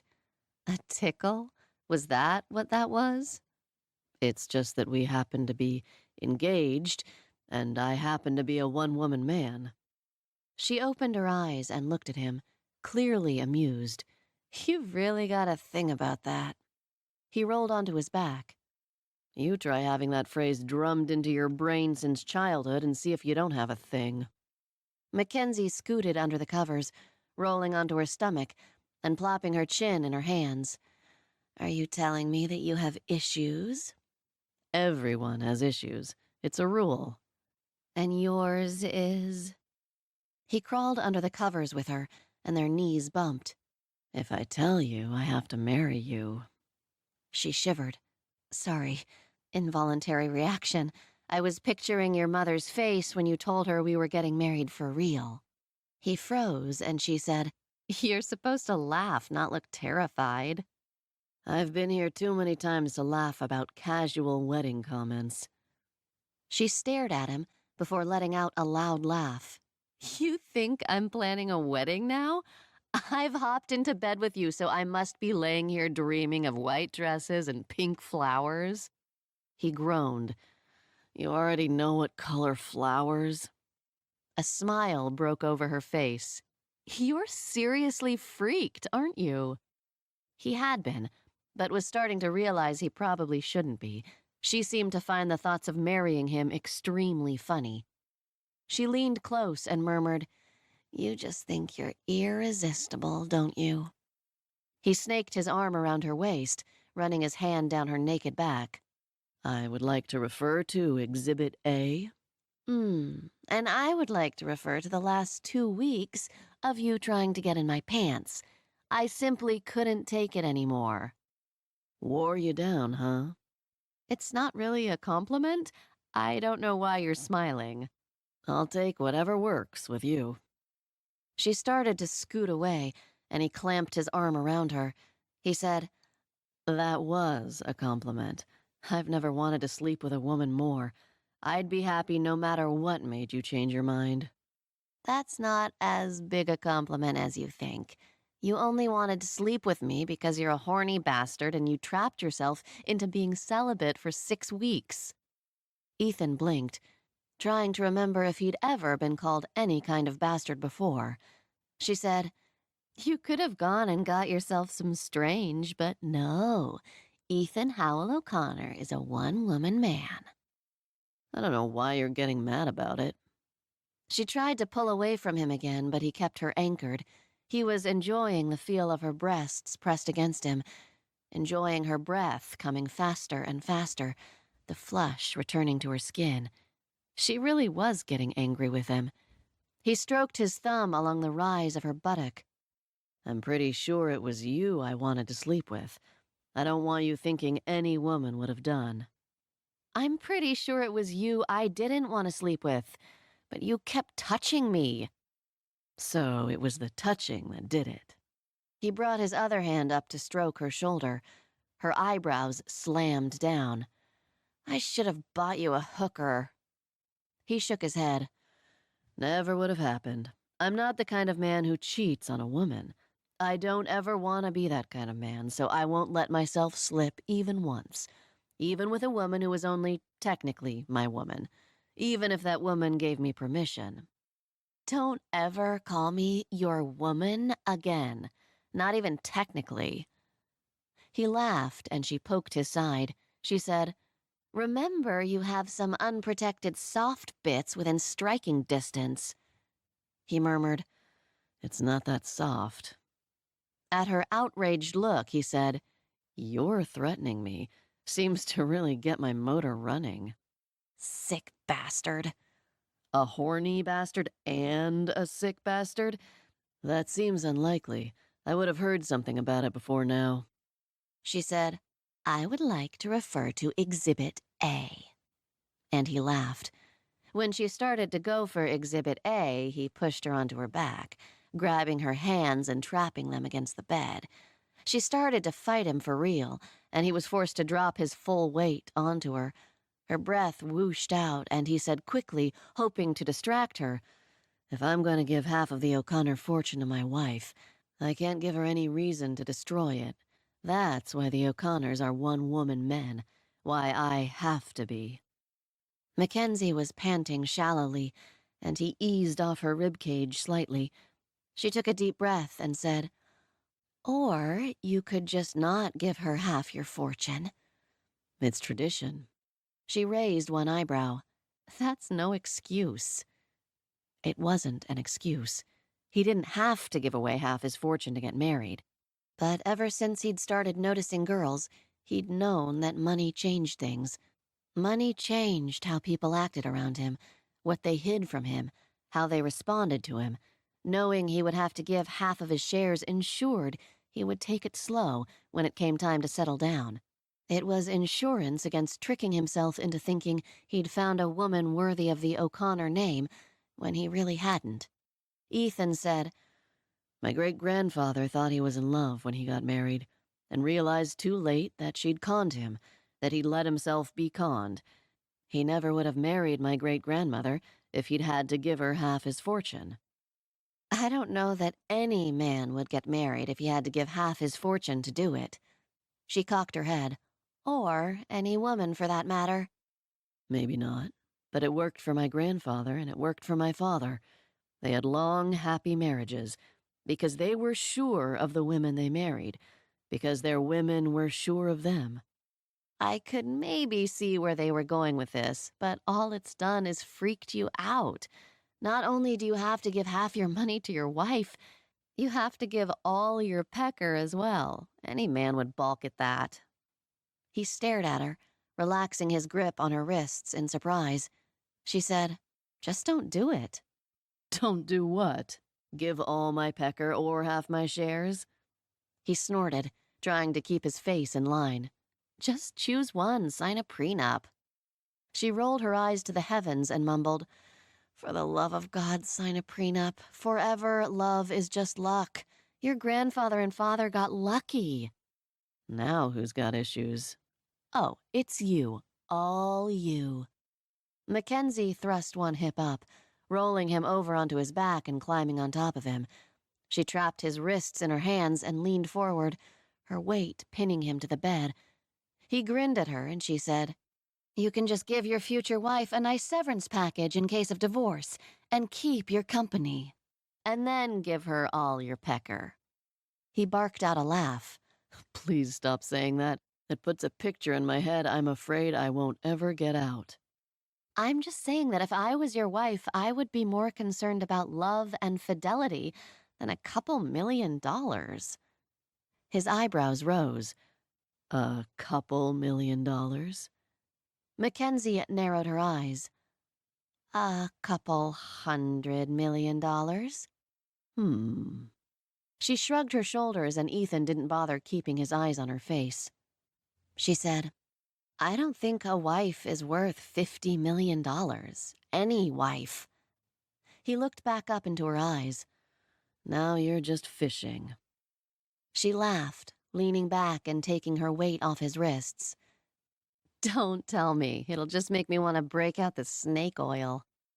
He sat up, wrapping his arms around her and whispering a number into her ear. She choked. "That's just disgusting. Why would any one person need that much money?" You getting the itch to relieve me of some of it? Ethan laughed at her guilty look, squeezing her. I don't believe you. I already tried to give you part of O'Connor Capital, and you turned me down flat. That's not the action of a gold digger. She looked at him through lidded eyes. Maybe I'm just waiting for half. He didn't feel even a blip of fear when she brought up marrying him this time. You'd have to marry me for real to get it. I don't think you're willing to pay that price. She ran her hand down his arm slowly, fluttering her eyelashes at him. My information about your net worth has changed recently. It's making me doubt how much I detest you. He grinned. You can lie all you want to yourself, but I know you don't detest me, no matter how much you try and make yourself. She stopped the fluttering and said matter-of-factly, You're too beautiful not to detest. I find that a strange reaction to beauty. And all that money, ugh. He laughed. What if I gave it all away? Would that help? She groaned. And then you would just be altruistic. There's no hope for you, I'm afraid. He nuzzled her neck. No hope.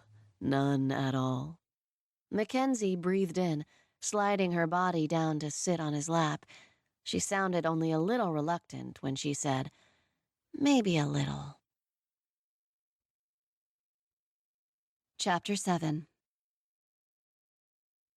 Ethan didn't bother going into work for even half the day. He spent it naked, making up for the last week. He'd gotten her into his bed halfway through the day, mainly because her bed was covered in melted chocolate. Chocolate and Mackenzie went hand in more ways than one. Ethan breathed in and out and looked over at a sweaty and satiated Mackenzie Wyatt. He said, You like me. Admit it.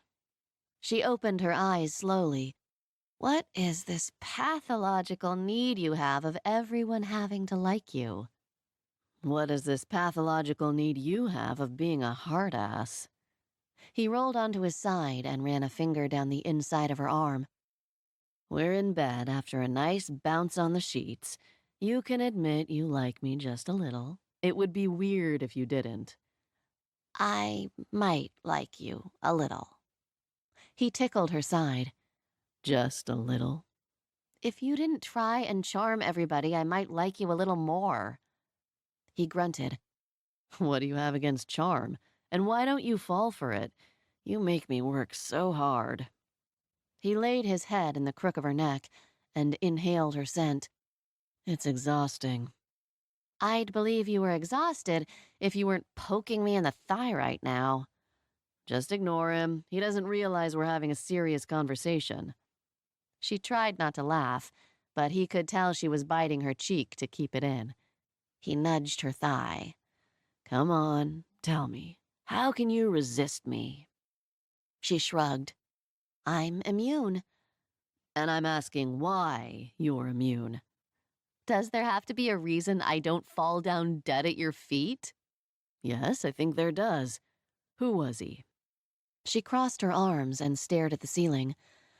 Just a charming man who made me think he loved me. He laid his head on the pillow and stopped nudging her in the thigh. Do you still love him? Of course I don't still love him. It was 10 years ago. He stayed silent, just watched her, and she rolled her eyes and sighed. I thought that I was special, different, that with me there was real emotion behind the facade. There wasn't. Ethan looked at Mackenzie and tried to imagine her before she learned not to believe the lies charming men told. It wasn't hard to see. She would have looked like every other woman he could charm. He said, I'm sorry. Every girl gets the chance to be stupid once in her life. I had mine. I learned from it. I'm not him. I won't manipulate you. She looked down at her naked body. Uh-huh. He grinned. How about I won't make you fall in love with me just so I can sleep with you? Since I've already slept with you, it does seem like it's unnecessary. Ethan rolled onto his back, mimicking Mackenzie, staring at the ceiling as if it held the answers to life's questions. He said, I'm not going to hurt you, right? You're not going to fall in love with me. Mackenzie rolled onto her side and said huskily, Every woman does. He felt a little queasy at the thought. Does she? She patted his arm. You're so worried about that. I wouldn't fall in love with you for even half your fortune. It's just I don't have a good track record. She smiled at him and squeezed his hand. I'm immune, remember? I won't forget that you just can't help yourself. It's a disease. It's not a disease. I like making people happy. And it makes it easier for you to get your way. He looked at her, at the cynical glint in her eye. I'm lucky I got you into bed, aren't I? She nodded. Don't forget it. He leaned over, kissing her lightly. I won't.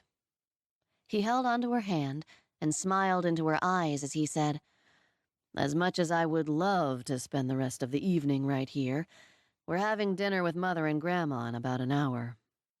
She groaned and rolled away from him, yanking her hand away. No, why? We just saw them yesterday. Because I have dinner with them every week. She groaned again. I thought last week's dinner was just to torture me. I'm afraid it predates you. Well, don't let me interrupt a long-standing tradition. I'll just have a night in. He stood up, looking around for his pants, and Mackenzie peeked at his naked butt. He looked over his shoulder and said, Oh, that's too bad. I was going to say you could stay home if you weren't looking at my ass. I was just seeing. Mm-hmm. Maybe you can come up with something on the way to dinner.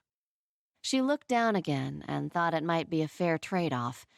It was a pretty great ass. When he went into the bathroom, she jumped up and rushed out the door to her room. He yelled, Hey, I wanted a peek too. Mackenzie took a quick shower, trying to erase all signs that she'd spent the last 24 hours in bed. She couldn't erase her bone-deep lethargy. Amazing how good sex relaxed every muscle. She looked through her small wardrobe unhappily. She just didn't feel like dressing as a professional woman tonight.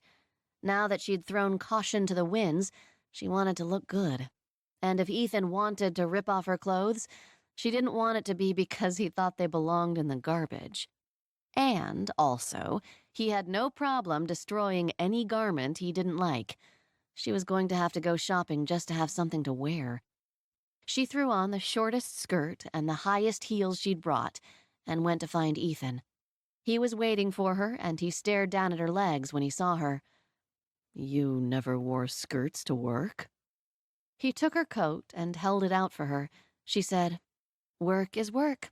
Skirts are for fun. He cleared his throat. You know, you still owe me a peek. She smiled at him over her shoulder, and he said, Ah, the hell with it. We're going to be late.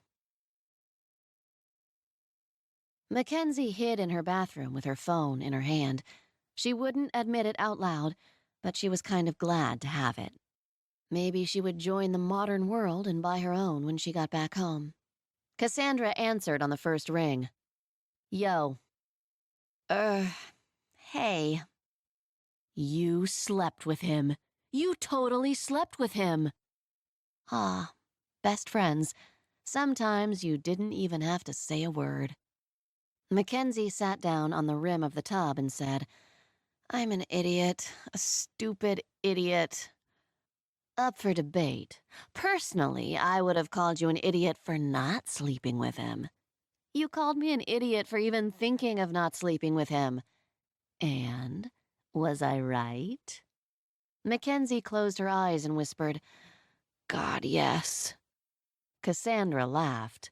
Tell me he's as good as he looks. Mackenzie sighed loudly.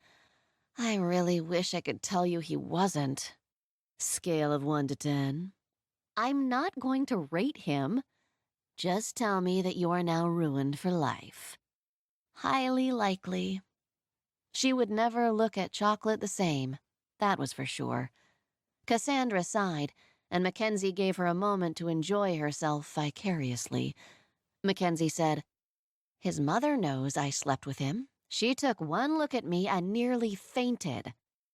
Dinner had been a spectacle. There was no other word for it. Ethan's grandma had helped a suddenly woozy Christine into her seat. put a glass of wine in her hand, and then ordered champagne for the table. And Ethan had sat next to his mother, patting her hand soothingly, and, every once in a while, petting Mackenzie's knee and sending his mother into another glass of alcohol. Mackenzie had almost felt bad for her. Almost. Mackenzie said, his mother could sell passive-aggressive lessons. She called a fashion consultant. Oh, the horror.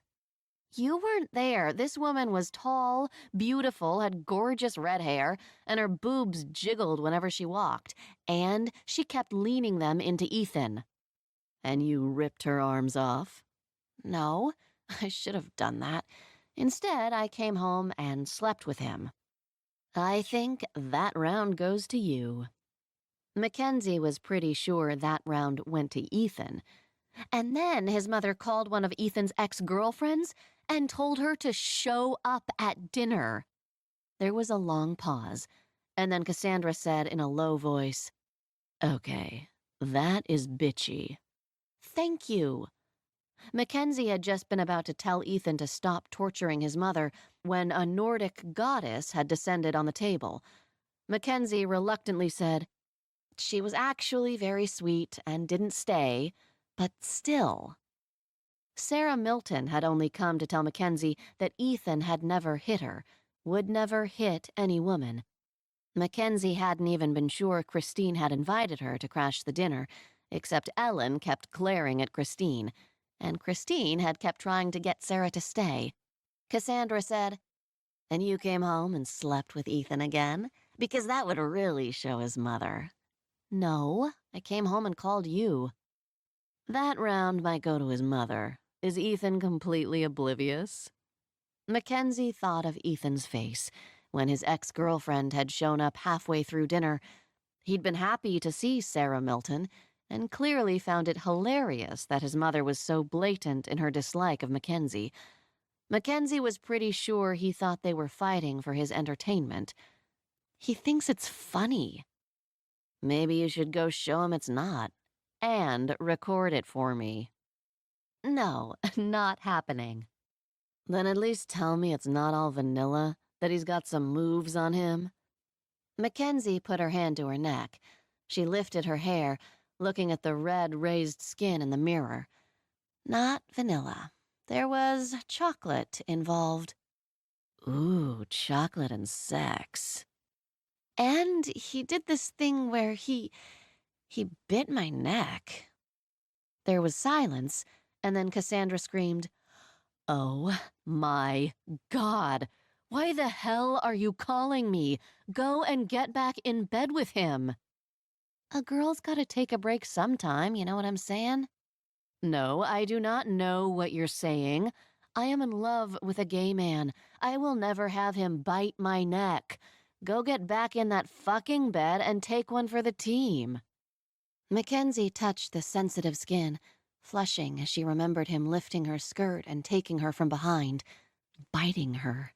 No wonder his mother had taken one look at them and known what they'd been doing. She hung up, turned out the light, and paused at the door. She'd already slept with him. She could sleep with him. He'd told her he'd be waiting for her. It was just... Sleeping with him was one thing. A fun one thing. That really she'd forgiven herself for as soon as she'd done it.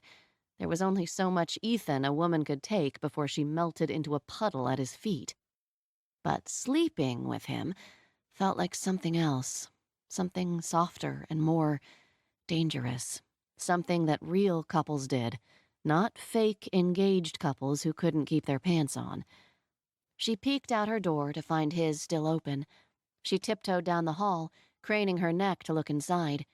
He was laying on his back, his arms behind his head, watching the door. When he saw her, he said, Oh, good. I was afraid I was going to have to go get you. She crawled into his bed, lying down next to him and putting her head on his chest. He wrapped an arm around her and said, Sarah is an old friend. Mackenzie nodded. Your mother likes her. Everyone thought she would be the girl, and she could have been. She's fierce and loyal, and she loves me. You love her too. That had been plain for everyone to see. He had been delighted to see her, and with his arm around her, Mackenzie had seen why everyone thought Sarah Milton would be the one. They were perfect together, beautiful and poised and tabloid-worthy. Ethan nodded. I do, but I wasn't sure if I loved her enough. I'm still not. I like her, and I love her, and I still couldn't take that last step. He shook his head. Even now, I know I could choose her, and she would never do anything to hurt the O'Connor name.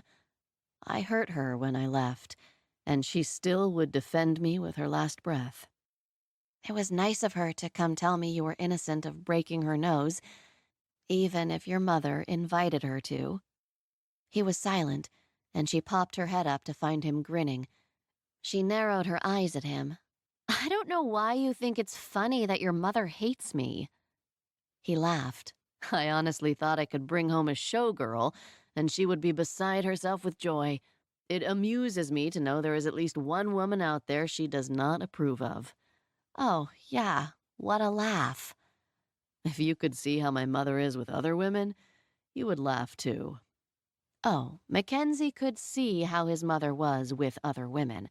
It wouldn't surprise her if Christine reserved a church whenever her son brought home a woman, just in case.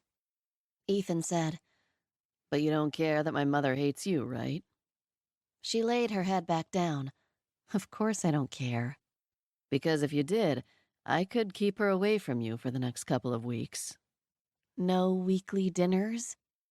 She felt him shake his head, felt his chest rumble under her ear as he said, You just have to admit you care. Mackenzie listened to his heartbeat, slow and steady and evil. You know, now I'm starting to hate you. He chuckled. She'd like you if she really knew you. I think that makes it worse. I like you. That's because I'm in your bed. Ethan made a disgusted sound in the back of his throat. And now I'm picturing you in bed with my mother. Thanks for killing the mood.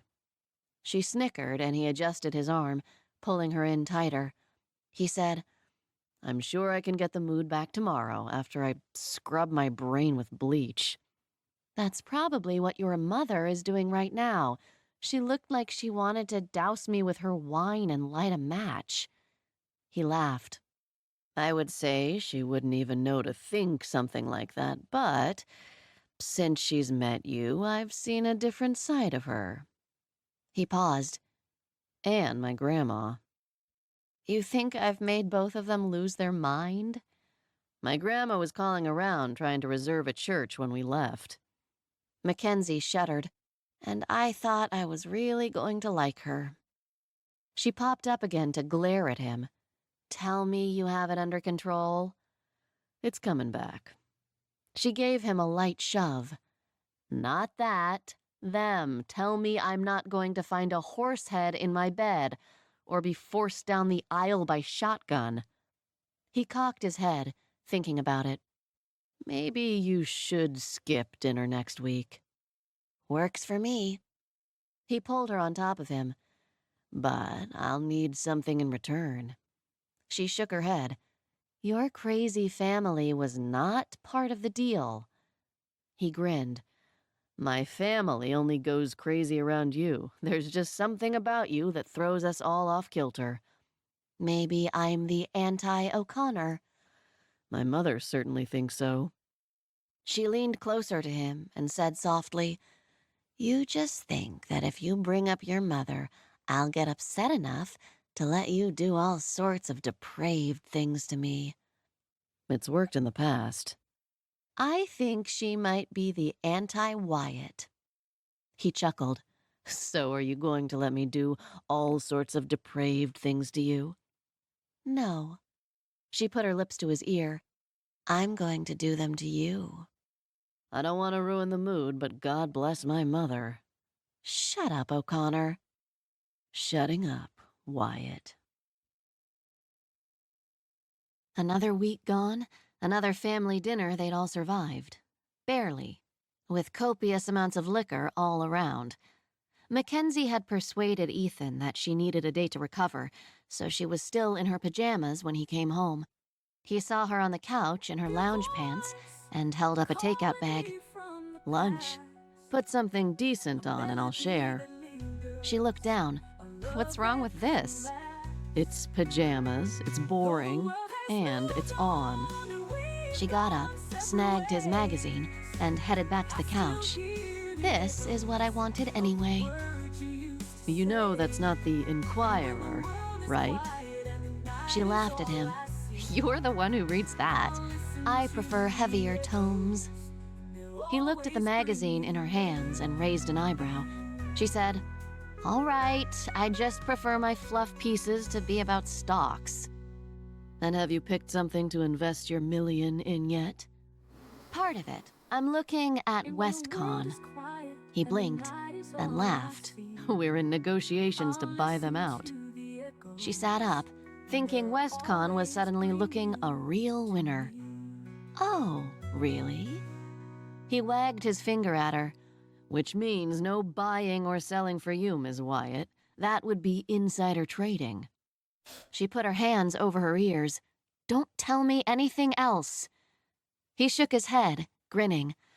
I'd better tell you everything we're looking at. The SEC wouldn't care about you being my fake fiancé. She slouched on the couch, pulling her feet under her and glaring at him. First you take away my job, now you take away my investments. I'll be in the poorhouse by the time this engagement's over. He looked unconcerned. Mm-hmm. You're still not getting that $500,000. She grumbled. You'd better give me half that sandwich then. He brought her a plate and sat next to her. We're only looking at one other company. So unless you're looking to invest in Parkade, you should still be able to retire comfortably. He grimaced. As comfortably as one can on a measly million. Mackenzie bit into the sandwich, closing her eyes as pastrami juice ran down her chin. Good sandwich, and luckily, I've owned Parkade for a while. He grinned at her. Have you? I guess great minds think alike. Or small minds never differ. Ethan patted her chin with a napkin. Are you insulting me or you? I'm insulting the idea of us. Oh, good. Because I couldn't tell how you felt about us from all your snarky comments. She sat back, looking at his petulant expression. You're upset I'm not falling all over you. No, I picked you because I knew you wouldn't. That was why he'd picked her all right, and he'd still gotten her into bed. She said, "And it's pissing you off." It's what I wanted, Wyatt. Mm-hmm. He set his sandwich down, uneaten, and she eyed it. Deli sandwiches quite possibly tied with the subway about being the best thing about New York. He said, Would it kill you to pretend you like me? She looked back up at him. Probably. They spent 18 hours together every day. The only time they were apart was when he went to work. The only defense she had left was snarky comments, because the reality was, life with Ethan wasn't so bad. He glared at her, and Mackenzie laughed, leaning into him and running her hand down his arm. Do you want me to get clingy? Make you worry that I really do want to marry you? He looked into her eyes, and she thought for a moment that he was going to say yes. But he shut his eyes and sighed. No. Do you need to go hit on another woman to get that old spark back? He smiled wryly. No. Should I tone down the snark? Yes. I can do that. She started to reach for his sandwich, and he opened his eyes and lightly slapped her hand. Can you? Probably. Can you turn down the charm? He picked up his sandwich and took a big bite right in her face. He said around a mouthful of sandwich, Probably. She watched him eat his half, wondering if she could get him to go out and get her another for dinner. Today was a pajama day, and not even a deli sandwich could get her out of them. She said, Then we'll probably make it another 2 weeks together. He looked at her in surprise and swallowed. Is that all we have left? And a couple days. It's going fast. I thought it would drag by. Nice. Just for that, I'm not going to tell you all the places I've hid candy when I leave. Just that morning, she'd hid a couple snack-sized Kit Kats under his bathroom sink. Mackenzie wouldn't eat anything that had been in a bathroom, but if he didn't have a problem with it. He shook his head. I know I will be finding candy for years to come. My children's children will unscrew a light switch and find a bag of Skittles stuffed inside. That's a good one, actually. Mackenzie looked around the room, wondering what else she could unscrew. Ethan watched her, laughing out loud. Is that what you do all morning? Too busy hiding things to get dressed? No, today is a pajama day. He looked down at her lounge pants. I am unfamiliar with the concept. That doesn't surprise me since I just made it up. It means I'm not getting out of my pajamas today. I'm not going anywhere. I'm not doing anything. Sounds boring. She nodded. I tried to watch some daytime TV and had to turn it off. Talk, talk, talk. Couldn't stand it. You should come to work with me tomorrow. It's only half a day. Doesn't even feel like work. She shook her head. You can't afford to pay me 2 salaries. You usually pull your own weight there, and wear real clothes at least. Everyone would like to meet you. Mackenzie was surprised to find out just how much she didn't want to go into the office. She would have happily wanted to see how the New York office was run before, see if anyone could get any work done with Ethan wandering around, messing up everyone's concentration. But she did not want to go in as Ethan's blonde bimbo. She said, "They don't want to meet me. They want to meet your fiancé." They want to meet Mackenzie Wyatt, best salesman in all the branches. And #1 pain in the ass? He laughed. Absolutely. And the woman who also snagged the boss. It's all connected now. I don't think so. I'm not part of that anymore. He said, You could be. You're gonna miss it. She was afraid he was right. She wasn't quite getting the hang of all this leisure time yet, but there was no way she was going in there as Ethan's woman. Besides, she couldn't stand to spend 24 hours with Ethan, couldn't stand to find out that she might be perfectly happy with him all day long. No, I need to learn how not to work. He watched her for a minute, gauging her sincerity. He finally said, Then I have another question about this pajama day. He pinched her lounge pants. You're not getting out of them for any reason? Nope. What's the technical definition of still on? Would a few inches south still count?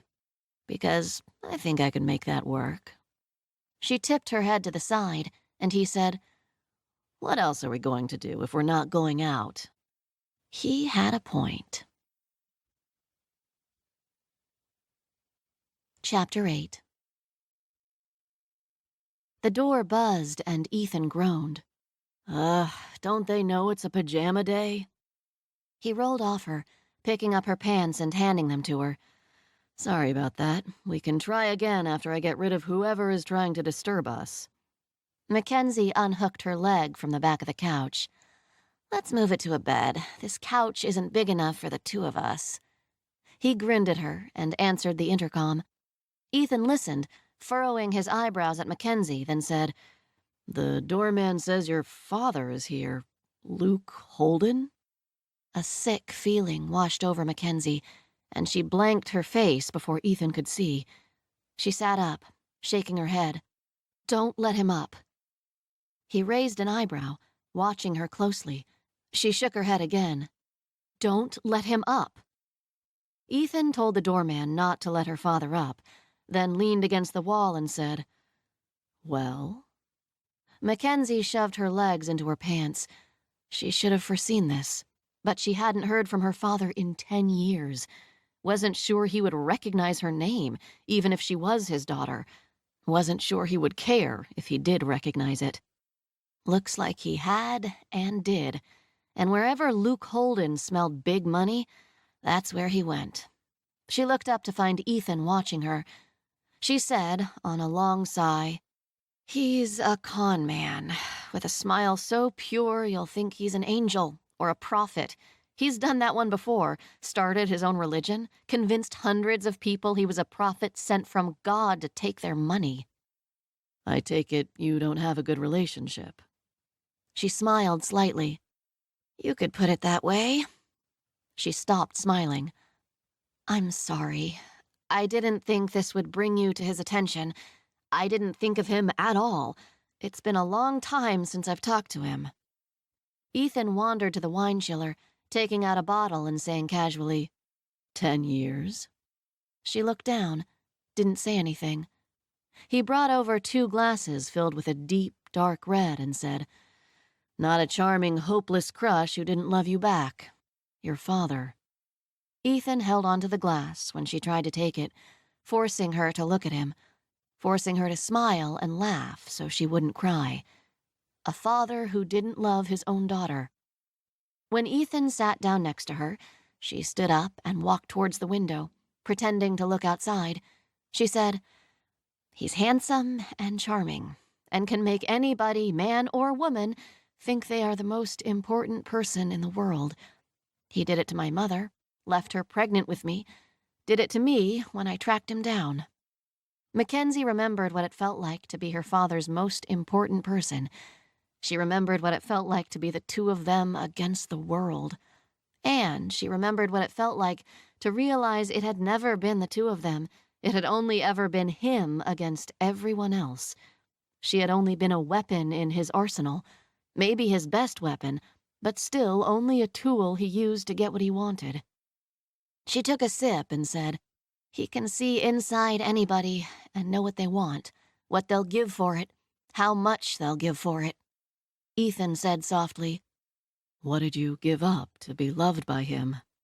She felt him behind her, his heat warming her back, and she looked at him over her shoulder. His jaw was clenched, a look of pure disgust on his face. She shook her head. "Not that." She turned toward him, taking his hand, looking down at his long fingers, running her finger along the trimmed nails, the golden hair on his knuckles. She said, "I wanted to be loved by him. I wanted to be his daughter." The first time she'd seen Luke Holden, she'd known he was her father. Honey golden hair, tawny eyes, and a radiant glow about him, as if he knew something you didn't, and it was good. She forced herself to look up and meet Ethan's eyes. "And Luke Holden wanted to see if he could turn me into him. He wanted a little mini-me." She smiled wryly. "I looked just like him. There wasn't any doubt I was his. He'd taken one look at me and then just smiled, like I'd been the gift he'd been waiting for." Ethan blinked, a dawning realization covering his face. He's why you're such a good salesman. She laughed humorlessly. "I learned at his feet, trained at his compound every year to see who wanted what we were selling, how much they wanted it. I used everything I had to wring every last penny from them." He raised one eyebrow. Forgive me, but I've seen you close a deal. You don't use anything but the facts, and their greed. You don't give them anything, sometimes not even a smile. He made her laugh, and she leaned against him, the knot in her stomach loosening a little. "I got tired of selling myself, of giving anything they wanted to get them to fork over a check." She shook her head. "They don't get me. They don't even get to see who I am. I'm not part of the deal." I am constantly surprised that works. All of my other top sellers are quite personable. He ran a finger along her mouth, tracing the small frown that still lurked there. You shouldn't be successful at sales. Mackenzie rolled her eyes. "Oh, please. You try taking money for a theoretical promise of heaven, selling a tangible investment that they can moan or celebrate over every day? Cake." He laughed and squeezed her. He murmured, You said you didn't still love him. She pulled back and looked out the window again. "I don't." He's your father. It took a long time for me to realize that he's not. He's a sperm donor. Nothing more than that. Being a father implied some sort of emotion, some sort of care for his child above his own needs. There was none of that with Luke Holden. Ethan grunted. We don't get to choose who our parents are. We can only choose who we want to be. And I can safely say you've learned to use your power for good. She turned back to him and let him put his arms around her, let him pull her close. She said, I can see what you want. She could. She could see everything that he wanted. Ethan said, because that's hard to figure out with me pressed up against you. She shook her head. Not that. She whispered, take me shopping. He pulled back and looked at her suspiciously. You're just trying to distract me. Maybe. And maybe I need new clothes. He looked down at her pajamas, then cursed. I feel like I can't miss this opportunity. One corner of her mouth kicked up. He narrowed his eyes. What about pajama day? We'll just spend it having sex. He nodded. I was starting to see the point of it. Ethan followed her to her bedroom, sitting on her bed and watching her get dressed. You can distract me for a little while, but we're not finished discussing your father. Yes, we are. The end. Daddy-daughter issues? So boring. And when we get home from shopping, you can peel all the new clothes off of me and forget everything I told you in a blaze of passion. It does sound promising. Yeah, it does. He smiled. There will be short skirts and high heels. I didn't have to read your mind to figure that out. She walked over to him, grabbing his shirt and leaning into his face. There is one thing that I want you to know before we go. She waited until his eyes widened, until he looked sufficiently nervous, then said, if you call anybody to meet us, I will hide your body where no one can find it. He smiled and said lightly, you just want me all to yourself. Mackenzie let go of his shirt and walked out. Whatever gets you through the day, O'Connor. Ethan followed her, chuckling, and turned off his phone before they got in the elevator. Halfway through their shopping expedition, Mackenzie left Ethan to grab 2 cups of coffee. Ethan had told her someone in the store would happily go get it for them, but Mackenzie needed a break from shopping, a break from the over-solicitous staff, a break from Ethan. He'd been treating her with kid gloves since her father's unexpected attempt back into her life. Soft touches, whispered words, his every attention focused on her, waiting to lift even the smallest frown into a smile. It was grating on her. She didn't need to be coddled because she had a lousy father. She didn't want it to affect her at all. And Ethan was making it clear that not only was she upset, he could see it. She didn't like either of those situations. Ethan had finally waved her off to go get coffee, apparently realizing she needed a moment to herself, and Mackenzie knew he would take the opportunity to buy something highly inappropriate. She decided if she didn't know what it was, she couldn't be embarrassed about it. Mackenzie waited in line and didn't notice the man a few people ahead of her until he paid for his coffee. The tattoo peeking out from the cuffs of his expensive suit was what grabbed her attention. By the time he turned around, she had hardened her heart and got a good hold of her wallet. Her father offered her one of the 2 cups he'd bought, and she thought about ignoring it, thought about throwing it in his face. His eyes glittered. That's not how to get what you want from me. I want you to go away. I know it, and throwing a fit isn't how to get it.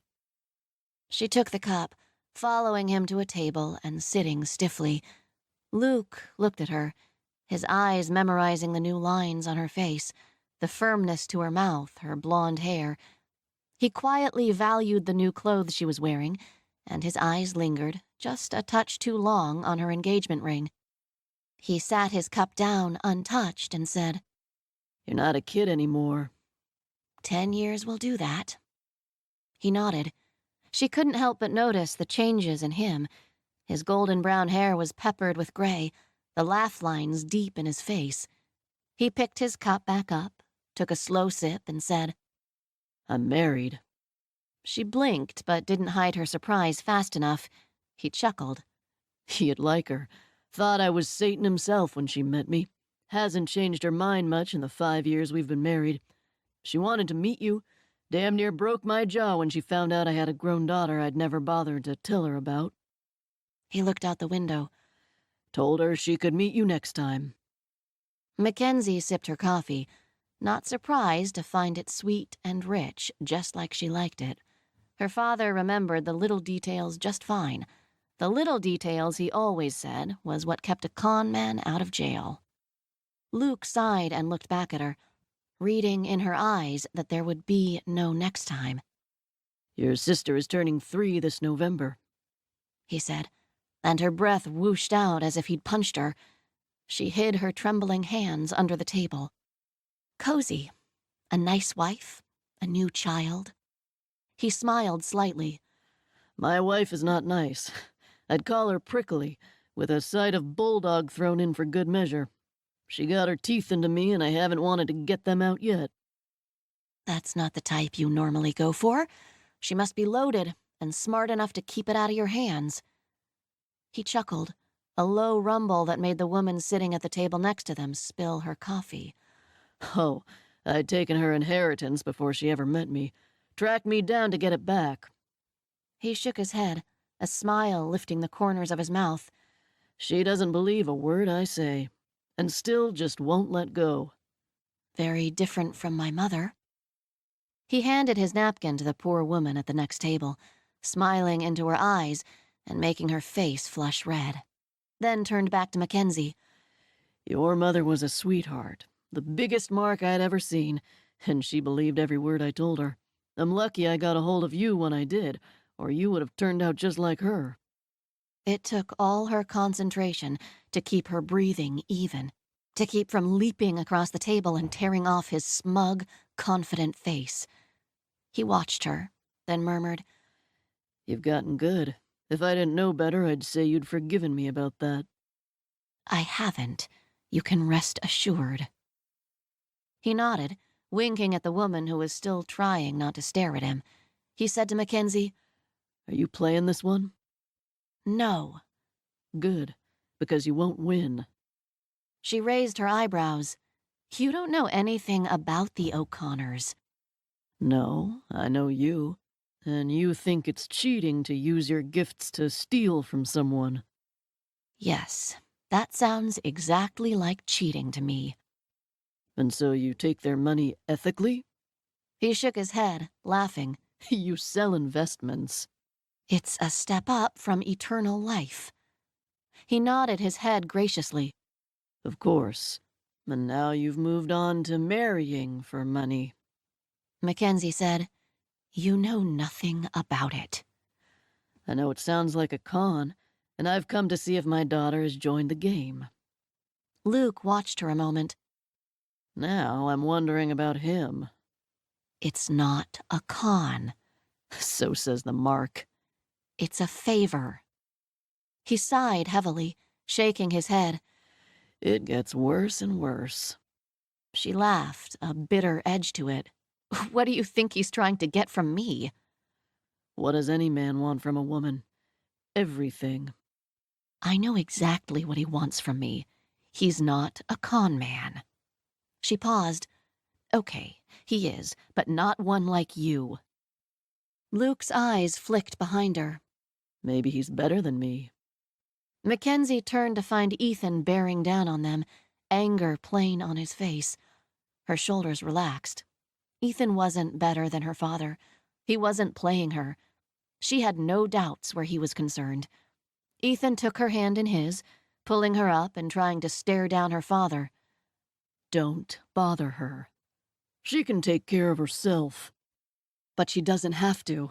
I'm right here, and if she says she doesn't want to see you, then I will make sure she doesn't. Her father looked between the two of them, his brows furrowing in thought, and then he barked out a laugh. Oh, you two. No one's running this thing, I see. He stood, nodding at Ethan, and smiled at his daughter. When you two work this out, remember your old dad. Come and meet your sister, my wife.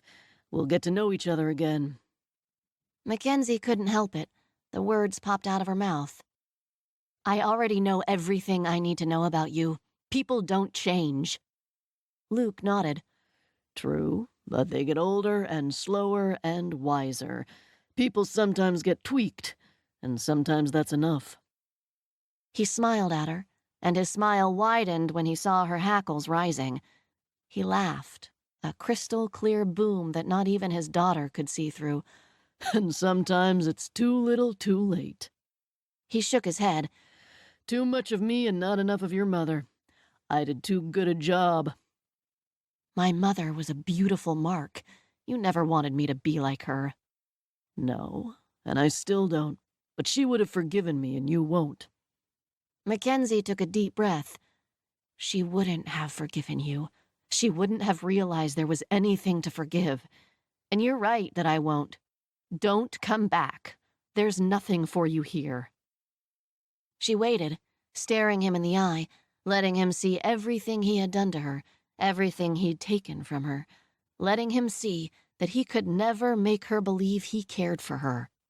Luke finally nodded at her, a smile still on his face. He looked at Ethan. You know what I'll do if you're playing her. Mackenzie snorted. You should have threatened yourself. He turned to her, his eyes suddenly cold and hard. I should have, but I was stupid then, so I will threaten him.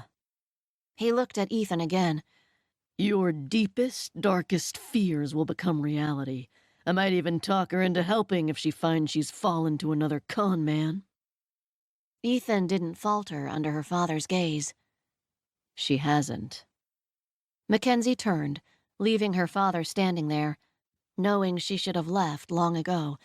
But she'd thought he would have given a hint at what he wanted, how much it was going to cost to get rid of him. Oh, she wouldn't have paid, but she wanted to know how hard he was going to work. And now she knew. He either wanted nothing or everything. She would bet on everything. Ethan followed her out, holding her hand silently on the subway ride to their building. They rode the elevator up, Mackenzie's arms crossed tight in front of her. She went straight through to her bedroom after he opened the front door, not looking at him. Ethan followed her, blocking her from shutting the door with his foot. Go away, she said in a harsh voice. He pushed the door in, grabbing her arms and pulling her in close. He wrapped his arms around her, not saying a word. She whispered, Please go away. No. He held her close as she cried. As her tears fell, soaking his shirt, he simply held her and ran his hand down her hair, over and over. Mackenzie finally whispered, You need to warn your grandma, and maybe your mother. She felt him smile. They know what a con man looks like. Then why does your mother still fall for your smile? She's my mother, and you don't need to worry. The O'Connors have dealt with con men before. She lifted her head, finally looking him in the eye. Not like him. I'll let them know he is a threat. She nodded, wiping her face. He said, You have a sister? She looked down at the carpet. Who knows? Maybe he made it up to get to me. It worked. She didn't know what to do about a sister. A 3-year-old sister. And her father married? She would have said that would never happen. What was marriage and family to a man who cared only for money? What made you leave? What did he do? A half laugh, half sob escaped. He did nothing. Nothing when he should have done something. Ethan sat down on the bed, pulling her down to sit beside him, silently watching her. She knew what he was doing, drawing her out with his silence, but she couldn't seem to stop the words. I was with him on his compound, and my mother died. She took a deep breath. I didn't find out until months later. He never told me. Not when she was sick, not when she died, not when they held her funeral. Why? Because he didn't care, and he didn't think I would either. Mackenzie blinked a few times, not wanting to cry again. I cared. She was my mother. He nodded. I decided I would go back home, visit her, visit my grandparents. I was tired of the compound, tired of the suckers. And he said, "Oh, she died. Like," she waved her hand in the air, "like they were out of peanut butter at the store and he hadn't thought it was worth the bother of mentioning." I'm sorry. He didn't care that I might need to say goodbye to my mother. I was raking in the cash for him and he didn't want to let that go. I meant money to him, just like everyone else there, just a big dollar sign. Ethan took her hand, running his thumb up and down, trying to soothe her hurt. She said, "I'd learned to see people, see what they really wanted. So I looked at him, and all he wanted was money. He didn't want a daughter." His loss. His problem, not yours. She shrugged. "I went back home, tried to see my grandparents, but they looked at me like I was just like him, cold and heartless. They said my mother had called and sent letters, wanting to see me before she died. They didn't believe I'd never received them." She shook her head. "They wouldn't forgive me for letting my mother die heartbroken and alone. I lost all my family trying to get him to love me. Lost everyone who'd already loved me." He shook his head. "They were grieving. Have you tried contacting them since?" "Once. Nothing had changed." She laughed, a hopeless, tear-stained choke. They saw a woman even colder than they remembered. "I don't believe they thought you cold and heartless." She raised an eyebrow. "You don't? I've been called Ice Queen enough times to know most people see me like that." "I never saw cold. I saw closed, maybe. A fortress protected by a moat and a drawbridge, with a no-entrance sign chiseled into the stone." She couldn't help but laugh. "No wonder you couldn't leave me alone. What a challenge for you." "I knew there must be something inside worthwhile to protect." She looked down at their intertwined hands. "Maybe." Ethan said, "No, I was pretty sure then, and now I'm certain." Mackenzie smiled slightly. "You're the only one who can break my composure, so maybe that's the difference." He sat back, satisfied at her confession. "Will your father stick around? Try and get to you again?" She nodded. "If he tries contacting you, don't talk to him. Give him nothing he can use. Don't let him into the OC." He nodded. "I only have one more question. How good were you at ringing? If you wanted everything from me, could you get it?" She looked into his clear green eyes. "You'd be a tough nut to crack." But she knew what he wanted. He wanted to find that woman who was worth half his fortune, who he could be sure of, and who would make him sure of himself. She was her father's daughter, no matter how much she wished otherwise. She knew what Ethan wanted, how much he wanted it. She could get everything from him. But she was pretty sure it would take everything she had. He wiggled his eyebrows. "Could you crack me?" She was smiling when she said, "I could crack you." He pulled her closer, tucking her head under his chin. "I'd like to see you try." "No, you wouldn't." "I would. I'd like to see who'd come out on top." "You remember war games? No one left to be on top. The only way to keep from losing is not to play." "We're not talking about annihilation here." "That's because you've never lost before. You don't know what it really feels like." He ran his hand down her back. "I hate your father." She listened to his heartbeat, the anger in his voice, felt his strong arms around her, and thought for a moment she might hate her father for the exact same reason Ethan did, for taking away her desire to play with everything she had. But she said, "Seems fair. I hate your mother." He chuckled. "Let's do something both of them will hate." She smiled at him. "I'll play that game with you." He toppled them to the bed and said, "Good. We can see who comes out on top."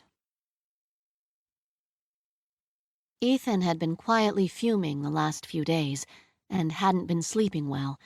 He decided he might as well get out of bed and let Mackenzie sleep. While he did enjoy waking her up, he hadn't had a full night's rest since her father's ambush. He headed for the gym, A quick workout before work would help get whatever was bothering him out. It wasn't buried too deep, a fact he realized as he headed straight for the punching bag. He took a long, slow breath.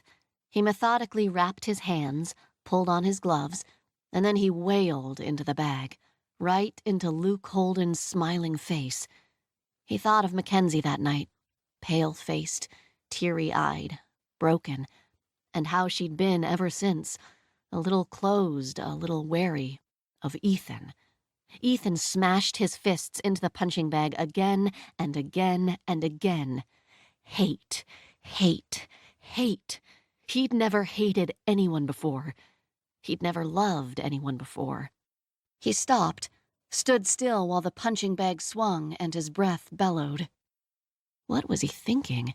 He loved everyone, loved people's foibles, their idiosyncrasies, loved brightening their day, getting them to step outside themselves for just 1 minute. He loved giving people a reason to remember that one moment in that one day, because most days were lost, unremembered, unworthy of being remembered. Then Mackenzie wasn't wrong that usually those people then gave him whatever he wanted. He prided himself that what he wanted wasn't harmful. He wasn't like her father, damn it. He punched the bag again, but his heart wasn't in it, and he wandered away, ripping the gloves and wraps off his hands, and leaning against the mirrored wall. Was he like her father? He closed his eyes as he remembered the trail of tabloid articles his last breakup had spawned. He thought of using Mackenzie as a buffer to keep other women away from him, always using someone to get what he wanted. Fucking hell. Ethan smashed his ungloved fist into the mirror, the glass shattering and ripping into his skin. His blood squirted onto the mirror, and he stared at it. He looked at his hand, watched blood drip down his fingers and onto the floor. He grabbed a thick white hand towel, wrapping it around his hand, focusing on the pain so he wouldn't have to think about all the people he'd hurt, all the women he'd left pale-faced and teary-eyed. He pictured Mackenzie broken and crying over him when their 6 weeks was up and he put her on a plane back home.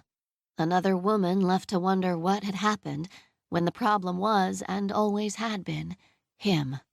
Because even though he started all his relationships clear that it was only for fun, only for a little while, it never stayed that way. Even this time, when they'd signed a contract. His relationship with Mackenzie hadn't stayed a business relationship. It hadn't stayed uncomplicated. He couldn't leave things well enough alone, and they'd become a couple. He just couldn't seem to be around anyone without trying to get under their skin. Ethan looked into the jagged mirror, at his cracked reflection, and realized he hadn't gotten under Mackenzie's skin. She wasn't the one whose favorite part of the day was walking through the door after work, who made notes about funny things that happened when they weren't together. She wasn't the one who planned activities just to see him smile, who couldn't imagine life now without him, laughing, competing, fighting, loving. Mackenzie wasn't going to be the one broken and crying when he left. He just couldn't see it. He couldn't see Mackenzie ever crying over him. He'd put her on a plane, and she would say something snarky about the $500,000 and leave him, and fly home, and start her new, boring life, without ever crying over him, without ever realizing that he was at home, wandering around his now lifeless apartment lost and alone, because she'd left him, because he'd loved her and she'd left him. Fucking hell again. He didn't just love Mackenzie Wyatt, he was in love with her. A knock at the door surprised Mackenzie. Ethan had gone to work before she woke up, leaving her to wander around his apartment. She hid a few more candy bars, wondering if she did have some kind of squirreling thing, because she was having a lot of fun trying to find hiding places. She was in the middle of screwing the air vent cover back on, and she got up to look through the peephole. She stared glumly at his mother. Mackenzie opened the door slowly. "He's not here." "I know. I've come to speak to you." Mackenzie stepped back, letting her in reluctantly. Christine walked in, stopping when she saw the vent cover and screwdriver. She turned to look at Mackenzie with one eyebrow raised. I was just hiding chocolate. Christine simply stared at her, waiting. Then Mackenzie said with an embarrassed shrug, He thinks it's fun to find them. Christine clutched her purse and said, I want you to leave. Mackenzie nodded. I know, but Ethan and I have an agreement. I will leave when it runs up. Christine opened her purse and pulled out a check. I want you to leave now. Mackenzie glanced at it, noting just how many zeros could fit on one small check. Her eyebrows raised involuntarily. Have you paid all his girlfriends to leave? I've never needed to before. Mackenzie shook her head. That's nowhere near half his fortune. Christine blanched. He told you about that? Christine looked at the check, then put it back in her purse and closed it with a snap. I'll never get you to leave, will I? No. Mackenzie let her worry about that for a few seconds, then said, But I will anyway. In 1 week and 3 days, but who was counting? I don't believe you. He paid me $1 million to be his fiancée for 6 weeks. I'll be gone in a little over a week.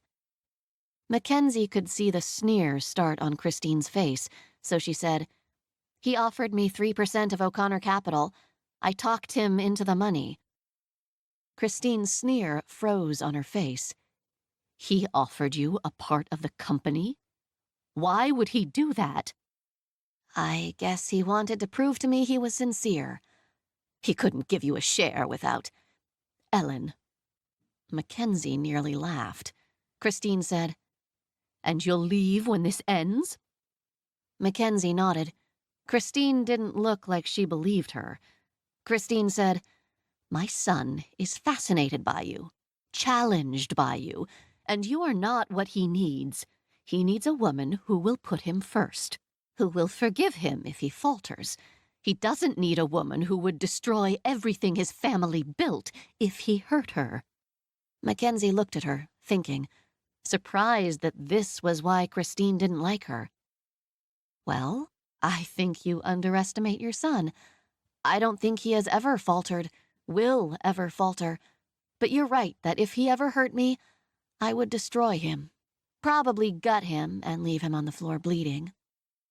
His mother grabbed her pearls, her face going white, and Mackenzie said, But he could only hurt me if I loved him, if he loved me. We don't. Then why are you sleeping with him? Is that part of your agreement? Is that what the $1 million is for? Mackenzie jerked her head back as if she'd been slapped, then took a deep breath. Christine held up her hand to stop Mackenzie from saying anything. I think you're a liar. I simply can't decide if you're lying to him, to me, or to yourself. Christine turned to leave, and Mackenzie bit her tongue hard enough to taste blood. Christine closed the front door softly behind her, and Mackenzie picked up the screwdriver and threw it across the room. Chapter 9.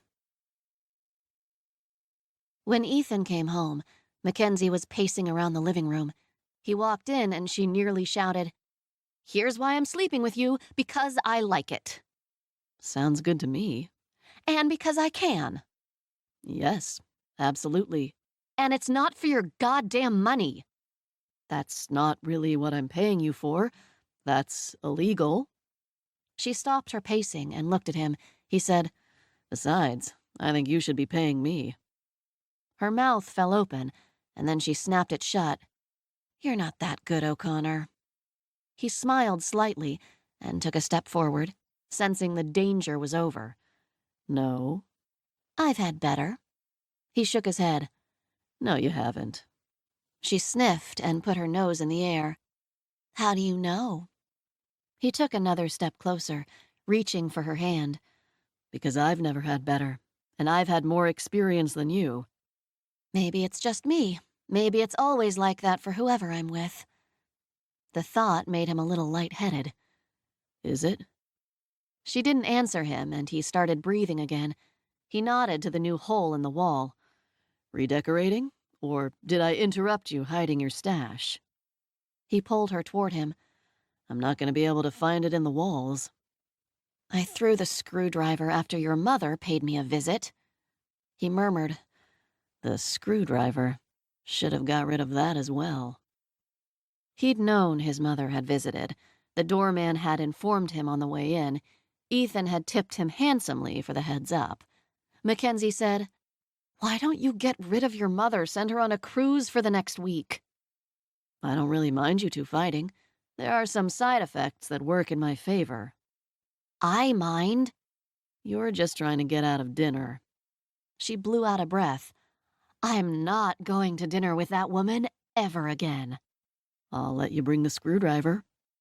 She pursed her lips and scowled at him. Don't make me laugh. I'm mad. No, you were mad. Now you're a little bit horny and wanting to get back at my mother. Oh, is that what I am? Ethan nodded. All that energy needs to go somewhere.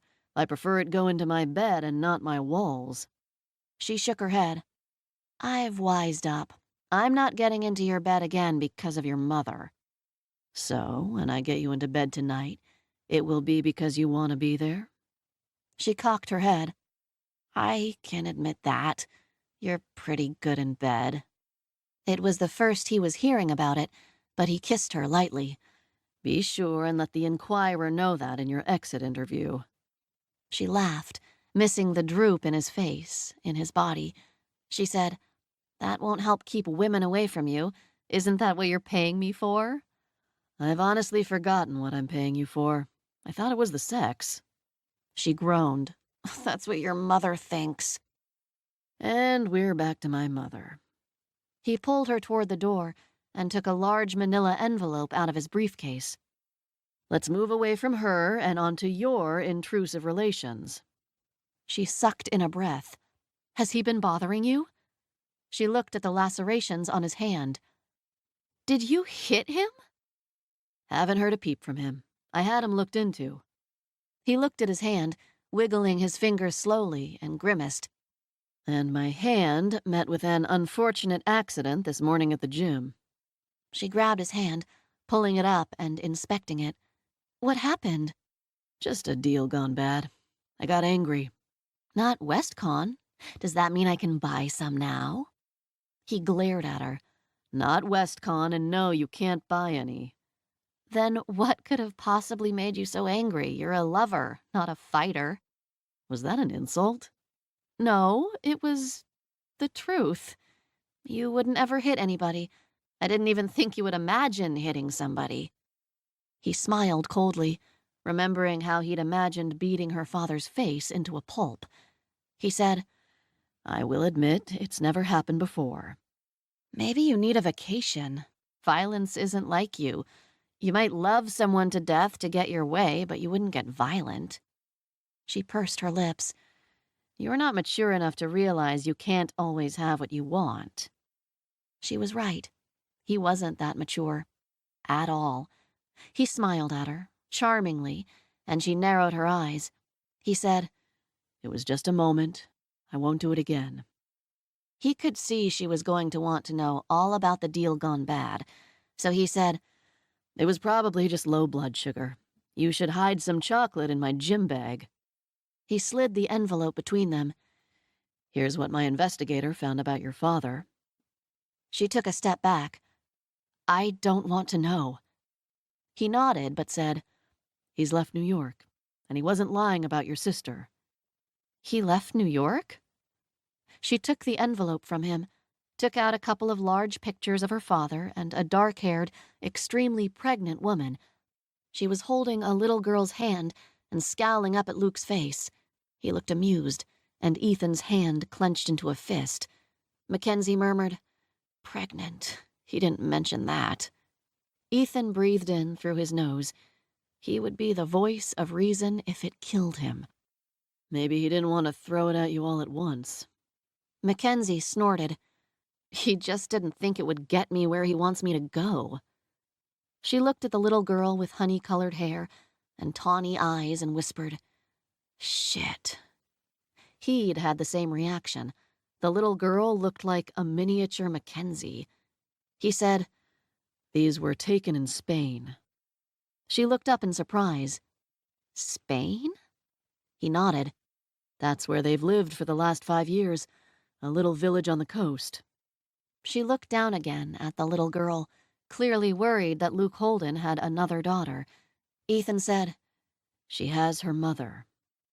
Mackenzie nodded, running a finger along the scowl on the woman's face. "Luke said his wife didn't believe a word he said. Maybe her daughter won't believe him either." She put the pictures back in the envelope. "I'm not going to bite. Whatever game he's playing, I don't care." "You think he's trying to get something from you by leaving you alone?" She dropped the envelope back into Ethan's briefcase. "I don't know, but he usually is. It's not the risk." "What if he is? He's your family. What if he's ready for a daughter?" She looked at him as if she couldn't believe he'd said that. He couldn't believe it himself. "Are you trying to reconcile me to my father?" "No, I'm trying to make you happy." Mackenzie smiled at him, and he realized it was the truth. Ethan wanted her happy, even if that meant throwing her towards a man who had nearly destroyed her. She said, "I tell you, it's a disease." "He's your father, your sister. Are you really telling me you don't want that?" "I'd rather have no family than him." Ethan shook his head and she said, "It's not a coincidence that he found me after I got engaged to you. I don't think he's stupid enough to think he'd ever get anything from me, but if he can get back in my good graces, he can get access to a lot of people who just might be." Ethan narrowed his eyes at her. "I assume you are not referring to me."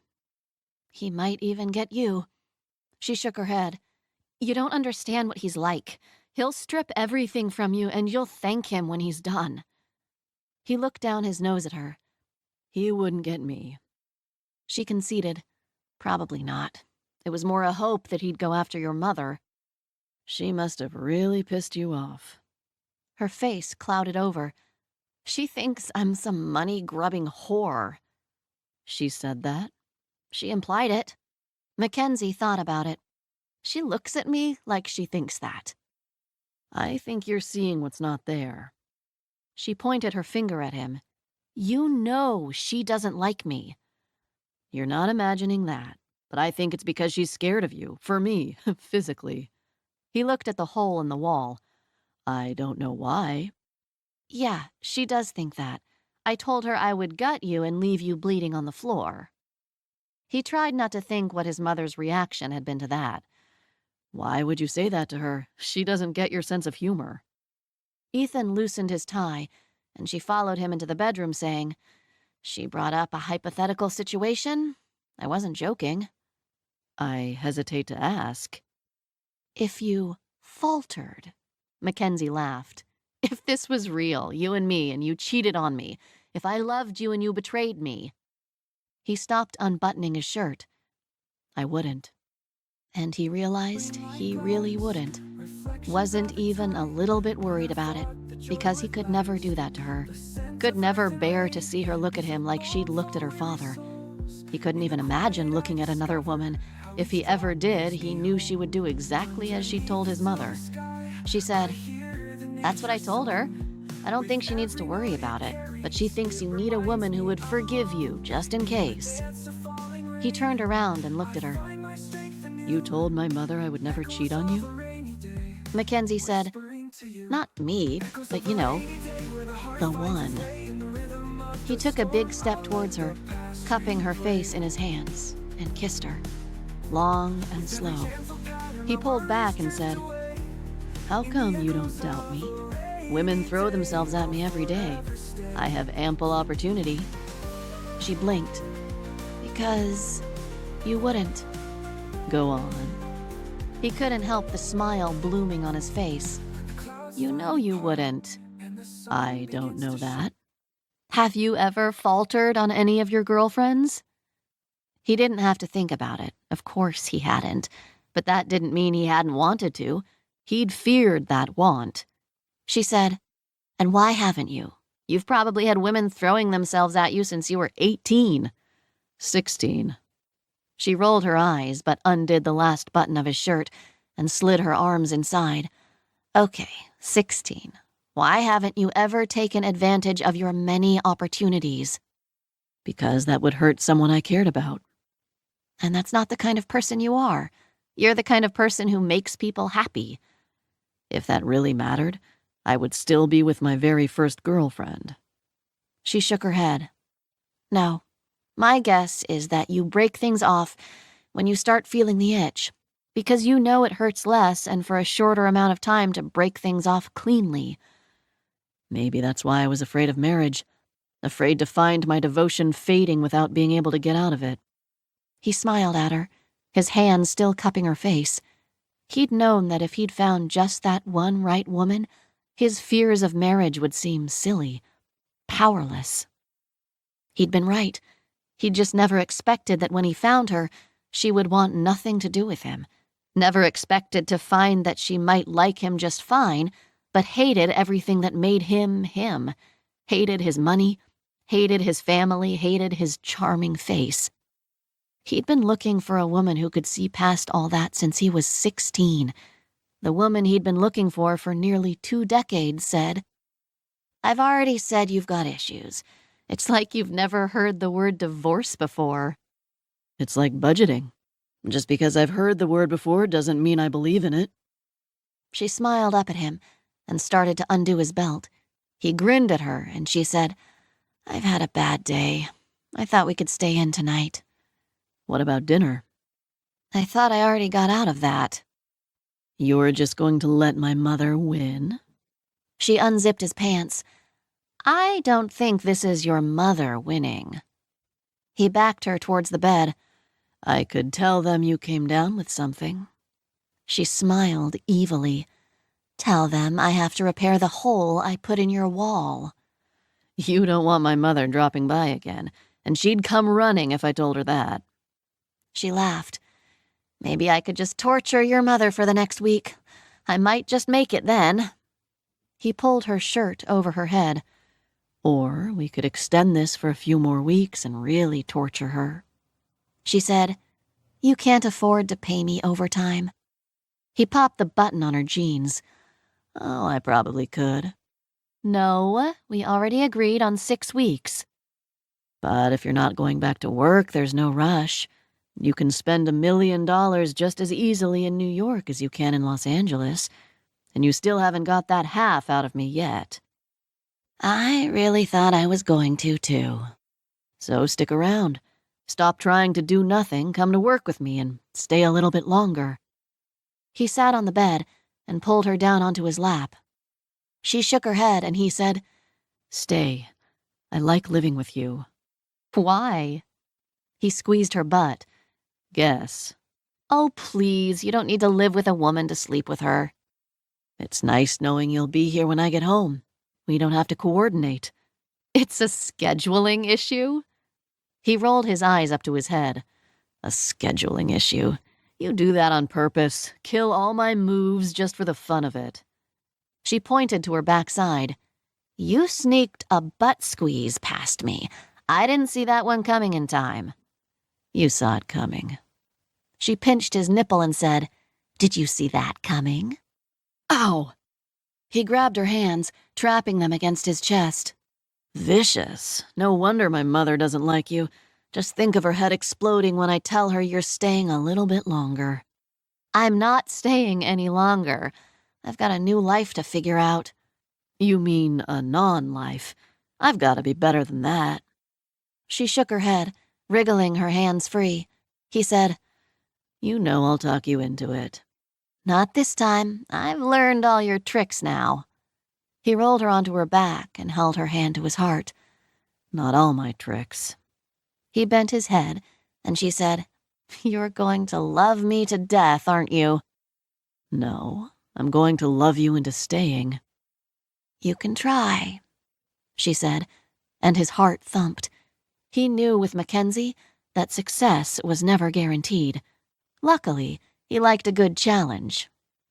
Damn it. Mackenzie woke with a gasp, her heart trying to beat its way out of her chest. Ethan murmured, "Okay." She slipped out of the covers, telling him to go back to sleep, and went into the bathroom. She sat down on the rim of the tub, put her head in her hands, and stared down at the tile, afraid to close her eyes. Because Ethan had looked at her.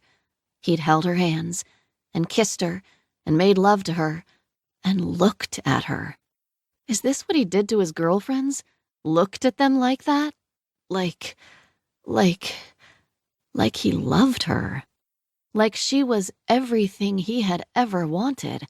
Like she was the most important thing in the world to him. Mackenzie's stomach heaved, and she breathed in through her nose and out her mouth. She knew he didn't mean it, and she knew he wasn't conning her. This is what he'd paid her $1 million for, to look into his eyes, to see love there, and to not believe it, to protect both of them, because he couldn't help it and he couldn't stand to hurt anyone else. A quiet knock on the door made her jump. "Mackenzie? Honey?" Her stomach clenched, and she rubbed her face. She opened the door, slowly, bracing herself. His green eyes were filled with concern, and she said, I had a bad dream." He took her hand, leading her back to bed and wrapping his arms around her. She put her head on his chest, right on the spot that had become her unofficial pillow, right where she could hear his lying heart beating. She lay there in Ethan's arms and knew that $1 million hadn't been enough. But at least she knew he couldn't help himself, that it wasn't real. Not her fault that she'd fallen for it. Every woman did. 1 week and 3 days later, Mackenzie woke early and rolled quietly out of bed. She'd packed her bags yesterday while Ethan was at work, had bought a plane ticket, and hadn't told him. He'd spent the last week trying to get her to say she would stay, but she couldn't, and she already knew he could talk her into uprooting her life when she should run screaming. It wouldn't be hard for him to do it this time, since she liked being with him, liked living with him, loved New York.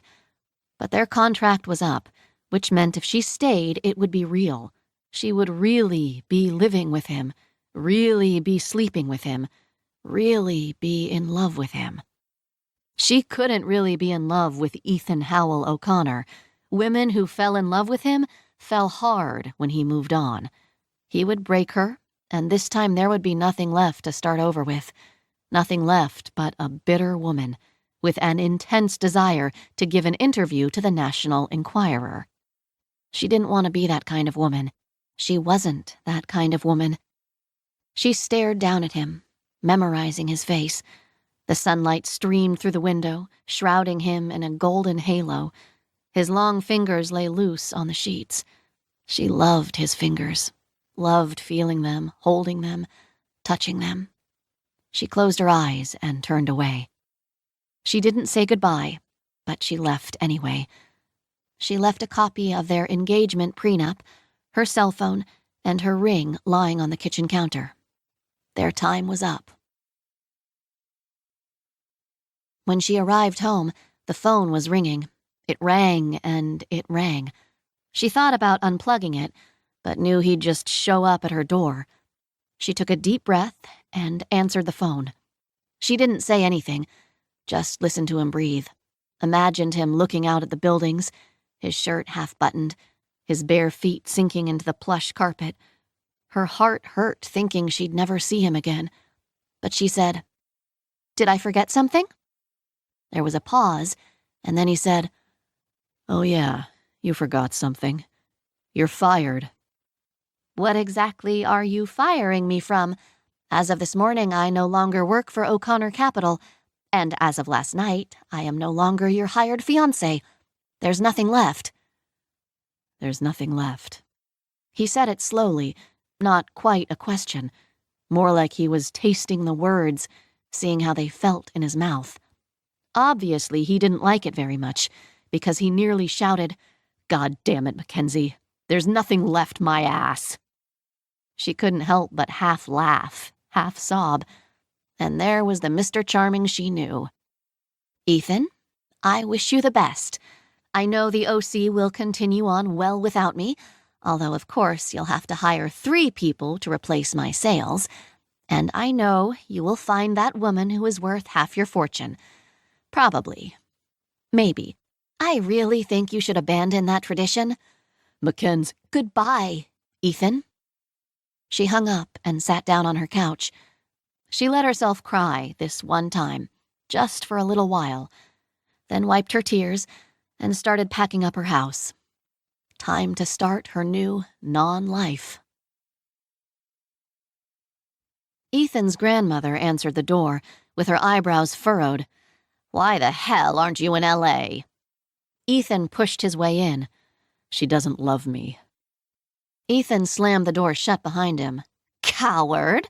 I never thought I'd say that to my own grandson, but that's what you are, a coward, and a chicken, a lily-livered chicken. She flung her hands into the air. A spineless, yellow-bellied coward. He started laughing, his shoulders shaking silently. He headed to the kitchen, grabbing 2 beers and handing one to her, a smile still on his face. He said, It's karma, that's what it is. How many women have fallen hopelessly in love with me? It was my turn. What you're telling me is that you're not a coward, you're just stupid. She shook her head. I don't know what's worse. I am everything she doesn't want. But she wants you anyway. I don't know what you think love is supposed to feel like, but that's as good a description as any. She's too smart to fall for me. Ellen snorted. If those good looks you were cursed with, along with that charm you constantly deploy, and a copious amount of cash at your disposal can't get the woman you love to lose her mind long enough to get a ring on her finger, I don't know what the point was. You do know all that was why she doesn't want me, right? She wants you. She just wishes she didn't. Ellen watched him take a swig of beer and shook her head. Go get her, numbnuts. He choked on his beer. Grandma, I haven't heard that word since grandfather died. Your grandfather was high and mighty and born with a silver spoon up his backside, just like you. Who do you think taught him that word? He laughed. Then how come I've never heard you say it until now? Because it reminds me of him. He looked at her carefully, seeing the sorrow in her words. You still miss him? Of course I do. He said. So some love is forever. She eyed him. Some love is. Mackenzie doesn't think so. She thinks forever love is luck. Ellen smiled. It is. It's luck and guts and not being dumb. Right now, you're 1 out of 3. She patted his shoulder. But your grandfather only had 1 out of 3 at one point, too. He raised his eyebrow. You're saying grandfather didn't have any guts? Grandfather? His grandfather had been a terror, balls of steel when markets were crashing and others were cracking. She tipped her head back, a faraway look in her eye. When it came to love, he'd seen his parents' unhappy marriage and thought there wasn't anything else in life. Even if there was, it wasn't worth searching for. He just wanted a pretty decoration for his arm and a woman waiting at home for him. She snorted. Luckily, he wised up and realized before too late that there was something more than that. She looked at Ethan and poked him in the chest so he was paying attention. There's more than that. He took a swig. I think I've realized that. So, now it's time to go win her over. Did grandfather have to win you over? You bet your balls he did. You think I just swoon as soon as he started chasing me? Ethan sat down and looked into the beer bottle. How did he win you? Ellen sat next to him and put her hand on his arm. He gave me what I needed. He looked up. What did you need? She laughed. Oh, I needed proof that he respected me as an equal. Now, that won't work for Mackenzie because that's not what she needs. What does she need? How am I supposed to know? You're a lot of help. She patted his arm. You know. You're in love with her, aren't you? He shook his head. I don't know what she needs, except maybe change everything about myself. She shook her head. She already loves you. You don't need to change anything about yourself. He blinked. You think she loves me? Ellen barked out a laugh. Looks like we're still working on dumb. She shook her head. Come at this as if she already loved you. What else does she need? She needs someone who doesn't remind her of her father. But she already loves you, so that's not what she needs. She pushed herself up. You think on it, numbnuts. It'll come to you. She picked up the phone, punching in a number. He said, What are you doing? Getting the plane ready. You're not going to give her what she needs wallowing on my couch drinking my beer. He looked down into the amber liquid. What did Mackenzie Wyatt need? He had no idea, but he was pretty certain she'd say it wasn't him. He looked up at his grandmother. You really think she loves me? She patted his head. Poor, clueless boy. She tried to pull him up, and he helped her by rising. She started pushing him toward the door. He said, I still don't know what she needs. She took his bottle and pushed him out the door. It's a long flight. You'll figure it out. Ethan knocked on Mackenzie's door 6 hours later. He knocked, and she answered by finally whipping the door open and shouting, "What?" He said, I was going to break a window to get in, but I thought you wouldn't appreciate it. I don't appreciate you trying to knock my door down either. I have something to say to you. I don't want to say it. You probably don't want to hear it. Sounds like a win-win. But if I don't say it, I will regret it. Maybe not today, maybe not tomorrow. She started to close the door, and he stuck his shoe in the doorway. I knew you would never fall for me. I knew I could trust you. I just didn't realize I couldn't trust myself. I didn't realize that I would fall in love with you. She sighed and closed her eyes. Ethan, how many women have you fallen in love with since you were 16? None. She opened her eyes, the disbelief clear. He said, I've loved them all, still love them all, and have been in love with none of them. She waved away the distinction. And how many of them didn't fall in love with you? He didn't say. Knew she would think he'd fallen in love with her only because she hadn't fallen in love with him. She said it for him. None. You don't love me. You just don't know what to do with a woman who doesn't fall all over you. He took her hand. But you passed my test. I'd give you half of O'Connor Capital without even blinking, if you wanted it. She looked at him, so sad, and he dropped her hand. He said softly, But you don't want it, because you don't believe me. You won't ever let yourself love me if you don't believe it first. He pushed something into her hand, and she looked down. He said, Don't get excited. It's not that $500,000. She took the envelope from him, opening it and finding a plane ticket inside. She looked up. He said, He won't trick you again. You're not a green kid anymore. You can tell when someone really loves you. Her eyes widened. He said, But you deserve to see if he'll choose you this time. I think you need that. She stood speechless as he reached out and pushed her hair off her face. Thank you, Mackenzie, for helping me with the press, for letting me fall in love with you. A man should do it at least once in his life. She was still staring at him when he walked away, when he got in his car and drove away. Cassandra found her crying into a pint of ice cream. That bad, huh? Mackenzie nodded. He said he loves you. Mackenzie nodded and scrunched up her face again. And you love him. Noisy sobs answered her, and Cassandra let Mackenzie cry for a few minutes before she said, I'm not seeing the problem here. He's Ethan Howell O'Connor. That's the problem. Cassandra nodded. Yep, Ethan Howell O'Connor. Handsome, rich, charming. Oh, yeah, and he's already said he loves you. God, what an ass. Mackenzie took a big bite of ice cream. Cassandra said, He's rich. Is that the deal breaker? Mackenzie sniffed. That sounds stupid to say. Yes, it does. It sounds very stupid. He's handsome. Is that the deal breaker? Well, it's not ideal. I mean, I don't want him looking like a dog, but he walks into a room and women orgasm. They throw themselves at him. Every day I watch women stare at him with a little look on their face that says, I just came, just a little bit.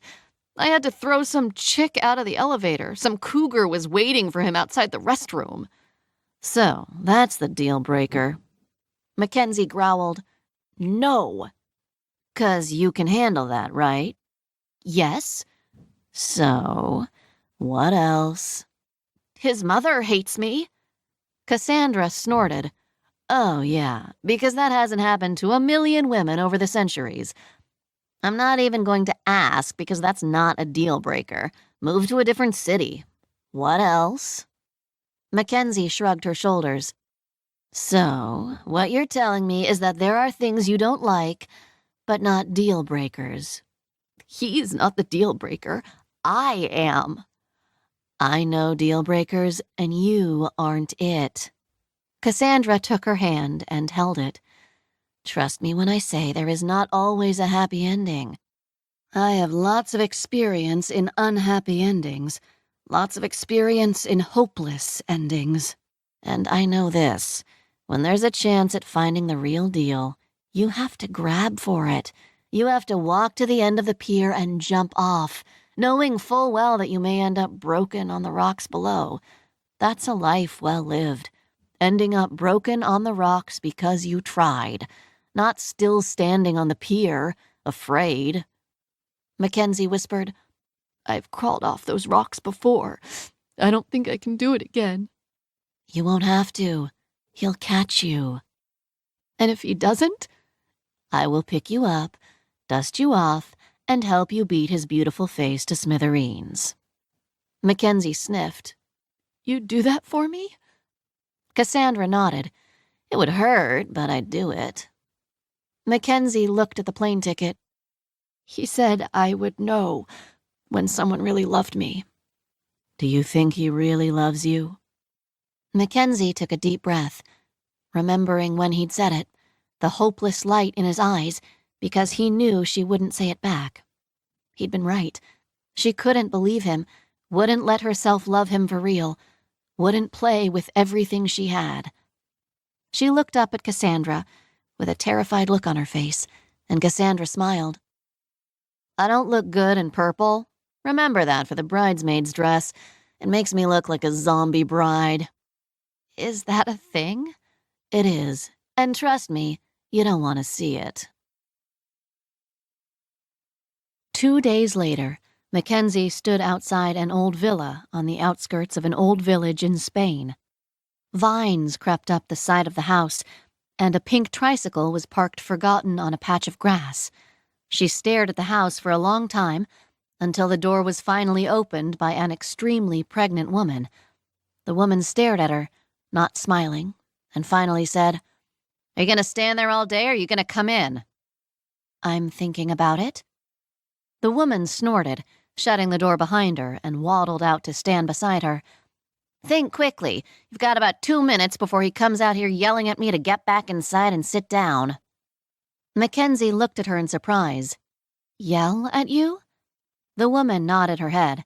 It's kind of funny. Mackenzie couldn't remember one time, that her father had ever yelled at anybody.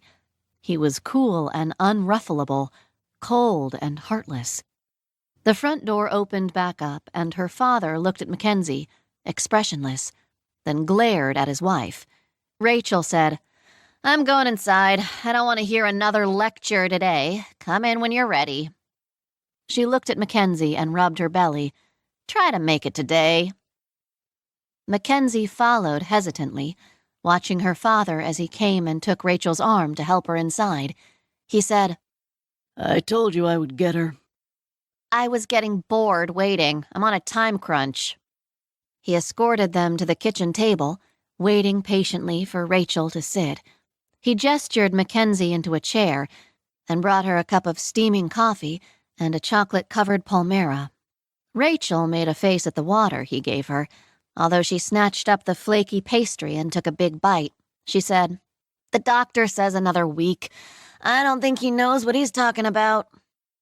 Luke said, "You're only hoping he doesn't know." She nodded decisively, then said to Mackenzie, "I'll be 40 next year. I've already told your father that this is the last time I will do this. If he wants more children, he'll have to trade in for a younger model." Luke smiled, bending down to kiss his wife's hair before sitting down beside her. "And I've told her that this is my last one as well." Rachel said, "And for some reason, I don't believe you. Every man wants a son." 3 girls. He smiled. 3 girls who could take over the world by sneaking up behind it. That is no poor legacy. He cocked his head, thinking. Maybe that's what I'll name this one. Legacy. Rachel snorted. "Over my dead body." "Oh, my dear, that could be arranged," he said, and Rachel laughed. "Are you still plucking that tired old string?" She shook her head and patted his knee. "Old dogs." His eyes twinkled over the rim of his cup as he took a sip. Rachel looked longingly at his cup before sighing and saying to Mackenzie, "Your father stole my inheritance from my mother and then, I thought, killed her. Turns out he didn't, but he would have had he needed to." Luke shook his head. "I didn't steal her money. She gave it to me." Rachel looked at him, her temper peeking out. "I didn't say you stole it from her. You stole it from me." He chuckled. "But look what you got in return."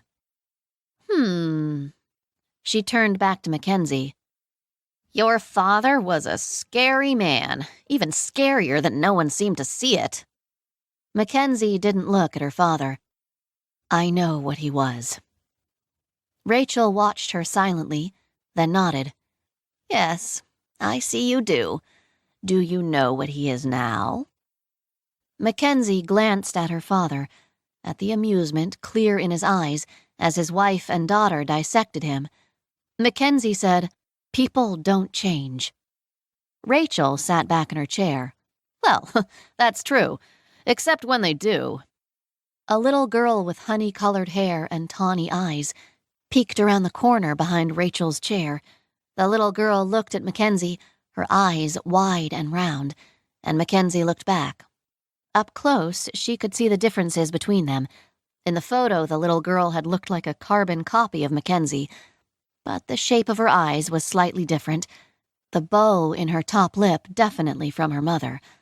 The little girl smiled at her, and Mackenzie's gut clenched. The smile was all Luke Holden. Rachel said, "Come say hello, Laura." And the little girl ran around the corner and hid her face in her mother's side. Laura peeked at Mackenzie, then noticed the palmera. She stopped being shy and grabbed the edge of the table, pulling herself up on her tiptoes and reaching for Mackenzie's plate. She grinned a toothy grin at Mackenzie and babbled something utterly unintelligible. Rachel pulled her back and pushed her to Luke. "Ask Daddy if he'll share." Mackenzie watched the little girl climb onto Luke's lap, as if she did it 100 times a day. Laura grinned at her father, pointing and babbling until he nodded at her. She reached for the chocolate-covered pastry with a large grin for her mother. Mackenzie met her father's eyes. "Definitely your daughter." He frowned. "Please, I am never so uncouth as to bask in front of my mark. That is her mother's fault entirely. Rachel likes to rub it in when she gets the better of someone." He shook his head. "She has no subtlety." And Mackenzie could see real love in his eyes when he talked of his wife, when he looked at Laura. Pride was there, yes, but there was love, too. Mackenzie felt a twinge for the little girl she'd been. But she couldn't be anything but happy, that Laura had a father who saw more than a dollar sign when he looked at her. Luke hadn't loved her, still didn't, and maybe she should have seen it sooner, but maybe she could finally forgive that young girl, forgive her for being a mark. Mackenzie watched Laura stuff the pastry into her mouth, chocolate smearing across her face, and listened to her babble. Rachel put her hand on Luke's knee, and he took a deep breath. He said, I didn't know how to love back then. Mackenzie looked up into his eyes. You'll see. When you have a kid, it doesn't change anything about you. Still the same person you always were. But now there's a little someone who takes everything you say, everything you do as truth. I couldn't love you, and it had nothing to do with you. Mackenzie stayed silent. He said, I'm not excusing what I did. I don't expect you to ever forget, to forgive. Rachel said, She's here, isn't she? He looked at his wife. Would you have forgiven your mother? Rachel pinched her lips. I don't know. Maybe, if she was sincere. He wiped crumbs from Laura's dress. Liar. Rachel looked at Mackenzie. Tell him why you flew across an ocean today. I'm getting married. Maybe Ethan hadn't said those exact words, but he'd offered her half his company. If she wanted it. She didn't, but she'd take all his pecker. Luke nodded. And you came to invite me to the wedding in person? Mackenzie smiled at him, and it wasn't a nice smile. No, I don't want you anywhere near the O'Connors. Rachel laughed and inhaled her water. She coughed, and Luke thumped her on the back. She finally said, Sorry, he was right on the money with that one. Said you'd never let him near your new family. Her new family. She blinked, thinking of Christine hearing her described as that. Then she smiled. Mackenzie looked at Luke. You squandered your chance at father with me, but I wanted to see how you looked at me. And what do you see? I don't see love. He closed his eyes and she said, But I do see regret. He kept his eyes closed and nodded. Mackenzie said, Why did you track me down in New York? He opened his eyes. Because I have a family now that I couldn't live without, and I wanted to see the family I threw away. You expect me to believe your timing was coincidence? I get engaged to Ethan O'Connor and a few weeks later you show up? He looked at his wife out of the corner of his eye. Let's say I was pressured into going when I did. I wasn't pressured into wanting to. Mackenzie looked down into her coffee cup. The cream rich, the sugar sweet, just like she liked it. In 10 years, he hadn't forgotten. Maybe that was a horribly weak basis for a relationship, but she'd seen real love in Ethan's eyes. She had something to fall back on this time, if her father failed her again.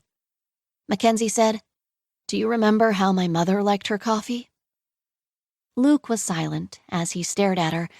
He opened his mouth and Rachel interrupted. Don't bullshit her. Just tell her the truth.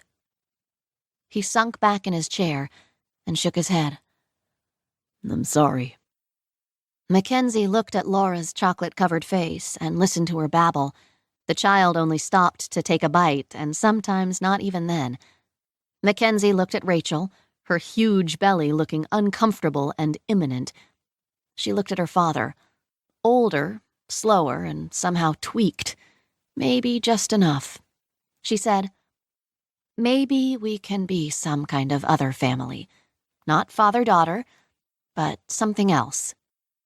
Her father took his wife's hand and squeezed. He nodded at Mackenzie. I'd like that. Chapter 10. Mackenzie had stayed only one night in Spain before flying to New York. She'd promised to come back after the baby was born, but she wasn't prepared to actually be there for the event. And she had a man to find and let know that he was officially taken. She needed to flip that one-woman sign on before he did something she'd be pissed about. She knocked and knocked on his door, wondering if he could possibly be ignoring her. She finally gave up and made her way across town to Christine and Ellen's. The doorman allowed her through, and she found Ellen waiting for her in the hall. "I need to find Ethan." Ellen crossed her arms. I thought you were brave enough for him. "I'm not." Then what are you doing looking for him? She shrugged.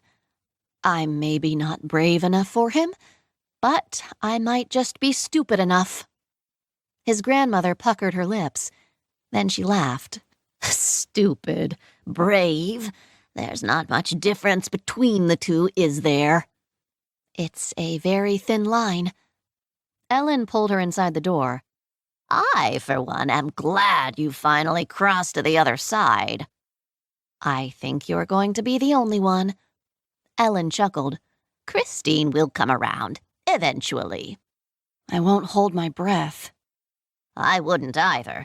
Christine thinks her son needs someone who will follow his lead, who will stay home to care for the kids and hostess his parties. That's what she did with Michael, and it worked well for both of them. Ellen laughed at the expression on Mackenzie's face. But, despite how much Ethan looks like his father, he's not him. And what Christine really wants is her son to be happy. He's happy with you. She'll take the blinders off one of these days. Ellen flipped through her address book, writing down a name and a phone number, and handed it to her. You'll need this. Mackenzie looked at it, noting it was for a reporter, then made a face. "So I can make a fool of myself?" No, so you can show Ethan you know the game, and are going to play it. Mackenzie took a deep breath. "I'll play it, by my own rules." Ellen cackled. Good. I'm betting on you. The reporter met Mackenzie at a restaurant early the next morning. She squinted at Mackenzie, then said, "Mackenzie Wyatt?" When Mackenzie nodded, the woman sat down. "I almost didn't recognize you. The hair." Mackenzie pushed her back to brown hair behind her ears self-consciously. "The blonde was just temporary. I'm back to my natural color." Or near enough. She'd thought if she was going to do this, she needed to do it as herself, recognizable and all. The reporter pulled out a recorder, turned it on, then took out a pad of paper. She said, "Is it true Ethan Howell O'Connor paid you $1 million to marry him?" Mackenzie smiled slightly. "Yes, because any woman would need to be bribed to marry Ethan O'Connor." The reporter laughed. "Is there a prenup?" "There will be. It should be illegal for a man of his wealth to marry without one." The reporter raised her eyebrows, and Mackenzie said, "And, of course, there will have to be a no-cheating clause. Maybe something about cutting off his balls if he does." Mackenzie pointed to the reporter's pad of paper. "Make sure you put that in." Okay." The reporter scribbled quickly, then looked back up. "When is the wedding?" Mackenzie shrugged. "We haven't set a date yet." "And you're not worried about that? Ethan doesn't have a good track record with commitment." "Ethan has a great track record with commitment. He's a one-woman man, remember?" "But not a forever man." Mackenzie smiled. "I guess he was just waiting for the woman who scares the bejesus out of him." The reporter blinked and said, "Well, I'll be rooting for you." Mackenzie nodded her head, thinking she'd be the only one. The whole world would be waiting for Ethan to drop her, if only so they could have their chance with him. The reporter looked down at her notes. "One of his exes said he isn't so pretty in the morning. Is that true?" Mackenzie shook her head. "He's horrifyingly gorgeous. It's enough to give any woman a complex." The reporter looked as if she'd never thought about what it actually meant to wake up next to all that gorgeousness before. "Just one more question. There have been so many rumors about him paying you to be his wife that I have to ask, are you marrying him for his money?" Mackenzie took a deep breath and said, "I'm marrying him because I love him." She smiled and shrugged. Every woman does. Ellen called her 2 days later, congratulating her on the interview and telling her where Ethan could be found. He'd run to a lake house in Vermont after following her to Los Angeles. Mackenzie had rented a car and drove north. It was a long drive, and it gave her lots of time to think, to worry, to get mad about having to chase him, to remember that he'd chased her and then left her alone to figure it out without him hovering over her. She pulled down the long dirt driveway slowly, her stomach in knots. She'd seen love in his eyes, love that didn't disappear just because a woman had to think things over before she could make her way back to him. There would still be love in his eyes when he saw her, but it might be hidden behind a layer of temper. The house finally came into view, and Ethan sat in a rocker on the porch, watching her car. Their eyes met through the windshield, and he didn't smile, just looked at her. She parked her rental behind his white Range Rover and took a deep breath before getting out. She walked toward him, her eyes running him up and down. This was it, her last chance to turn around, to stop this from happening. She stopped a step away from the porch and held the tabloid out to him. He took it reluctantly, glancing at it, then holding it up and reading it through. When he was done, he dropped the tabloid to his lap and looked at her with his mouth hanging open. She said, "I gave an interview. It felt one-sided with all your ex-girlfriends having their say." Cut off my balls? She laughed. That's the first phrase that pops out at you? Pretty much. And I would like to point out that that particular no cheating clause would probably not hold up in court, should you feel the need to execute. "I won't, right?" He shook his head and she smiled. I'm not really worried. He didn't smile back. She said, "That was what you wanted, right?" Ellen had sure made it seem like Mackenzie wasn't getting near him until she gave an interview. He read the article again, then nodded. That was what I wanted. "Well, there you go." He stared at her.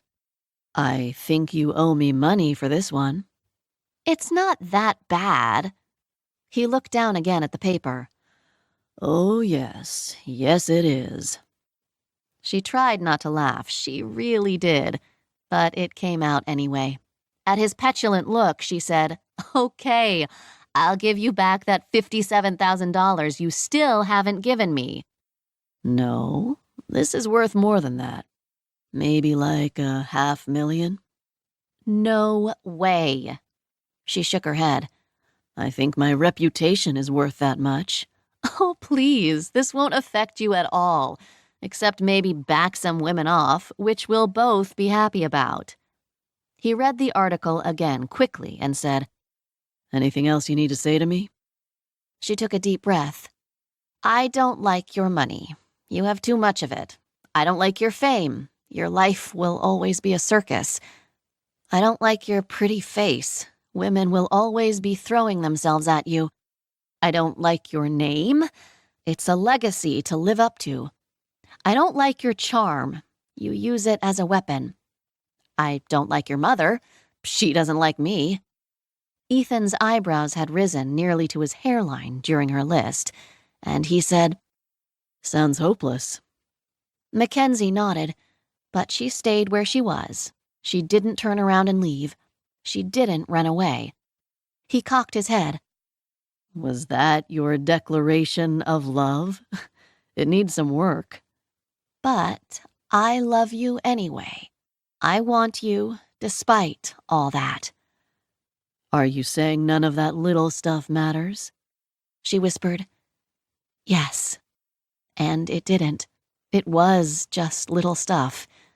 He reached one hand out, pulling her towards him and onto his lap. He pushed a lock of hair behind her ear and stared into her eyes.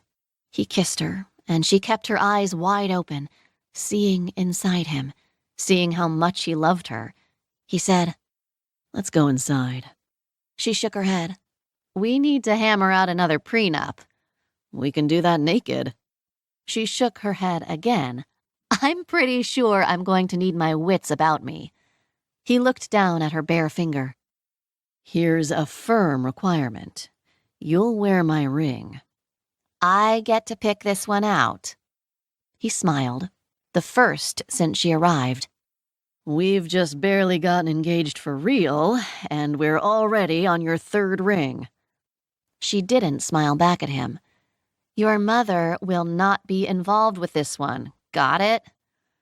Are you sure? Her consultant did a good job. No. I get to pick it out, and yours. Why am I suddenly nervous? Or I could just tattoo "Taken, don't bother" on your forehead. He grinned, rising with her in his arms. Forget the prenup. Just marry me. Together we could rule the world, but we'll be so busy with our little demons we just won't have the time. I don't even want to think about the children you'd have. But she did. She could see them, 2 little devils with golden curls and green eyes. She held the screen door open as he carried her inside, and he said, I'm thinking 6 should do it. 6? It'll take that many to slow you down, and my mother is going to be around a lot. She'll need a baby to hold for quite some time. He carried her into the living area, stopping in front of the couch and putting her on her feet. He said, She'll start liking you around the 4th one. The 5th should clinch it, but I think we should aim for 6 just to be on the safe side. I think you underestimate any child we'd make. One little twinkly smile and your mother is a goner. He popped the button on her jeans. You forget how much she doesn't like you. Not the couch. We don't fit. And maybe we should elope. He shook his head. We'll invite your grandparents. A sad light came into her eyes. They won't come. He kissed her lightly. They will. I can be very persuasive. She stared into his eyes. Maybe. No maybe. They'll come around by the wedding, or at least the first child, just like my mother. He looked up the stairs and grimaced. I'm not carrying you up there. You said your mother wouldn't come around until the 5th grandchild. The 6th, definitely. Mackenzie's eyes widened in horror. Oh my God, is your mother gonna want to live with us? Ethan's eyes twinkled, and he took her hand, leading her up the stairs to the bedroom. It is tradition. How do you feel about her getting remarried? You can try, but to be fair, I just don't see it happening. She started unbuttoning his shirt, and he said, So, if I'm giving you half of O'Connor Capital, what are you giving me in return? She looked up. Seriously? He nodded. It's only fair. She thought about it and pushed his shirt off. Undying love, a house full of children, a shrewd and intelligent business partner. I need something concrete, something painful. I think childbirth counts, especially if you want 6. And I really don't want half your company. Really don't. He smiled, the happiest light shining out of his eyes, and pushed her pants down her legs. I know. He kissed her. But you're getting it anyway. What if you keep the shares and add my name instead? We can call it Wyatt O'Connor Capital. She smiled. I like the ring of that. He shook his head. Then you'd just call it the walk. She snickered, and he grabbed her by the waist, kissing her quickly. Cold and heartless. How was I ever supposed to believe that? He tumbled them to the bed, and she said, Your mother believes it. Mothers are irrational when it comes to their children. When we have our first rugrat, you'll forgive her. She raised her eyebrows, and he said, Okay, by the 5th one, you'll forgive her. Or just be too tired to care anymore. Maybe she'll be dead by then. He narrowed his eyes at her. I've thought of something worth half my fortune. She looked at his expression and said, Oh no. He nodded. She tried a puppy dog look, and he said, "Come on, you can do it." She closed her eyes. "I will try to like your mother." "I need a little more than that." She scrunched her face up in pain. "I will love your mother as if she was my own." "And?" Her throat nearly squeezed itself shut, but she croaked, "And she can live with us if she wants to." She mumbled, "If I can't get her married off." "We'll put it in the prenup." She nodded slowly and opened her eyes. "Is that painful enough for you?" His eyes twinkled. His teeth sparkled. "That'll seal the deal." She whispered, "God, I hate it when you do that." He turned off the twinkle and smiled his real self at her. "Oh, honey, you'd better get used to it." And he kissed her. Prince Charming's Happily Ever After. Ethan Howell O'Connor and his wife, Mackenzie Wyatt O'Connor, have welcomed their first child, a boy. Wyatt Dean O'Connor was born last Thursday, weighing 7 pounds 14 ounces. Mom and baby are doing well, and according to Proud Papa, baby Wyatt has everyone wrapped around his little finger already. Ethan O'Connor also says he can't wait for a daughter to join their happily growing family. Mackenzie O'Connor could not be reached for a comment, but this reporter did notice that Ethan O'Connor lost his breath rather abruptly after bringing up the subject of a second child. Will Prince Charming talk his princess into a close sibling for baby Wyatt? Stay tuned. This has been Some Like It Charming. It's Only Temporary, Book 1. Written by Megan Bryce. Narrated by Tess Irondale. Copyright 2013 by Megan Bryce. Production copyright 2016 by Megan Bryce.